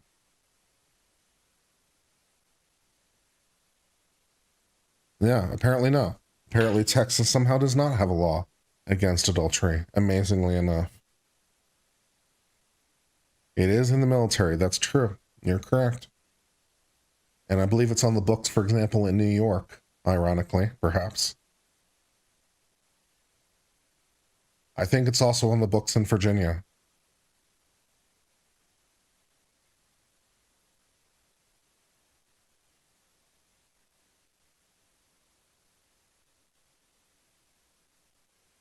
According to Google, adultery is not illegal.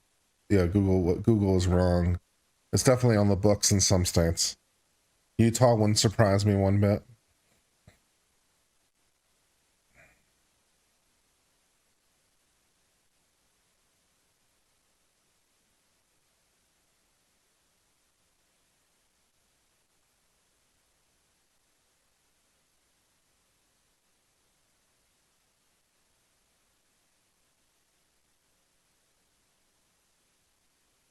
I don't know for sure who becomes AG if he's convicted. I think the governor makes an appointment, but I couldn't swear to it.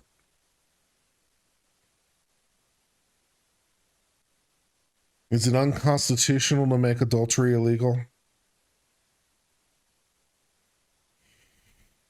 I don't know. That's a good question.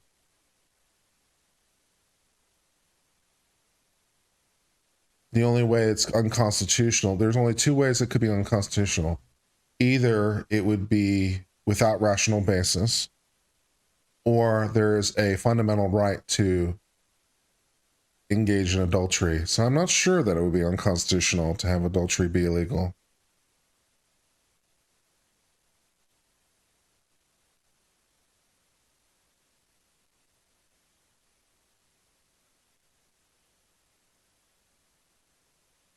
Yeah, Virginia, New York, yeah. Utah, yeah.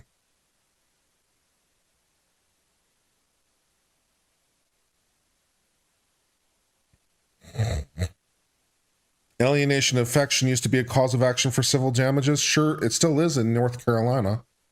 I don't know if they're the only state floating around still, but alienation of affection is still a good cause of action in North Carolina. It always is amazing because every time it comes up, everyone's surprised Pikachu's when it's a thing. But it's definitely a thing in North Carolina.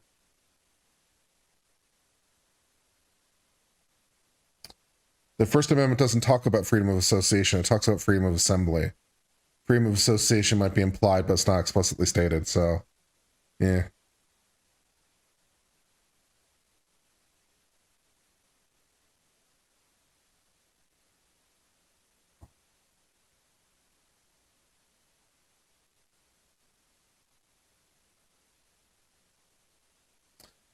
You know that historically, like, here's, as long as we're talking about adultery, and I don't know why we're doing this, but okay. As long as we're talking about adultery from a legal standpoint, in common law, adultery could only be committed by a woman. And there's actually a very interesting reason why that's true. And it makes sense if you think about it. that adultery could only be committed by a woman. And the reason is because that the child that would be born might not be of the father's bloodline. And another way of saying that is that the father's bloodline is adulterated. The father's bloodline is adulterated because it's polluted by things that are not his blood, and thus adultery.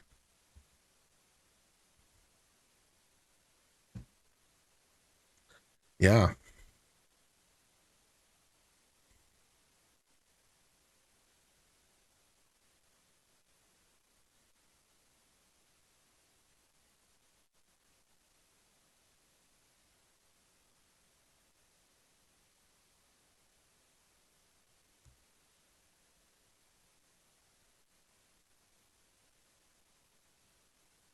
You don't get it? You don't get it? Adulterate? Like adulterate is to pollute. Like you adulterate a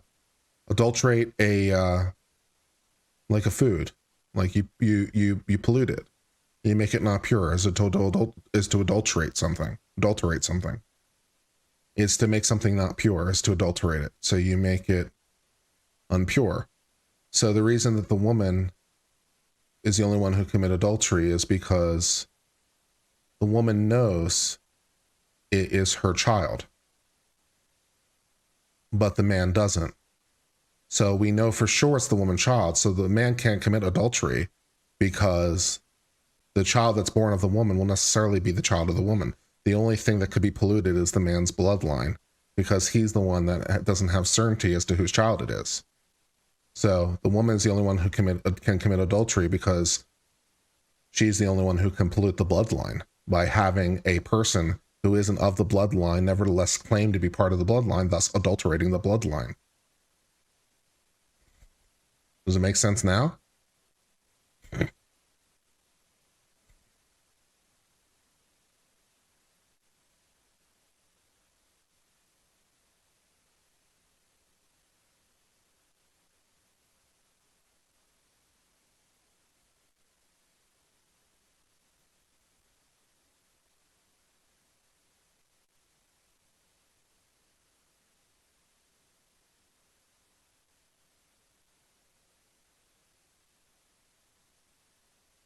Yeah, make it impure by adding extraneous, improper, inferior ingredients. Yeah, exactly. So someone is claiming to be part of the male bloodline when they're not, thus adulterating the bloodline.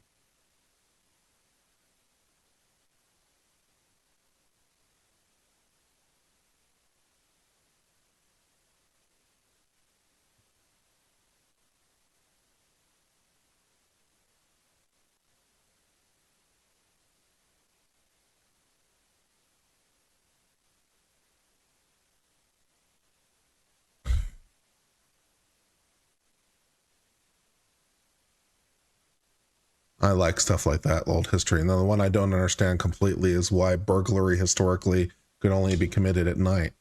That one I don't know the reason for historically. So there's a gap in my legal knowledge. Why at common law burglary could only be committed at night, I'm not 100% sure. I guess because no one would ever be at home during the day. I don't know.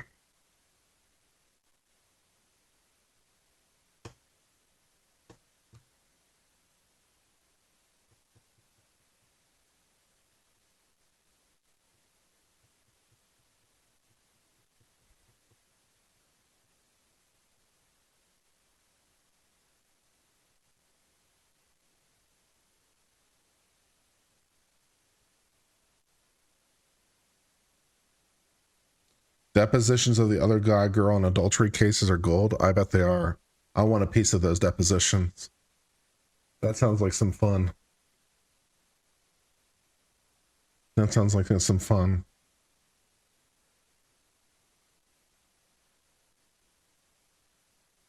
Burglary doesn't have to be at night. You contradicting me? You contradicting me? Am I being challenged? At common law, burglary can only be committed at night. It wasn't burglary if it's committed during the day. Am I being challenged right now? Is Uncivil going to have to smack a chatter?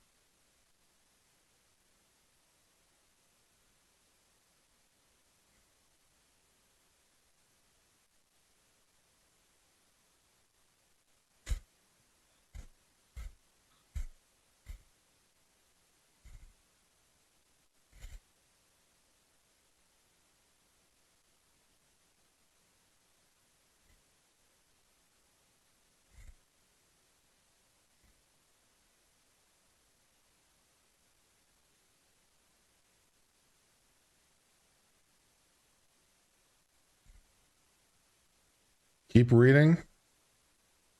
Burglary does not have to be at night, but historically the night aggravated the offense, since the nighttime was when the man was at rest. Burglary could only be committed at night. And common law. If it happened during the day, it was not burglary. At common law, it had to be done at night. So it's not merely it aggravates the offense. It literally was not, it wasn't burglary at common law.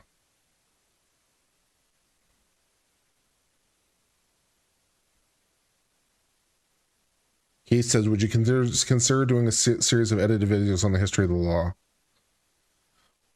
That's a tough one. We did do one where we did the very first, we did do one where we did historically the very first assault case ever.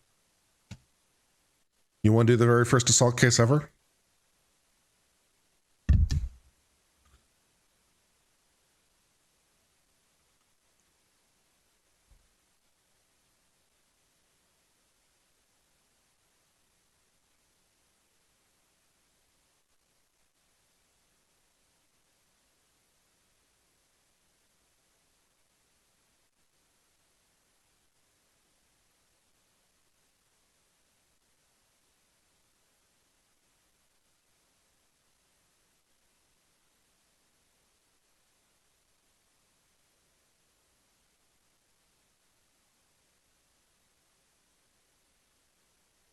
There's not much of it left, but there's a little bit of it left.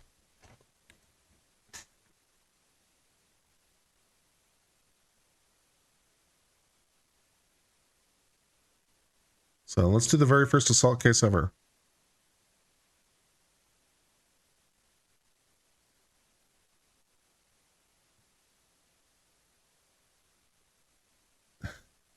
They changed the title of this case in Lexis. I object.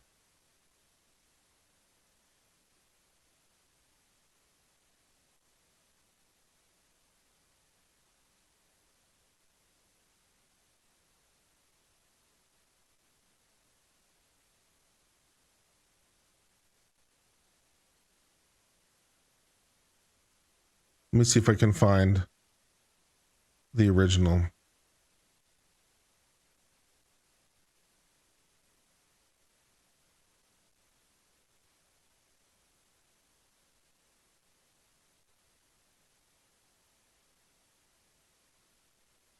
And we'll just have to go with LexisNexis's translation.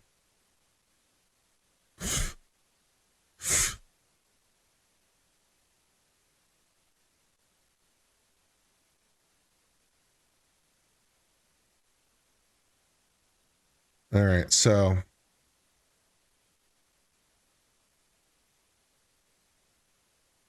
they're dumbing it down for me.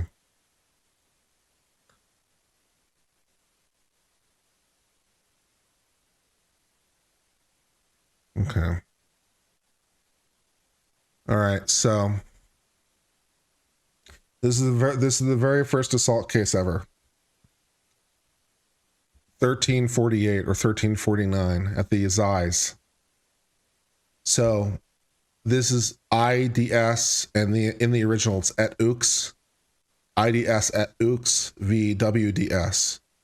So et ux means and wife. So IDS versus WDS at the Assize. So this is a period of history when judges are riding circuit. And so the Assize just happened to be where the judge happened to be that day.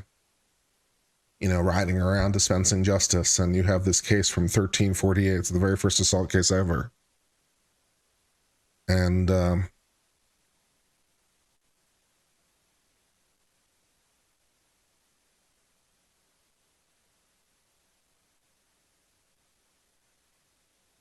we change the margins a little.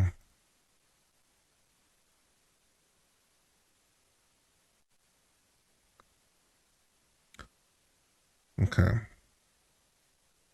Get the whole thing on the opinion. All right. So the case says, and it was found by verdict of the inquest that said W came at night to the house of said I. So W comes to the house of I and would have brought some wine, but the doors of the tavern were closed. Bought some wine, but the doors were closed. So I runs the tavern. He lives in the tavern, as you might expect. W comes to the house, the tavern, to buy wine, but the tavern is closed for the day. W strikes at the door with a hatchet, which he had in hand, and the woman plaintiff put her head out a window and ordered him to stop, and he perceived her and struck with the hatchet, but did not touch the woman. Did not touch the woman. So he's striking at the door of the inn with his hatchet. The woman, puts her head out the window to say, please stop. And he tries to swipe at her, but he misses and doesn't strike her. Whereupon the inquest said it seemed to him there was no trespass since there was no harm done. Right? He didn't touch her. So it's not battery because he didn't touch her. So Thorpe, Chief Justice, writes, there is harm and a trespass for which they shall recover damages, since he made an assault upon the woman, and is found although he did no other harm. Whereupon taxes damages and damages at half a mark. And that's the very first assault case ever. The very first time in recorded history that anyone recognized the cause of assault. And that's that piece of legal history, which I think is pretty cool.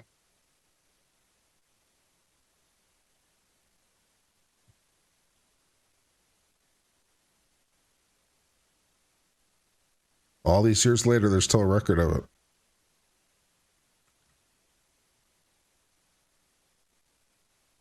The court of the Assize were courts in England and Wales. So they were traveling courts. So they were riding circuit, in other words. The judge would ride around from town to town and hear the disputes of anyone who happened to be in town. And so he was just traveling around someday in England and Wales doing his judge thing. And this was the case that was brought to him, and he made a decision. And it was the very first case for assault ever. So that's pretty cool.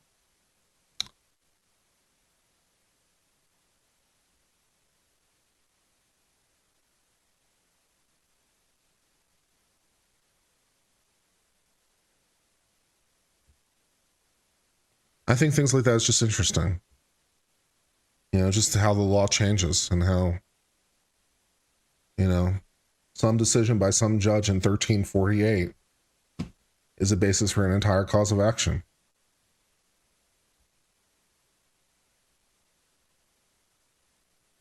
I just think that's really, really cool that there's actually a history where you can trace the very first assault case that ever occurred.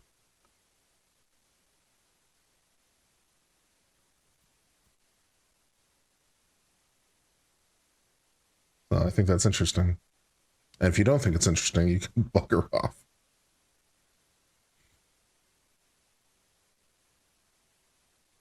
Yeah.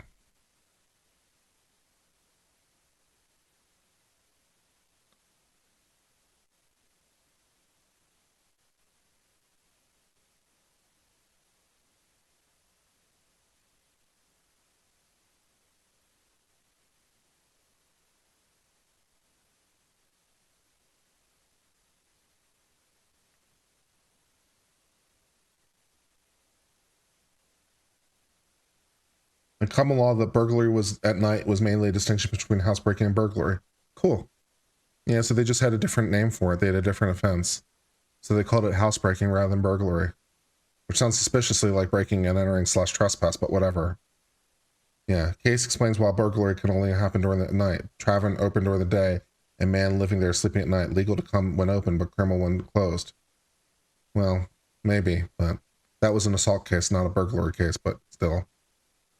Do we think he's guilty? Based on the evidence that's available, we think several of the charges are viable. And some of the charges are not. The state has rested. And then we had a 2-minute discussion about it, at least, and we all lost a piece of our lives.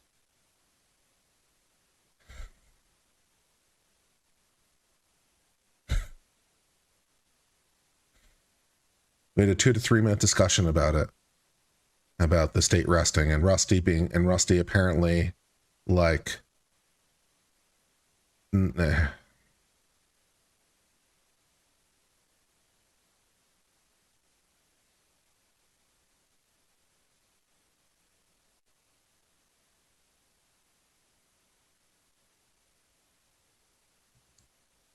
then like murder, at least like and then like common law is interesting because like even things like murder are still common law in Maryland.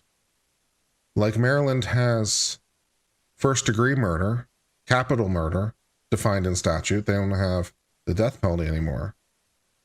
But like regular murder is still common law. They never bothered to write a statute about it, which is just like fascinating. It's just like, you know, that's just kind of interesting, right? It's like, it's not on the books. Or it's always been on the books, one of the two.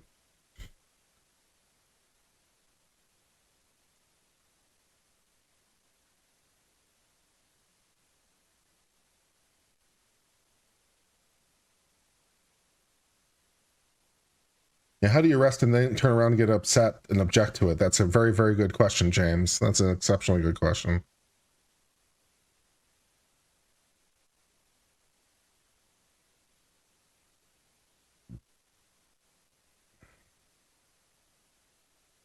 Court is not over for today. They are, I don't know, caucusing in a backroom motion somewhere about, they're debating, I guess, on motions to dismiss. So they're caucusing somewhere in a back room.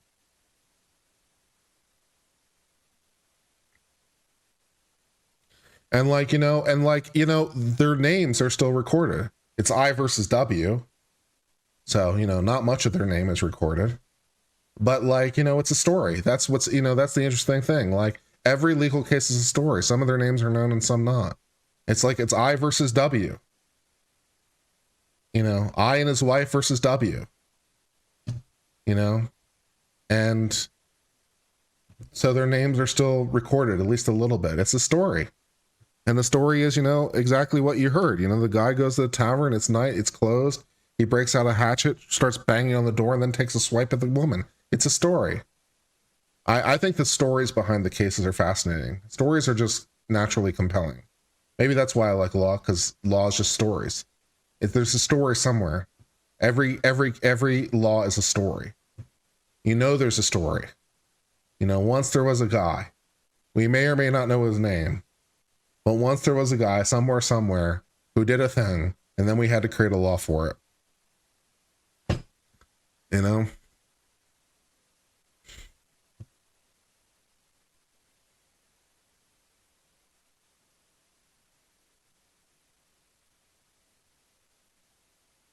So like when people are asking like, why can't we make the law simpler? It's because stories, man.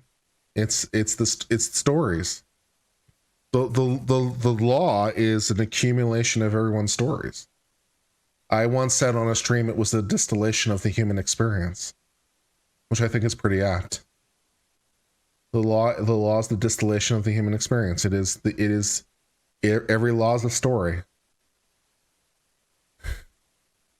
And you know, and it's like, you know, it's like the one at TNG, you know, when they're fighting on the planet with the aliens who only speak in metaphors. You know, it's like that, you know, just by saying, you know, Shaka when the walls fell.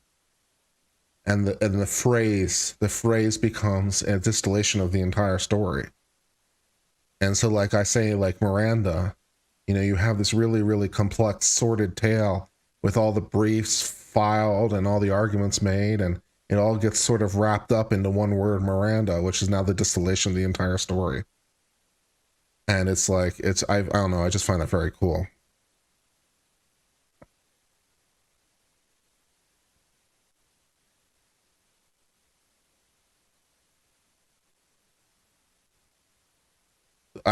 One of the things I have on my shop is that laws are the original memes. I have a coffee mug on my store. If you want to buy my swag from my merch, I have a coffee mug that says laws are the original memes. And I'm like, that's basically what it is. Laws are memes. You know, it's the sometimes the meaning or the origin behind it has been lost, and all that's left is sort of the meme that guides your life. Laws are the original memes. They percolate, and they survive, and they distort, and they modify, and they get translated, and they get and they get changed, and, you know, from person to person, and it's very cool. How something under common law was never originally codified? Yeah, at this point in history, that was less a problem. The short answers is that judges were just making shit up. That's the common law. Judges were just out and out flat making shit up. This was less a problem at this period in history. The judges were just going around and doing shit. They just invented laws out of nowhere. They just created them from nothing. And then it was a law. That's the common law, kind of, sort of. They just created them, and to some degree, that's still happening. Like, that's like, yeah, judges sometimes like have to just make shit up. It happens less probably now, but, you know, every once in a while, a judge has to make a decision for something that's never quite happened before. A judge just has to make up an answer, and that's the answer, because they just made it up just now. It happened right before your eyes, like magic, right? And that's it.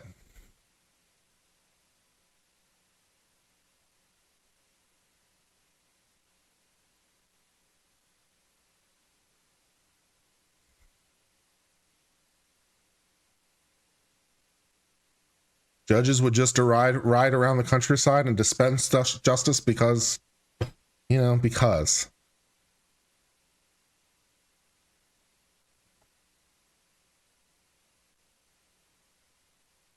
I find it kind of romantic, though. I have a lot of affection for it. I have a lot of love of it. You know, I just find it fascinating. I think it's very cool.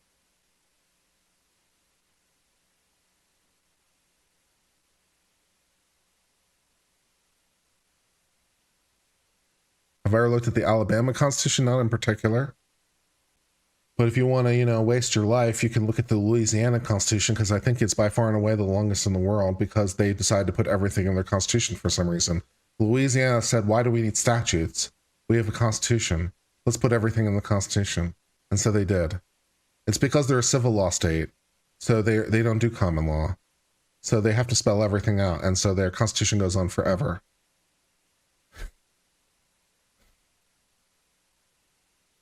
What's my favorite decision of all time? My favorite decision is, other than the one we talked about from Kent, Whitney versus California.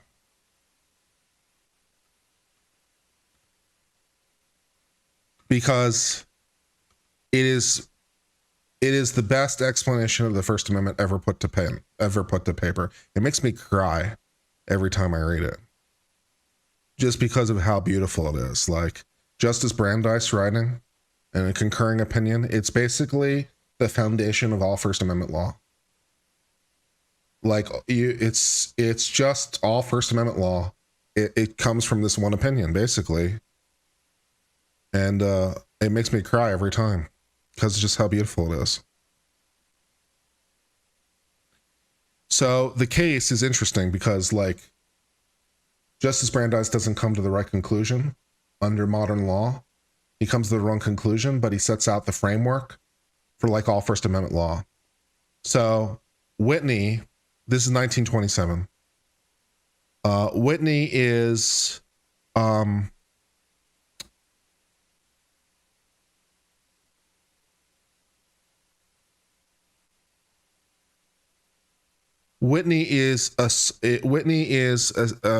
advocating for people to I believe it's stay out of World War I, but I forget exactly what it is that he's doing.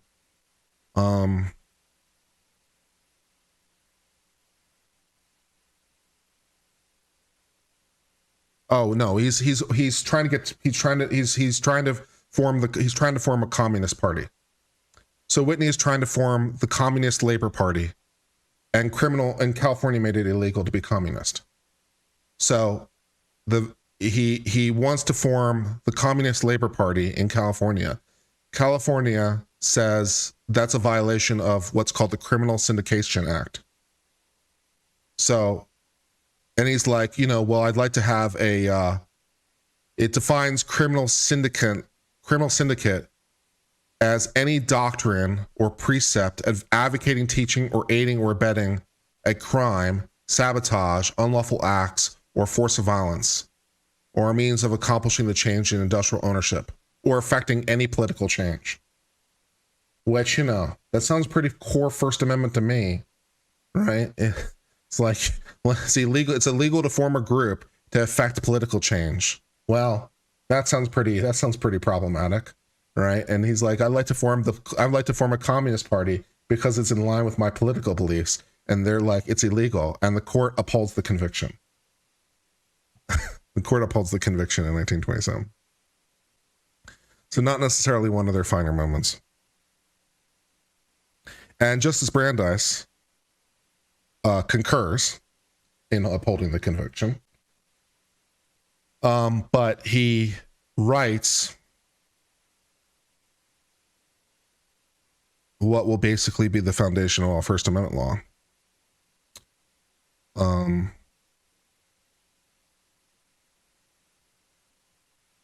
Let me get to the right part of the opinion.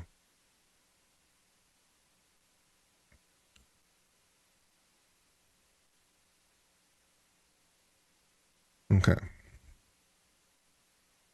So Brandeis writes the following and concurring. He's upholding the conviction for being a communist, but he writes, it's Miss Whitney, not Mr. Whitney, I'm sorry. Miss Whitney was convicted of the felony of assisting in organizing in the year 1919 the Communist Labor Party of California, of being a member of it and assembling with it. So that's the crime. She organized, became a member of, and assembled with the Communist Party of California. That's the crime. And he even writes, the mere act of assisting in forming the society for teaching this, of becoming a member of it, or assembling with others for that purpose, is the quality of the crime.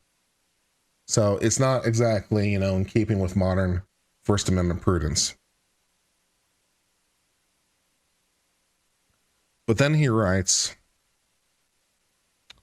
the following.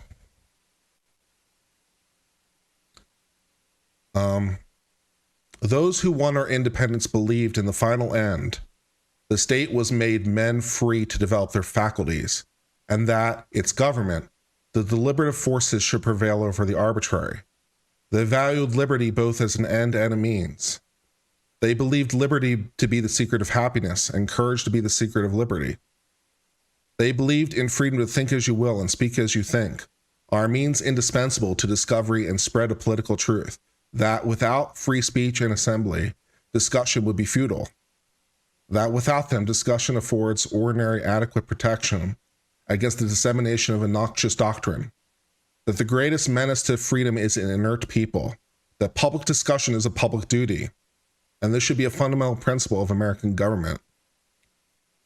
They recognized the risk to which all human institutions are subject, but they knew that order cannot be secured merely through fear of punishment for infraction.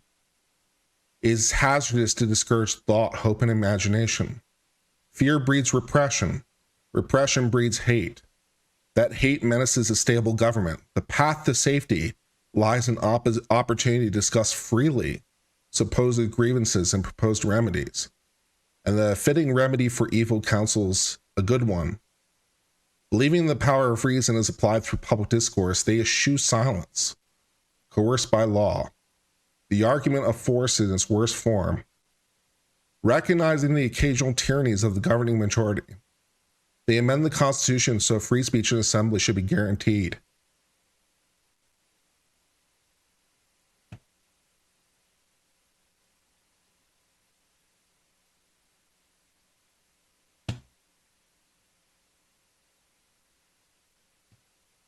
I can't even read it all. It makes me cry. It's just so beautiful.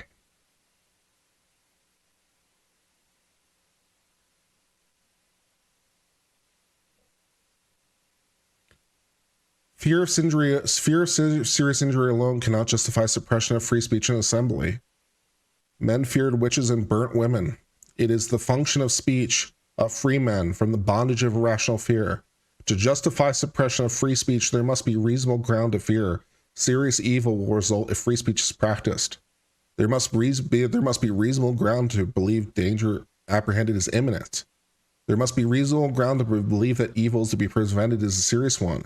Every denunciation of evil law tends in some measure to increase the probability there will be a violation of it.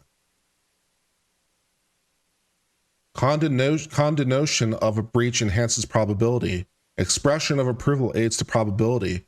Prognation of a criminal state of mind by teaching syndication increases it. Advocation of law breaking heightens its still future. But even advocacy of violation, however reprehensible morally, is not justification for denying free speech when advocacy fails short of incitement. And there's nothing to indicate that advocacy would be immediately acted on. The wide difference between advocacy and incitement, between preparation and attempt, between assembling and conspiring must be borne of mind. In order to support a finding of clear and present danger, it must be shown that imminent serious violence was to be expected or was advocated, or its past conduct furnished reason to believe that such advocacy was then contemplated.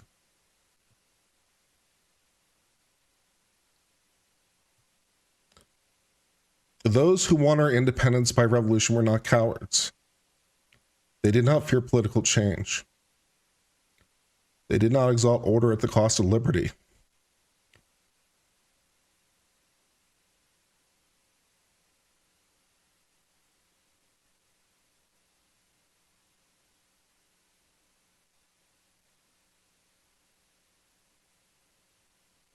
To courageous, self-reliant men with confidence and power, a free and fearless reasoning applied through process of popular government.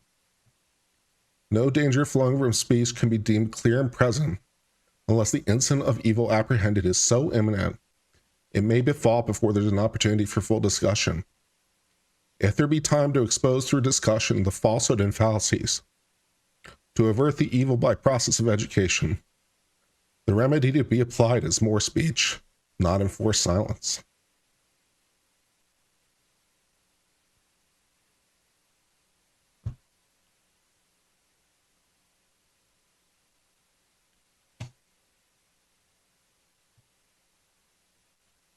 And that's basically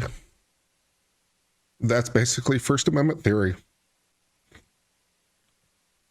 That's basically First Amendment theory.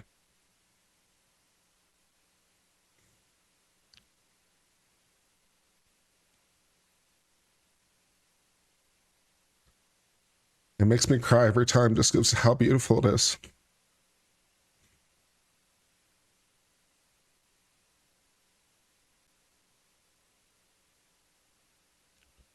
Moreover, even imminent danger cannot justify resort to prohibition on the functions essential to effective democracy, unless the evil apprehended is relatively serious. Prohibition of free speech and assembly is a measure so stringent It would be inappropriate as a means to avert a relatively trivial harm to society. A police measure may be unconstitutional merely because it's the remedy, although effective as a means of protection, is unduly harsh and effective.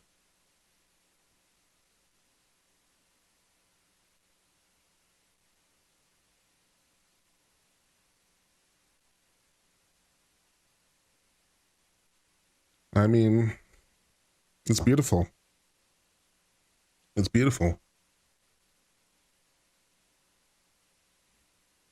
I'm sorry for crying. I know Nick Rekieta says men should never cry, but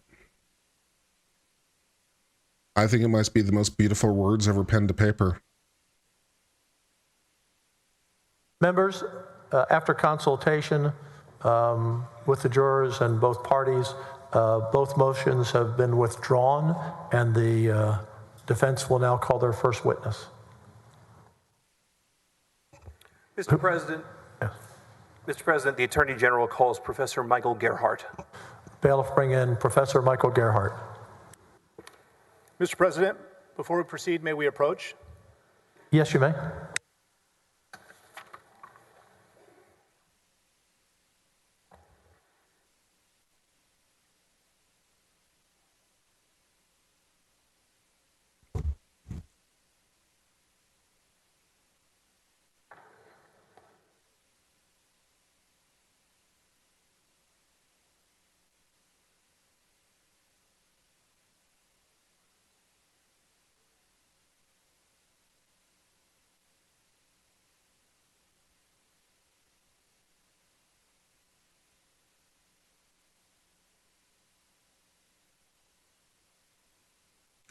And I mean, like, that's like,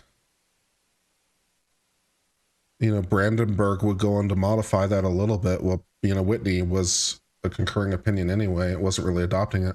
So like the idea would probably get adopted in Brandenburg, dealing with incitement, but like it's the same core principle. If there be time, if there be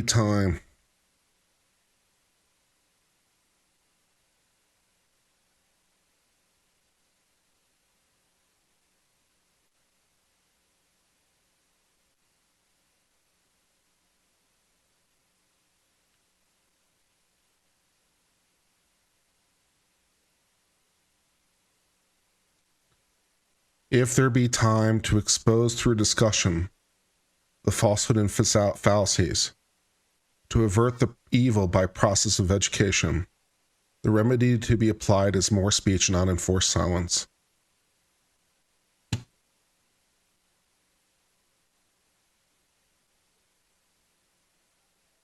Yeah.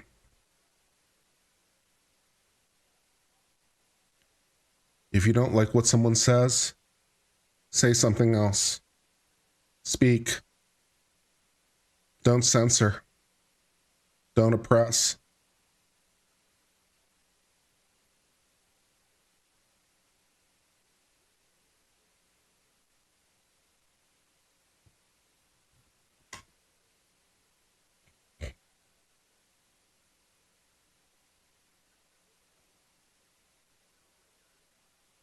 Was Miss Whitney wrong for wanting to form a communist party in California in 1927?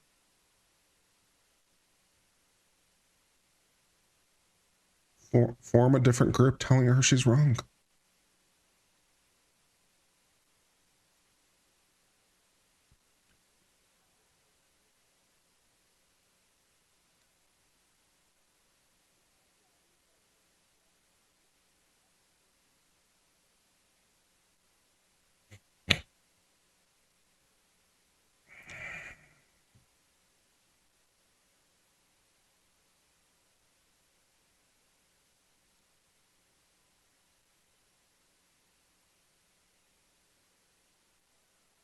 Thank you for being with me as I try to get through it. It makes me cry every time I read it.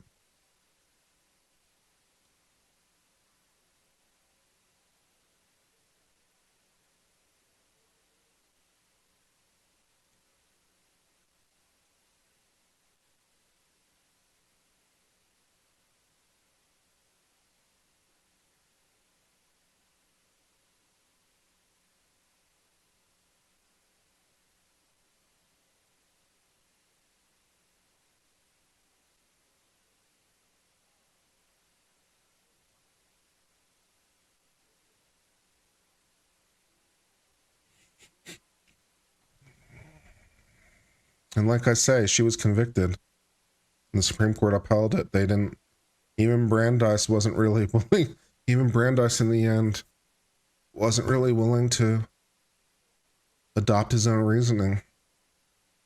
But it didn't matter because he laid out the groundwork, you know.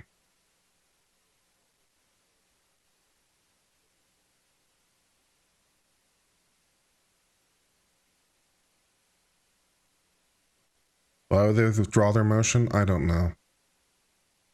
I don't know. I also don't know what the state's leave motion even was. I don't know why they withdraw. I honestly don't know. I don't know what they discussed or what's going on, so I don't know. I don't know any more than you do. I don't know what's going on.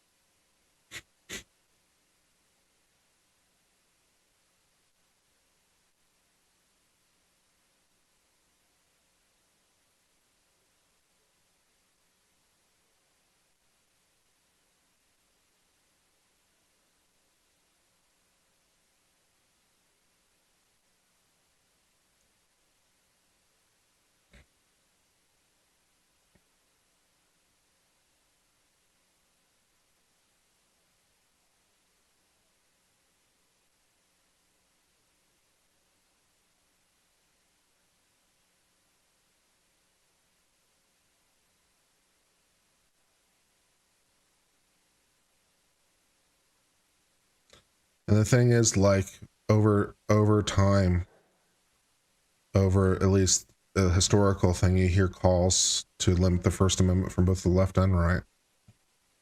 You know, just depends whose ox is being gored that day, to be a little bit honest.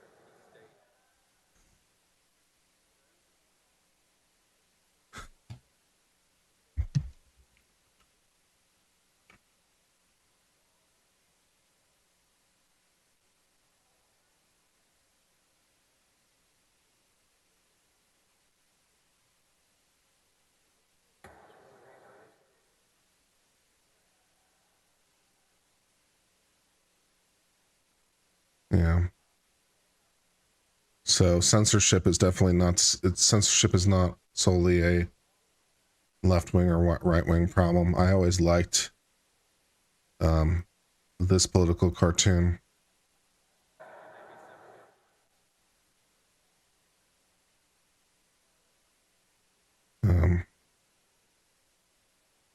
Sort of shows the problem.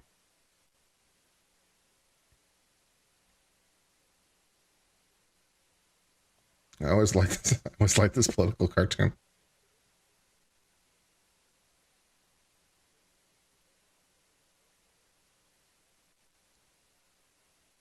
Can you just move it so it doesn't cover them? Yeah.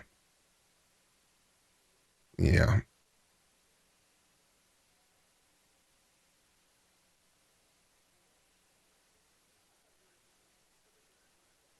And one thing you can, one thing you can say about Roberts, and there are many criticisms you can make of Roberts, but Roberts has been very good to the First Amendment.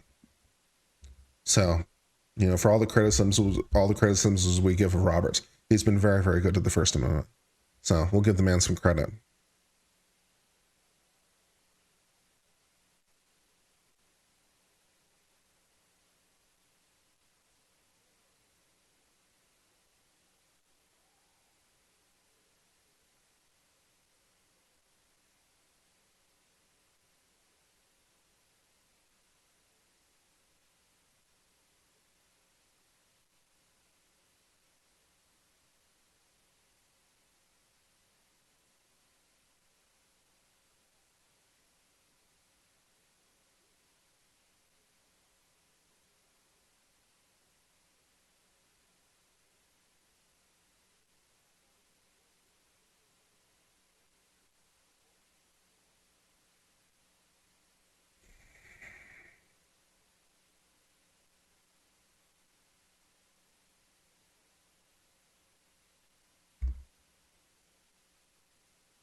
And we're still here with the continuing impeachment trial of Ken Paxton.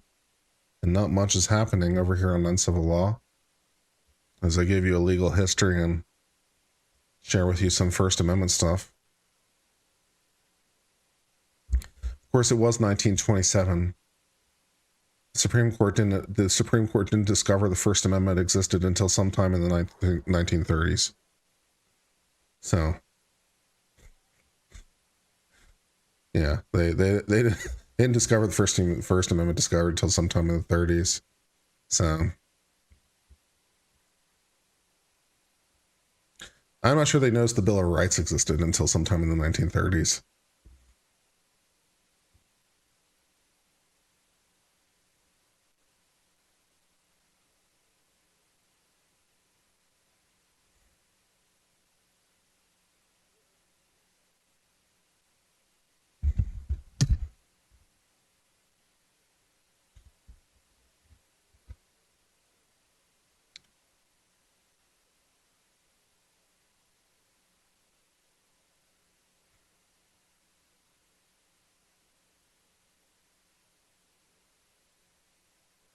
Should we read some book?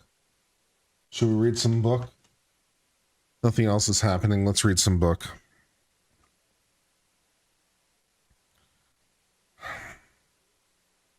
Speaking of freedom of speech,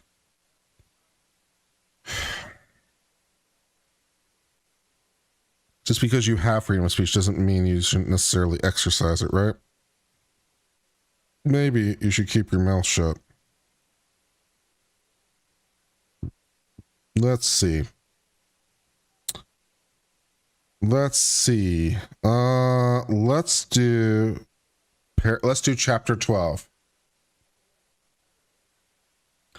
This, for those of you who are not familiar with our book reading series, we have been reading from time to time the work of the Colton County Grand Jury Clerk of Court, the person who stands up and reads the verdict, who stood up and read the verdict in the Murdaugh case with murdering his wife and son.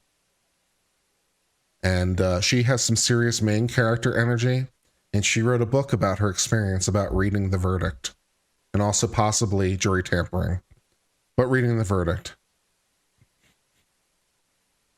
Let us read from chapter 12, which is entitled, We the People, Duty, Honor, and Service. Serve wholeheartedly, as if you were serving the Lord, not people, because you know the Lord will reward you for whatever you do. Ephesians 6:7-8. Working with jurors is always a unique experience, and like with any jurors, we sometimes have behind-the-scenes happenings with the jurors, the alternates, and the originals from the Murdaugh trial. While most of the jurors were focused and engaged during the Murdaugh trial, we did have one juror who was an alternate at one point who was not. She was more focused on the crowd, who was watching. Since we're having an elongated discussion up here, we're going to adjourn for the day at 9 o'clock tomorrow morning, okay? See you at 9 o'clock tomorrow morning. Okay. Well, I feel honored for the last 3 hours of being here. 3 hours I've been here and nothing has happened.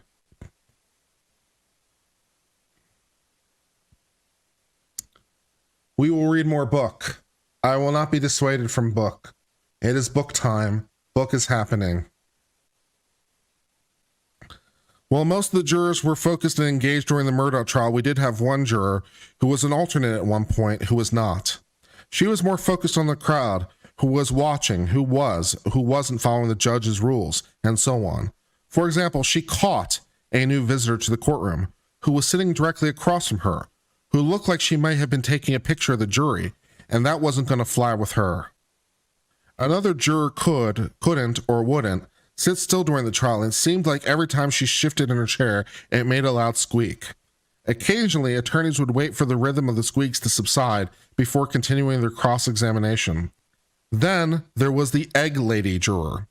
This juror worked on a monkey farm in the Low Country, and she drove Judge Newman bananas one weekend, pun intended. Through a Facebook page, Waterboro Word of Mouth, about 20,000 followers saw this juror's ex-husband post about how she was talking way too much to friends and family about the case.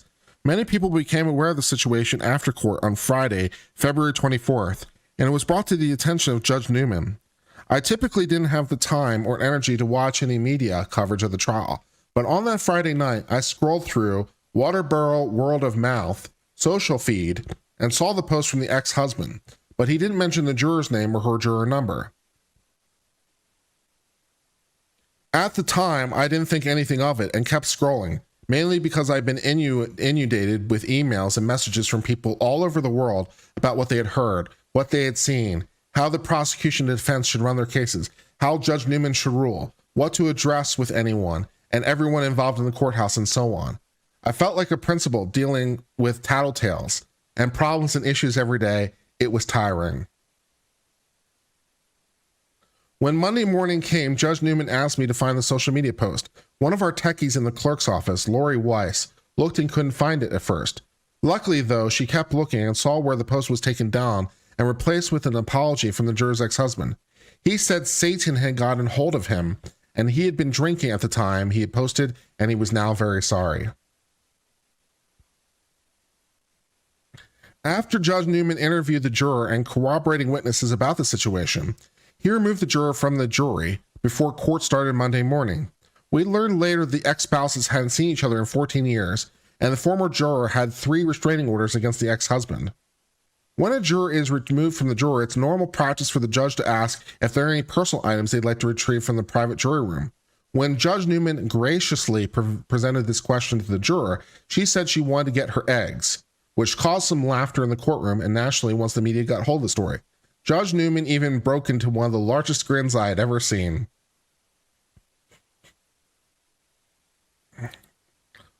One of the jurors raised chickens on their farm and brought in a dozen eggs to whomever wanted them. At this time, eggs were selling for about $8 a dozen, which is very high, so it's understandable why the juror wanted her eggs. One of our local singer-songwriters, Jason Cook, even wrote an amazing song about it.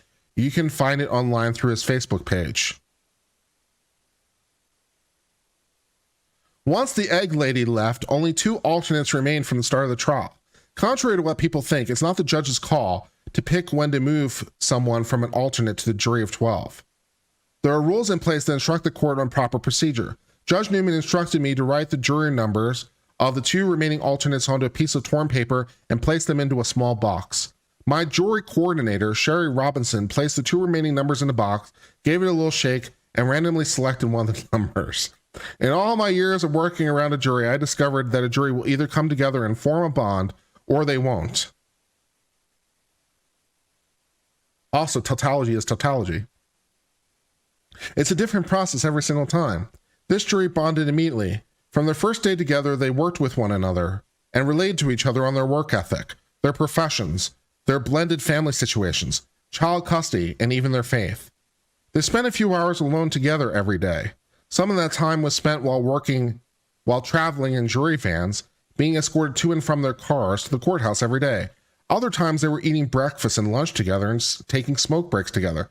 They seemed genuinely interested in discussing their culture, families, the economy, and current events outside the Murdaugh trial.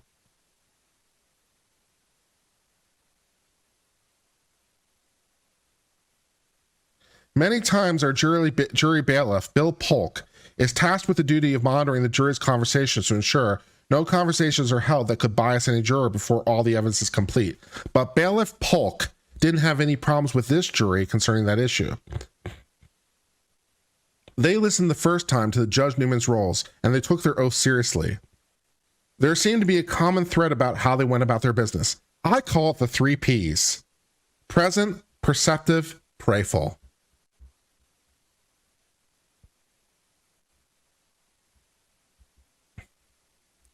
The jurors were present in that they focused on what they saw. After the verdict, I learned that many of the jurors believed Alex faked his tears and tried to mask them with his blubbering and mucus from his nose. I hadn't paid much attention to it initially, but when I went back and looked at what I saw in the video, I saw a lot of mucus coming from Alex's nose, but he didn't have a lot of tears coming from his eyes. It was another example of the insincerity and lies.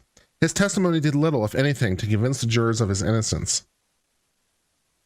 The jurors were very perceptive in key pieces of evidence. During the time I was able to bond with 3 of the jurors on our media trip to New York City, they shared with me 3 things that really sealed the deal for them. The Snapchat video that showed Alex's voice at the dog kennels at the scene of the crime within 5 minutes of the double murders. The technology evidence that came out from the cell phone data, the OnStar data from Alex's truck, and the number of steps he had taken within a short period of time.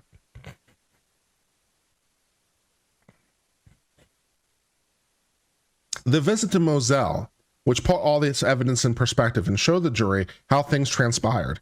This is when the jury realized just how close Maggie and Paul had been to each other when they were shot. To the jurors, it showed a mother trying to get to her son.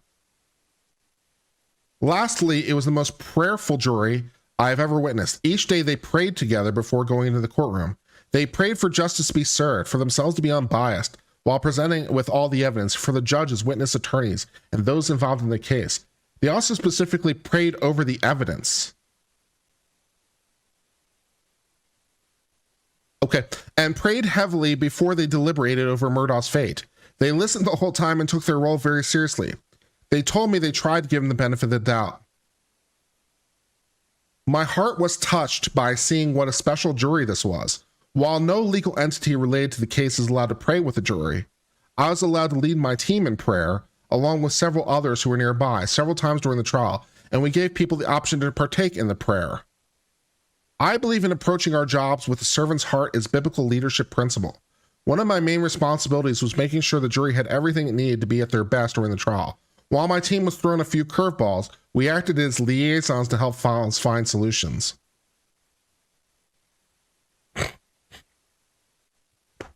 And I think that's enough for now.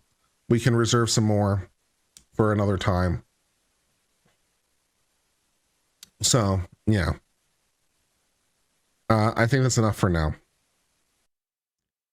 So, with that in place, I suppose I will sign off for now. So we will be back on tomorrow at 9. I am very irritated. One of my mods said, Sandy says, I have to admit I'm beyond peeved about them doing this. Yeah, I'm pretty peeved too. We were here and I could have had a nice break. But no, we were all doomed to hear it together. So yeah, so I'm going to sign off for now.